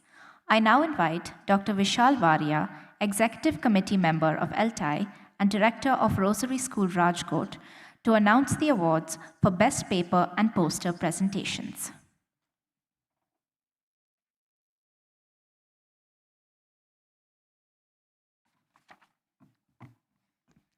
Thank you. I think the most awaited moment of the conference has arrived, and I suppose we all are eagerly waiting for the results of the 4-day marathon that we all have been making. Before we come up with the results, I would like to say it's not an easy task to come to the conclusion of the results. There are total 544 paper presentations and total 7 poster presentations. And the papers have been categorized in different categories, like presented by school teachers, those presented by college and university professors, then research scholars, and those by UG and PG students. The judges have mentioned some criteria with which they have evaluated the papers, and these criteria are content and correctness, delivery and adherence to the time, relatedness to the abstract and handling of question and answer. These are the criteria through which the judges have evaluated the papers. The results that I'm going to announce are the best papers. Okay? The order with which I'm announcing does not mention that they are first, second, or third. There is no such criteria. Every paper that I speak upon, every presenter that's going to come on the stage is being awarded as the best paper presentation. Okay? And I start with my awards. To do the honors, I would request Dr. John Verghese, Principal of St. Stephen's College, Delhi, to please come forward to give away the awards. The Best Paper Presentation Awards, first in the School Teachers category. The best paper is a study on teachers' classroom strategies to improve oral reading fluency among high school students by Mr. C.H. Lakshmaya, teacher, Chandanagar, Moinabad. Are you there, sir? Mr. C.H. Lakshmaya. Anyone here to collect the award on behalf? Okay. The second is Empowering Voices, My Classroom Contribution to DOE Delhi's Project Voice, Mr. Ashok Upadhyay, TGT English, Directorate of English, Delhi. I would request sir to please award the presenter with a certificate and a cash award.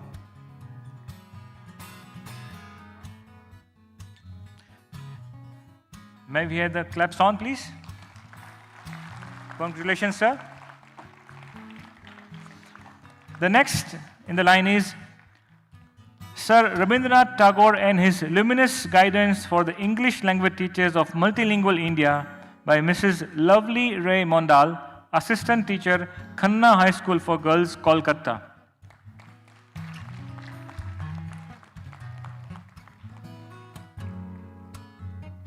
This way, ma'am.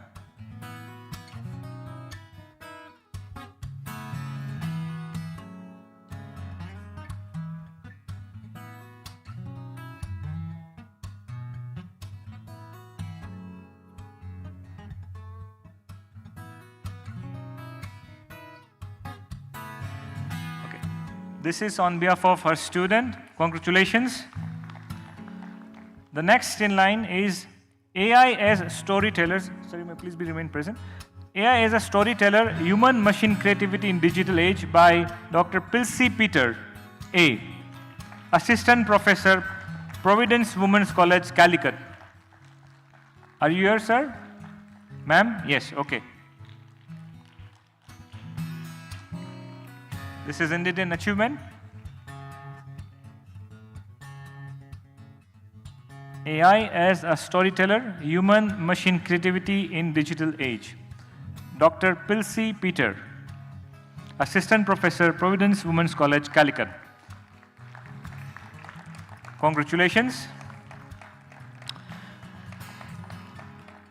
Next in line we have Reimagining English Language Teaching in Meghalaya Towards Employability and Equity in a 2025 Workforce by Mr. Uziel S. Momin, Assistant Professor, Tura Christian College, Tura. Yes. Here we see, sir. Yes, double up. That's the spirit. Very good. Mr. Uziel M. S. Momin, Assistant Professor, Tura Christian College, Tura. Congratulations, sir. Next paper is Improvement of Technical and Legal Communication Skills Using AI with Natural Language Processing. There are two presenters, Mrs. Mule Rama Chaitanya, Assistant Professor, Nadiyampalli Satyanarayan Raju Institute of Technology, Visakhapatnam. And the second is Dr. Prasanthi Musinana, Associate Professor, Nadiyampalli Satyanarayan Raju Institute of Technology, Visakhapatnam. Are you here? Yes. Please join in.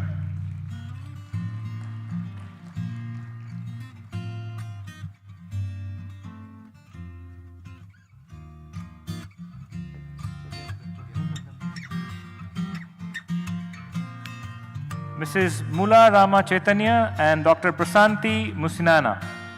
Congratulations. Have we had a round of applause, please? Please join in.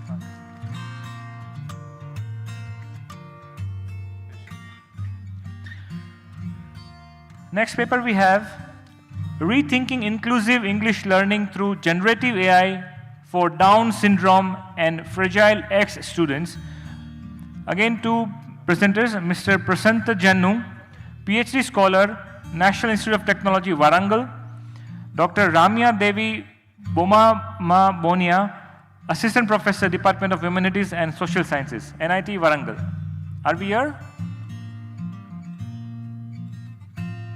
Mr. Prasant Janu? Okay. Congratulations. Next in line we have from print to screens, investigating digital reading habits among university students in Jammu division, Ms. Rumita Sharma. Ms. Rumita Sharma, research scholar, Central University of Jammu, Samba, Jammu. Yes, we have the candidate. It's a privilege to be selected in the paper presentation among 544 papers. Okay, these are the winners. A big round of applause for Ms. Rumita Sharma, research scholar from Central University of Jammu, Samba, Jammu. Next paper is Exploring Multimodal Practices, Digital Text in ELT Classroom by Ms. Sweta Sarkar.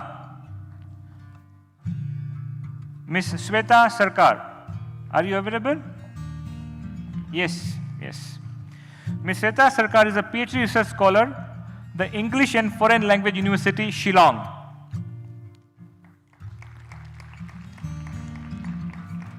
The paper is Exploring Multimodal Practices, Digital Text in ELT Classroom.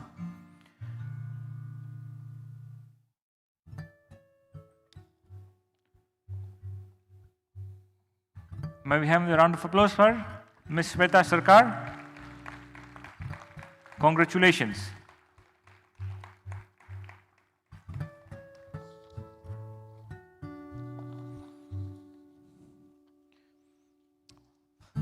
Thank you, sir. You may please have your seat.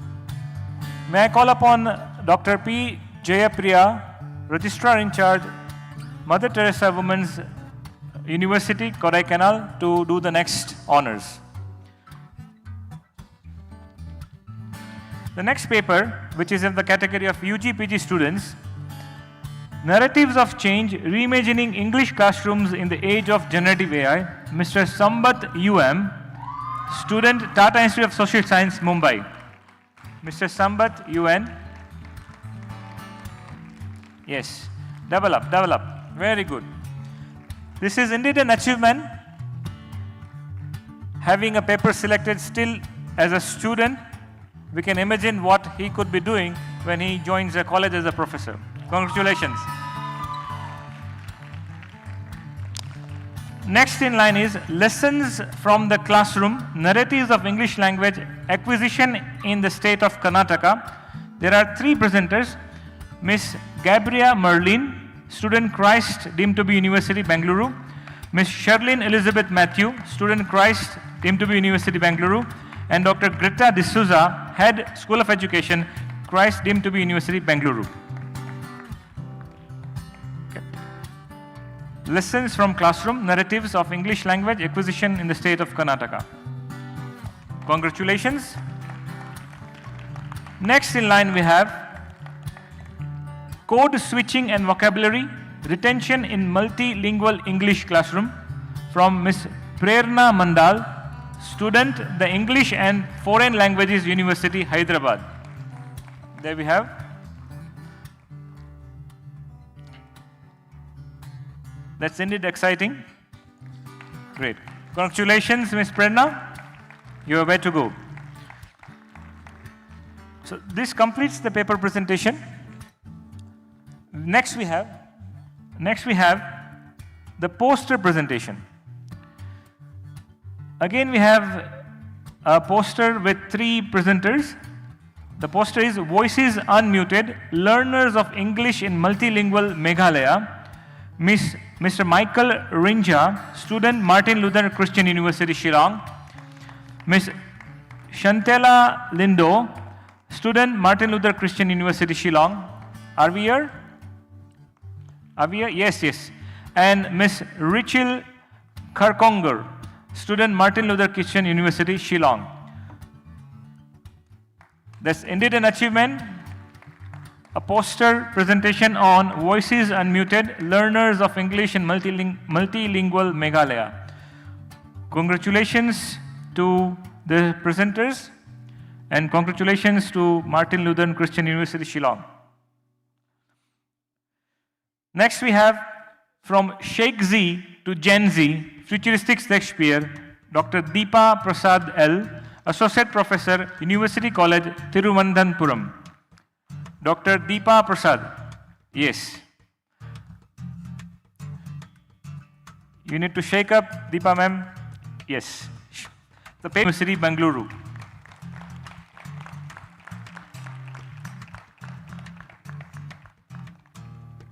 Okay. Ms. P. Shreya Minakshi, may we have the claps on, please? From Beyond the Blackboard. Congratulations.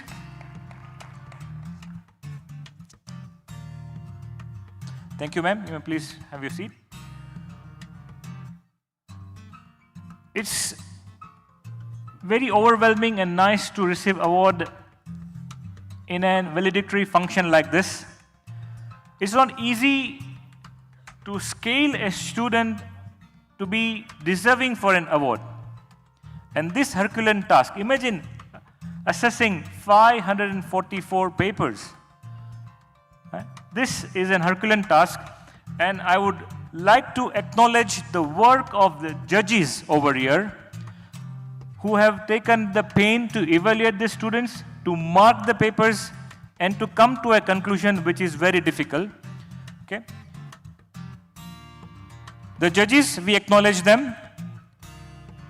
Professor Rama Matthew, Dr. Suryadeep, Dr. Jiresh, Dr. Rupesh, Christ deemed to be University. For PhD candidates, Dr. Vishal Varia, thank you. Dr. Shriji Nag. For college teachers, Dr. Anusha Ramanathan, Dr. Nandini Tank, Rinsi Raju, Professor Kumari Karmamon. For poster, we have Dr. Jaya and Dr. Nishant V, Christ deemed to be University. We acknowledge the work of these judges, and may we have a big round of applause for these judges. This is really a tiring task, 4 days of assessment, 4 days of, it takes a presenter to take 10 minutes, to give 10 minutes to present, but it takes an evaluator 50 minutes to assess 5 presenters and sit on the same bench and evaluate. Herculean task, well done. That's my task. Thank you very much.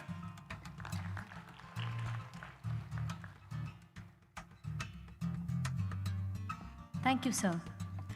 At the beginning of this conference, many of you put your names forward for a lucky draw.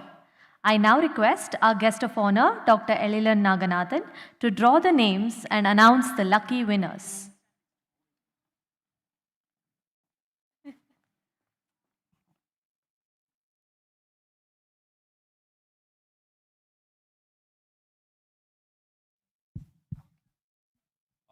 The lucky winner, Sadia Jalal. Dr. Sadia Jalal. Do we have Sandhya Jalal with us? She's coming. Or in charge, or yeah. Second one.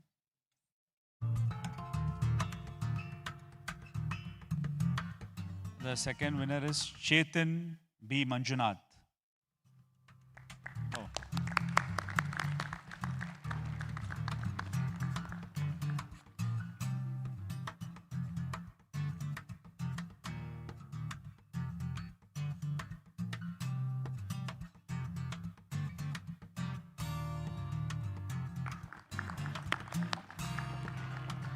A round of applause for our lucky winners.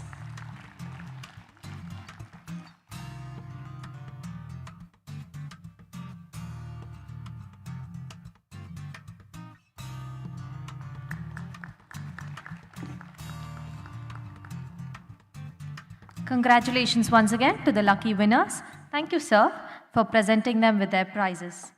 I now invite Dr. Xavier Pradeep Singh, National Secretary of ELTAI, to make a few important announcements.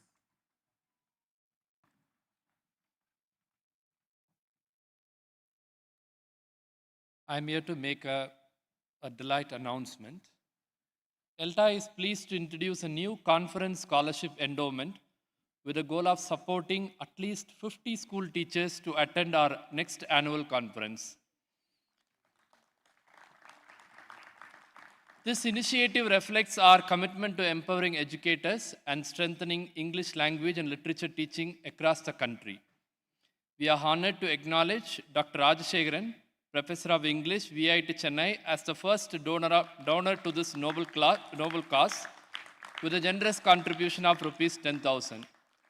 Dear sir, we extend our heartfelt gratitude for this meaningful support. We warmly invite members of our community who wish to contribute to this endowment to approach us. Your support, big or small, will directly help school teachers gain valuable professional development opportunities. Thank you for joining us in this effort to uplift and empower our teaching community.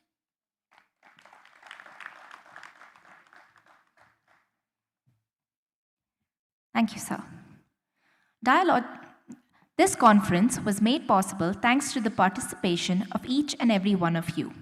And for that reason, your feedback would be invaluable to us and to future organizers. I would now like to invite feedback from our valued attendees. First, Dr. Deepa Prasad, Associate Professor at University of Kerala.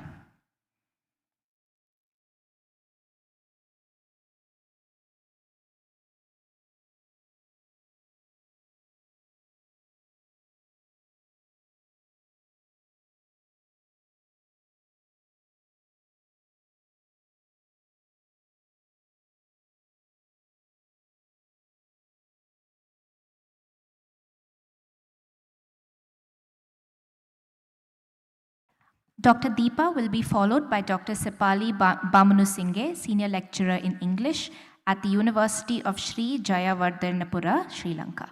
You may be ready to come after Dr. Deepa.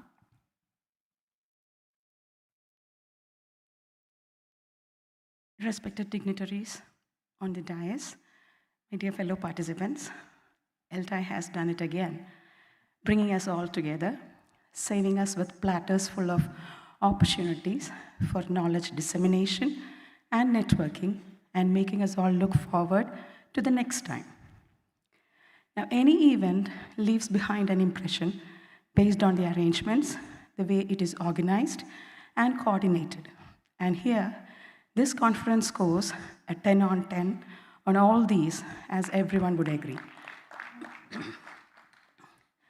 Once set into motion, it simply rolled on at a smooth pace with minimum hitches, perfect professionalism, and faultless arrangements. From the inaugural function up till the valedictory, through the multitudes of paper presentations, panel discussions, workshops, and of course, the heritage walks, ELTAI and Christ University, I would say, have redefined the landscape of international conferences. The way every single thing was thought of, was taken care of, the large reservoir of cordial and responsible student volunteers, the vibrant and dynamic team of faculty, all led by Captain America, Dr. Kishore Babu. I would have said Bahubali, but then we all know Bahubali doesn't have a pleasant ending. So the eternally young, ever vibrant, I opt for Captain America. And of course, Dr. Bhavani, the very elegant and graceful Dr. Bhavani, the Dean of School of Humanities and Performing Arts, and the other ELTAI conference convener, and of course the other organizing secretary, and all those faculty members who worked together, who strived for perfection as a team of one mind, and definitely our ELTAI team, who relentlessly strived for the streamlining, categorizing, and scheduling of abstracts and presentations, and down up till the presentation of the certificates, including this delegate card, printed card with all the correct details and that are necessary for every one of us. It's a huge task, but it was a great union, and they have done it spotlessly. And of course, I have to mention the hospitality, the warm hospitality that was extended to us, which made the stay here for 4 days seem like a dream, in fact. So, to cut it short, I think ELTAI and CU have complemented each other, supported each other to achieve a common goal, and thereby they have set the benchmark really, really high for all the following events. May there be many more returns of the occasion for the department, for ELTAI, for the university, for the sponsors and associates, for all of us here. So thank you, ELTAI. Thank you, CU. Thank you so much. Thank you. Thank you, ma'am. Now I welcome Dr. Sepali Bamunusinghe.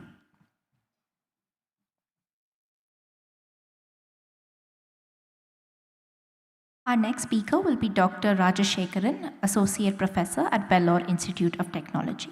Ma'am, over to you. Thank you very much. Dignitaries, ladies and gentlemen, I was privileged to witness the colossal Christ University. It's colossal. The ELTAI International Conference was an amazing platform for the last 4 days. Different scholars from around India, as well as international, all made us welcomed and homely. What an event where diversity, differences got together and vibed as one to discuss the different narratives of us. Thousands of memories I take with me to Sri Lanka. Waiting for the Sri Lankan flight to take me home so that I can tell them how greatly you, ELTAI and Christ, you transformed each one of us who participated in this wonderful conference.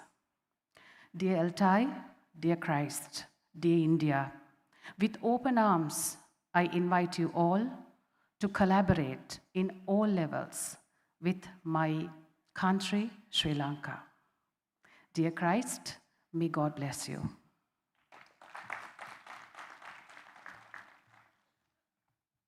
Thank you, ma'am. I now welcome Dr. Rajashekaran. The final speaker will be Dr. Tukaram Hapkunde, Associate Professor in the Department of English at Adarsh College, Hingoli, Maharashtra. Sir, I request you to be ready to come up next. Thank you so much. Actually, I wanted to say only one message. Dr. Rajashekar is here today only because of ELTAI. Because ELTAI has helped me to grow because 25 years I'm traveling with this student from a government college, government school. Today I have traveled almost 18 countries, attended IITFL conference, TESOL conference, everything because of ELTAI. So I request everybody please come back and bring more membership. And how I started a small initiative giving back. Let us all, whatever you have gained, it is a time to give back. Already I have told to the organizing members that now it is a time for me to give back. I have started. I request everybody to give back whatever you have gained in simple possible way so that our organization will grow into the greater heights.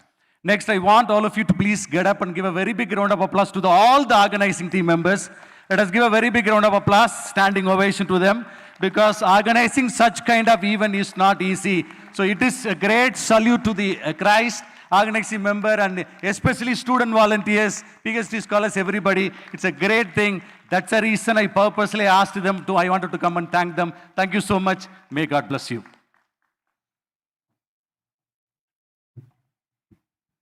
Thank you, sir.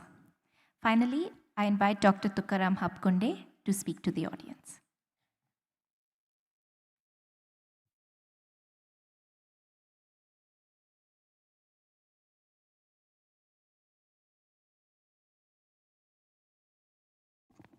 Good afternoon, respected dais and dedicated participants. I am Dr. Tukaram Hapkunde representing Maharashtra in this international conference. Apart from delicious food, storytelling, heritage walk, systematic arrangement, cultural program, and excellent warm reception and hospitality, this conference for me was a great research festival. It has helped me a lot by participating in this international conference. What our inaugural guest spoke, that English, teaching English is teaching confidence. So it helped me to build my confidence as a teacher, as an English student. So I would like to thank this organizing committee for giving me this chance to be a part of this grand festival. We have a feeling as a participant, a feeling of satisfaction of meeting with best teachers in India and abroad. This conference will definitely go a long way in reshaping, as its motto was, it will help us to reshape our ELT landscape in India. It will definitely help us to reinvent ourselves as a student and educators of English, delivering quality English instruction in this land. What was special for me in this conference was the topics. It was extremely topical because it dealt with the most urgent issues of ELT community, that is how to integrate technology with our instruction and how to relocate ourselves as instructors in this changing scenario. Surely this conference will go a long way in building effective teachers. It will empower the English community, I would say. It will I would also like to note that all the aspects of this conference, including roundtable conference, plenaries, workshops, technical session, all were simply great. They were, for me, they were a transformative experience. It was an enriching experience, and I would like to be a part of this grand enterprise of ELTAI.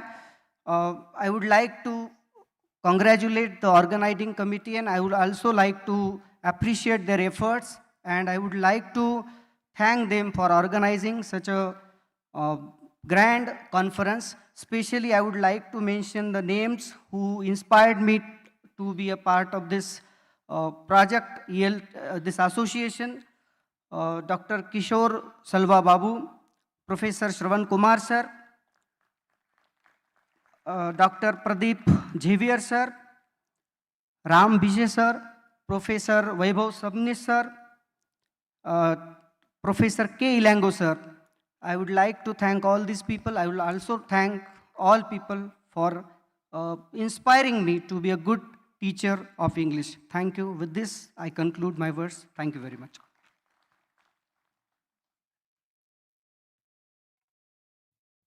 Thank you, sir, and thank you to all our delegates for your valuable, constructive, and encouraging feedback. As we come to the close of ELTAI 2025, we can already look forward to continuing and expanding our discussions at ELTAI 2026. To announce the next annual conference, I now invite Dr. Nandkumar Shinde, Head of the Department of English at the School of Humanities, MIT ADT University, Pune, to address the gathering.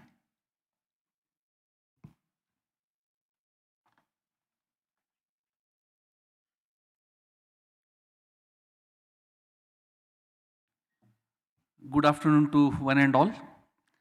The dignitaries on the dais, Dr. Naganathan, Honorable MLA and Member of Planning Commission, Dr. Jaypriya, Dr. John Varghese sir, Dr. Daniel, all the office bearers of ELTAI Executive Committee, all teachers, participants, researchers, and my dear students.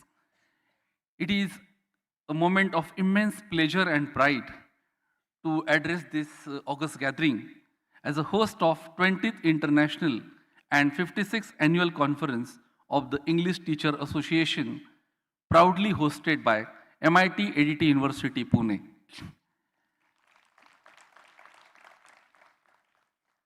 It becomes my duty to speak something about my university. The university, MIT Group of Institutions, founded by visionary academician, revered Dr. Vishwanath Karad sir.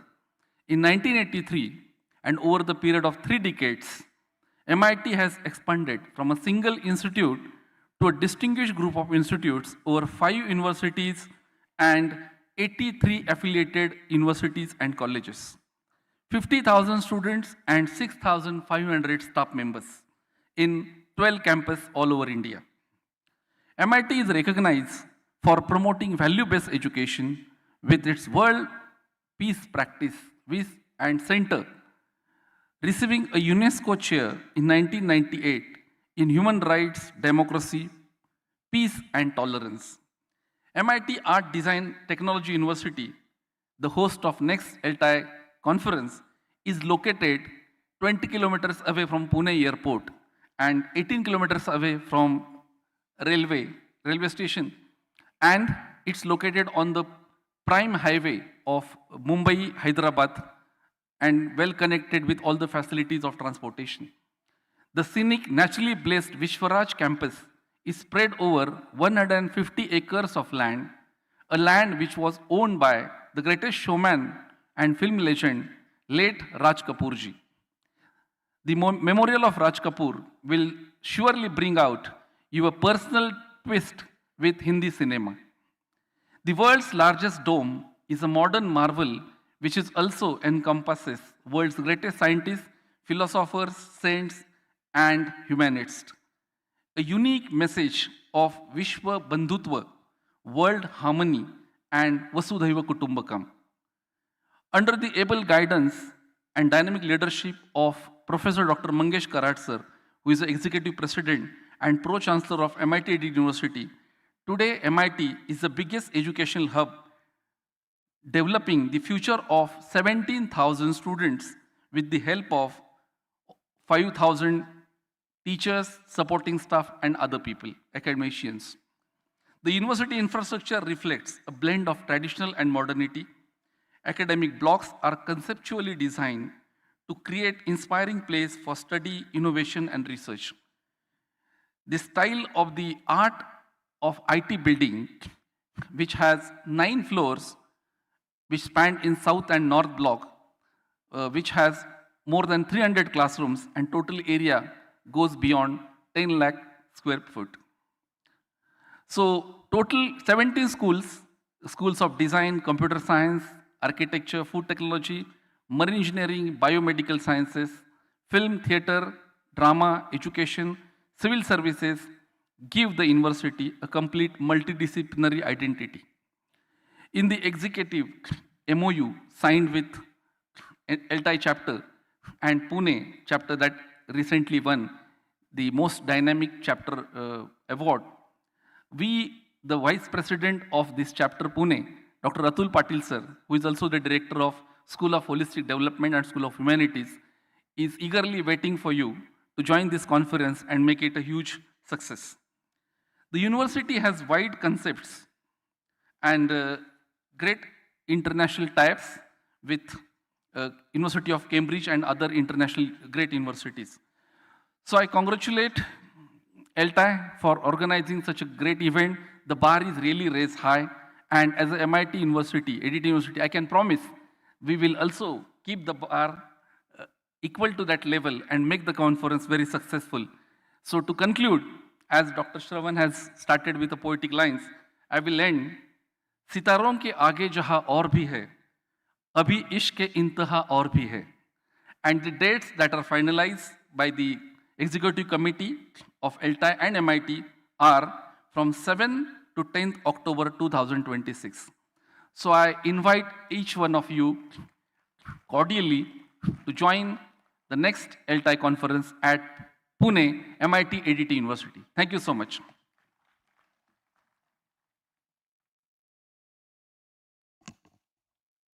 Thank you, Dr. Shinde, and thank you again to all our distinguished dignitaries. I now request the dignitaries to take their seats among the audience as we prepare for special performance.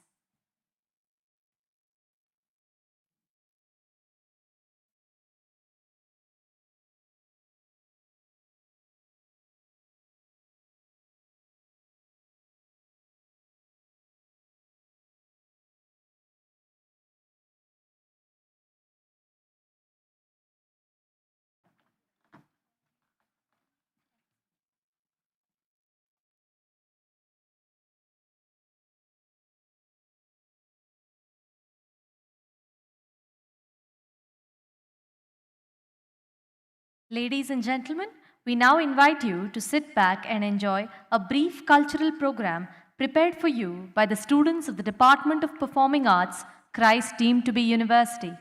Please put your hands together for these talented performers.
ദൂരെ ഒരു മഴവില്ലിന്നേഴാം വർണ്ണം പോൽ തൂവൽ കവിളിണയിൽ നിന്മായാലാവണ്യം ഇന്നിടവഴിയിൽ നിന്നോമൽ കാൽത്താളം നീയാം സ്വരജതിയിൽ ഈ മൗനം വാചാലം സാധ്യരാഗങ്ങളേറ്റുപാടുന്നു ഭൂമിയും വാനവും സാക്ഷിയായി ഭാവുകങ്ങളേകുന്നു ശ്യാമമേഘങ്ങളും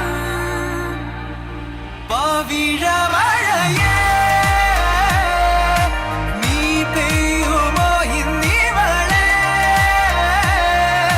നീ മൂടുമോ വെൺപനിമതിവളിലെ വളരുളി അഴകിലെ നാളങ്ങളിൽ എൻ കനവുകൾ വിതറിയ താരകങ്ങളെ കാണുവാൻ കാത്തു ഞാൻ മധുരമൂറും ചിരിയാലെ നീ പ്രിയ സമ്മതം മൂളുമോ മനതാരിൻ അഴിനീക്കി നീ ഇണയാവാൻ പോരുമോ കാലമാകുന്ന തോണിയിൽ നമ്മൾ ഇന്നിതാ ചേരവേ തീലി നീർത്തുന്നൊരായിരം ജാലമെണ്ണിലിന്നാകവേ പവിഴമഴയേ നീ പെയ്യുമോ ഇന്നിവളെ നീ മൂടുമോ വെൺപനിമതിവളിലെ മലരൊളി അഴകിലെ നാളങ്ങളിൽ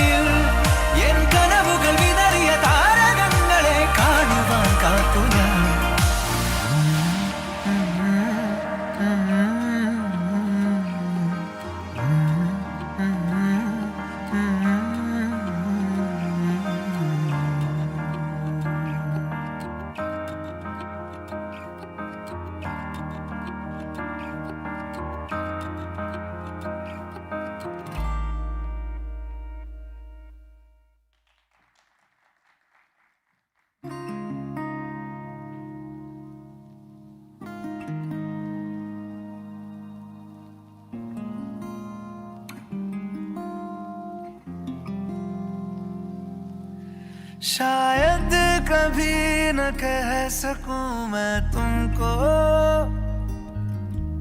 कहे बिना समझ लो तुम शायद। शायद मेरे ख्याल में तुम एक दिन मिलो मुझे कहीं पे गुम शायद। जो तुम ना हो रहेंगे हम नहीं, जो तुम ना हो रहेंगे हम नहीं। ना चाहिए कुछ तुमसे ज्यादा तुमसे कम नहीं, जो तुम ना हो तो हम भी हम नहीं, जो तुम ना हो तो हम भी हम नहीं। ना चाहिए कुछ तुमसे ज्यादा तुमसे कम नहीं।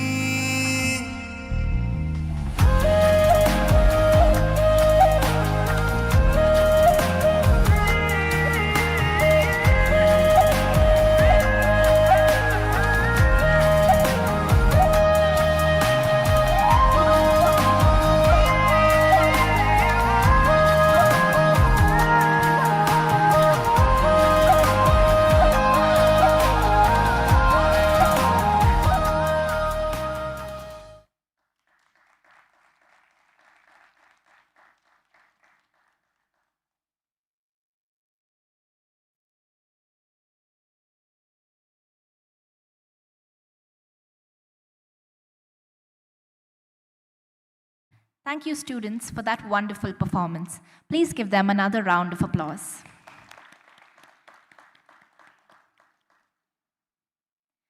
Now, we are pleased to introduce a very special highlight video of ELTAI 2025. This video has been produced by Mr. Arjun, student of 2nd MA English with Communication Studies at Christ deemed to be University. We invite you to enjoy a brief look at the best moments of the last few days.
We hope you enjoyed that wonderful look at ELTAI 2025.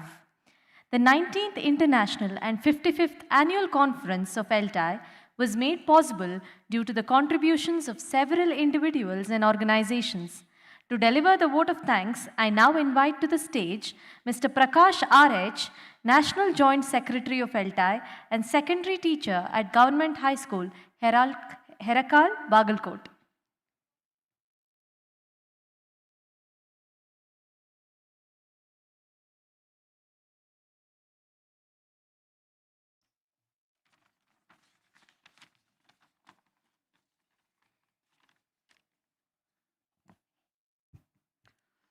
Good evening, everyone. We are at the final juncture of this great, resounding, successful conference. Lessons taught, lessons learned, teacher and learner narratives. When I listen to people, the esteemed university, which has taught lessons with its overall activities which have really impressed very much among the learners, young learners and teachers and delegates across India as well as abroad. Esteemed dignitaries, distinguished scholars and respected chief guest of honor and honorable speakers.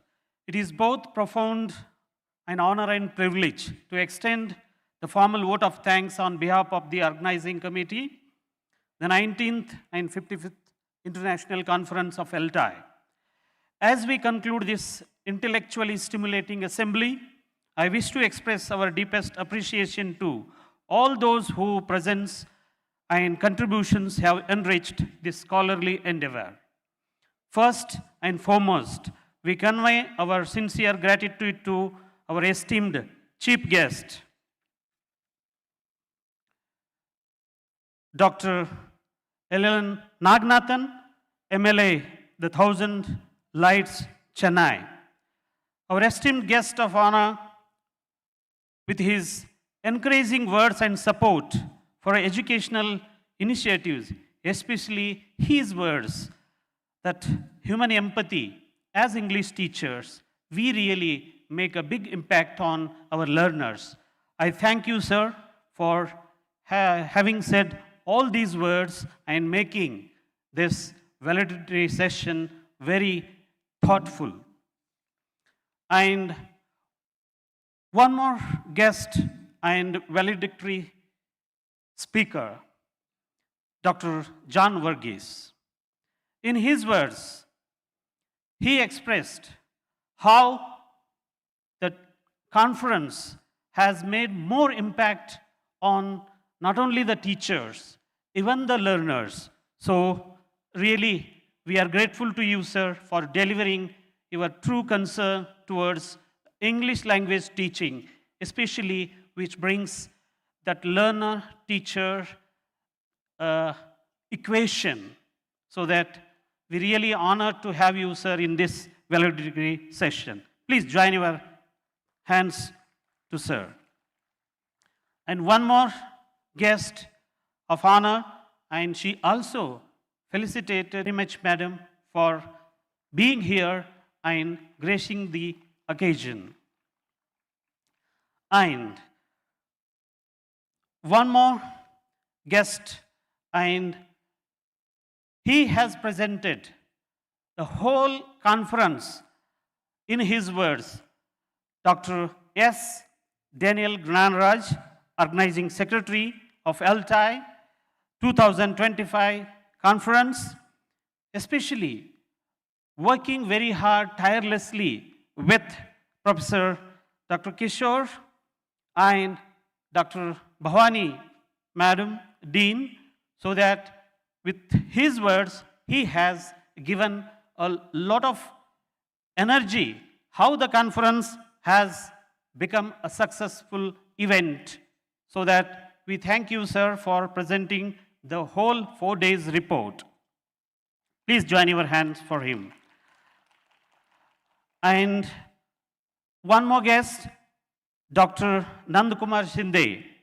We have witnessed the success of ELTAI conference here in Christ University, but he is taking forward towards us MIT Pune. Sir has given the comprehensive view of the university, how he is wishing to be successful in the 2026 conference of ELTAI in Pune. Thank you, sir, for being here and announcing the next conference as a host institution. And dynamic vice president and also a guiding spirit in ELTAI, Dr. Shravan Kumar, National Vice President, ELTAI, and Dean of Kumar Mangalam University. He always inspiring us to work with behind the scenes, and even he has made it successful with his 3 successful conferences in Dehradun and Amity. We always work with your guidance and support in future year. Thank you, sir, for having the words. And one more thing, I cannot miss the team of volunteers. Really commendable job. All the speakers and the delegates, how they supported, especially that greatness, and all the credit goes to the team leader, Dr. Bhavani and Dr. Kishore, because they have made all the volunteers to work in such a way. We need to join our big hands to all the volunteers who worked tirelessly. And lastly, not the least, our sponsors. Without the sponsors, this conference wouldn't have been successful. So that I also thank, on behalf of ELTAI and this conference, Burlington English and the Hindu and Peter Lang and Viva Books and British Council and all the donors who have come forward and supported this conference to make a wonderful success. I thank all the sponsors on behalf of Christ University as well as ELTAI. We really thank you for making this wonderful event successful. We also seek your support. And I also thank all the delegates and school children and teachers from other countries. They have come all along and they have experienced a rich and academic feast of this conference. I also thank all the delegates and the speakers and all the guests who have come and made this event success. Thank you, one and all, for giving me this opportunity to thank and making this wonderful event successful. Thank you, one and all.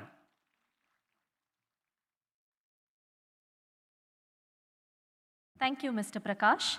I would now like to invite Dr. Sharon J., convener of ELTAI 2025 and Assistant Professor of English at Christ deemed to be University, to deliver the vote of thanks. Good evening, everyone. I have a long list with me. So I request all the coordinators and the volunteers to come to the stage. So on behalf of the Department of English and Cultural Studies, I take this privilege to thank each and every one of you. First and foremost, we extend our heartfelt gratitude to our Vice Chancellor, Pro-Vice Chancellor, and Chief Finance Officer for their constant support and encouragement. A special word of thanks also goes to our Dean, Dr. Bhavani, for her leadership and unwavering support throughout this journey. And I also thank our energetic and vibrant head of the department, Dr. Kishore, who handled everything, every aspect of this conference with clarity, composure, and remarkable foresight. And his enthusiasm has truly been the driving force behind this scene. and the entire event. And my sincere thanks to our faculty conveners, Dr. Daniel and Dr. Kristen, and to all our dignitaries, speakers, session chairs, panelists, and resource persons. We express our profound gratitude for your insightful contribution. Now it's time to introduce the special people who work tirelessly behind the scene, whose dedication, commitment, and quiet efficiency made every moment of this conference possible. As I call out the names of the coordinators, I kindly request both the coordinators and the student volunteers to please come forward. Our sincere thanks to the stage committee led by Dr. Arya Ayyappan, along with Dr. Nikita, and all the scholars and student volunteers. Please come on stage. A special mention and heartfelt appreciation to Dr. Arya Ayyappan, who not only managed the stage with exceptional precision, but also coordinated multiple venues seamlessly across all 4 days of the conference. Her calm leadership, meticulous planning, and tireless dedication were truly invaluable. Thank you so much, Arya ma'am, and thank you, the entire team.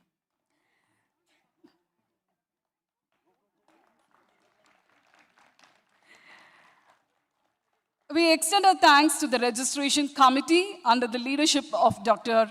Sushma Murthy, along with the second MA students. I want all our second MA students to be on stage. You worked so hard. Please come on stage.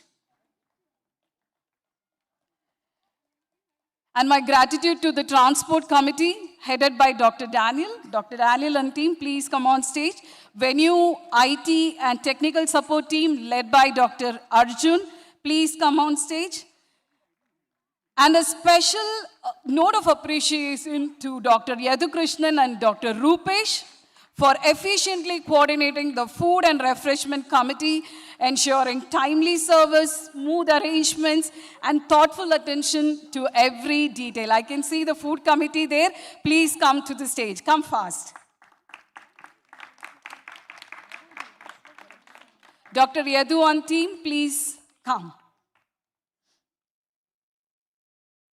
And I also thank the documentation, publicity, and media committee led by Dr. Abhaya. Please come on stage. And the cultural committee under Dr. Bhavani. Please come on stage. Help desk and information committee coordinated by Dr. Bidyut. Priya Samni, Anita Alexander, please come on stage. Sneha. We also appreciate the contribution of the MC committee led by Dr. Felix, and a special mention to our MCs for your exceptional work. The crowd management team and the emergency response team, Dr. Mithilesh and Dr. Saji, please come on stage with your team. And we also have the Heritage Walk Committee guided by Dr. Shobna. The Heritage Walk team also deserves our heartfelt appreciation. Many delegates expressed how memorable and meaningful the Heritage Walk was.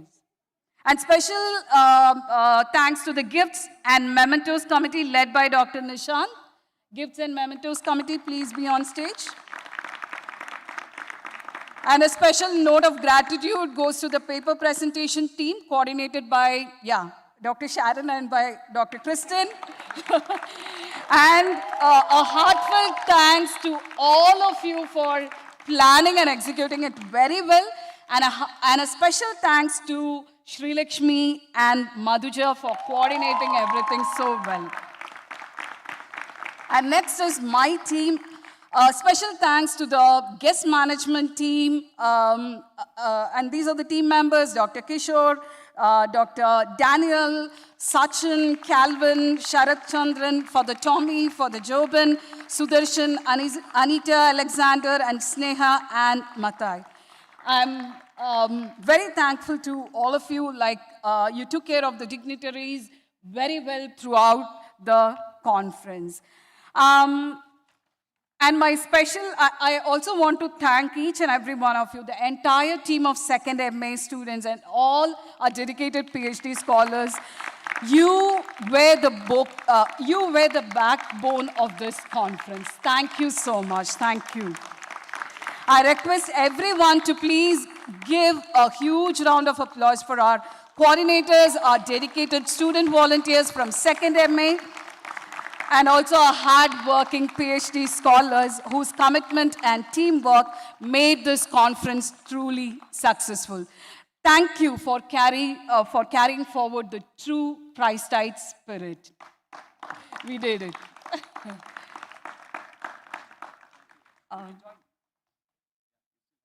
Yes. And my sincere thanks to Mr. Rajan, who was with us throughout all 4 days and supported us in every possible way. We also extend our gratitude to the media team for your coverage and coordination, to the block in charges for your constant assistance, and also for our drivers, university drivers, for ensuring smooth transport and timely movement across venues. And my sincere thanks to the Chief Security Officer and his dedicated staff. Also to all the housekeeping akkas for ensuring cleanliness and comfort throughout the conference. And our heartfelt gratitude to all our sponsors and media partners for your valuable support, partnership, and commitment in making this conference possible. And I also want to thank Dr. ELTAI for helping us with the delegates. And I also extend my heartfelt thanks to Mr. Joseph Vinod and Kavin for helping us with everything. Thank you so much. Wherever you are, please join us. And I sincerely apologize if I have missed out any names. Please know that your contributions are deeply valued and truly appreciated. And finally, a sincere thank you to all our delegates from across India and abroad. Your enthusiasm, engagement, and active participation brought life and meaning to every session. Thank you, one and all. Thank you. Thank you, everyone. I came here just to announce the pillar of our work, our team. Although ma'am has taken 2 names, Mr. Joseph Vinod and Mr. Kavin, 2 more names to be acknowledged, Mr. Bannu and Mr. Ramachandranji. Please give a round of applause for them.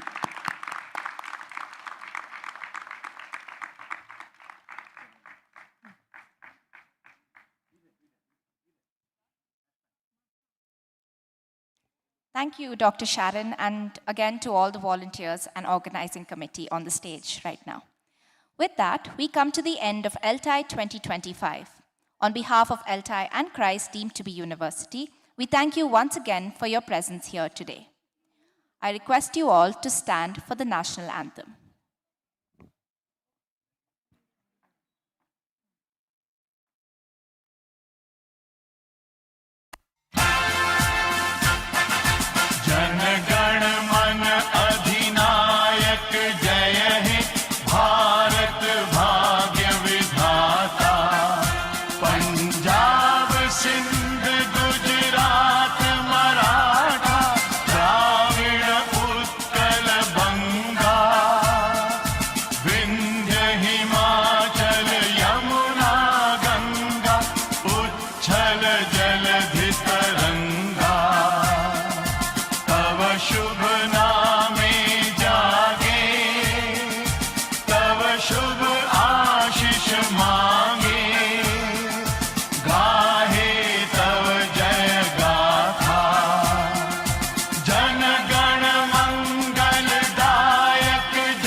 Before we depart, we have an important announcement. Certificates for all paper and poster presenters will be available for collection downstairs at the help desk and the ELTAI stall.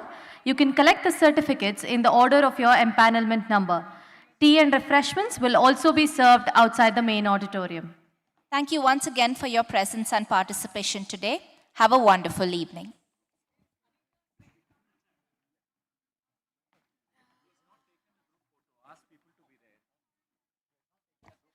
Volunteers and organizing committee, please assemble on the stage for a group photo. Thank you.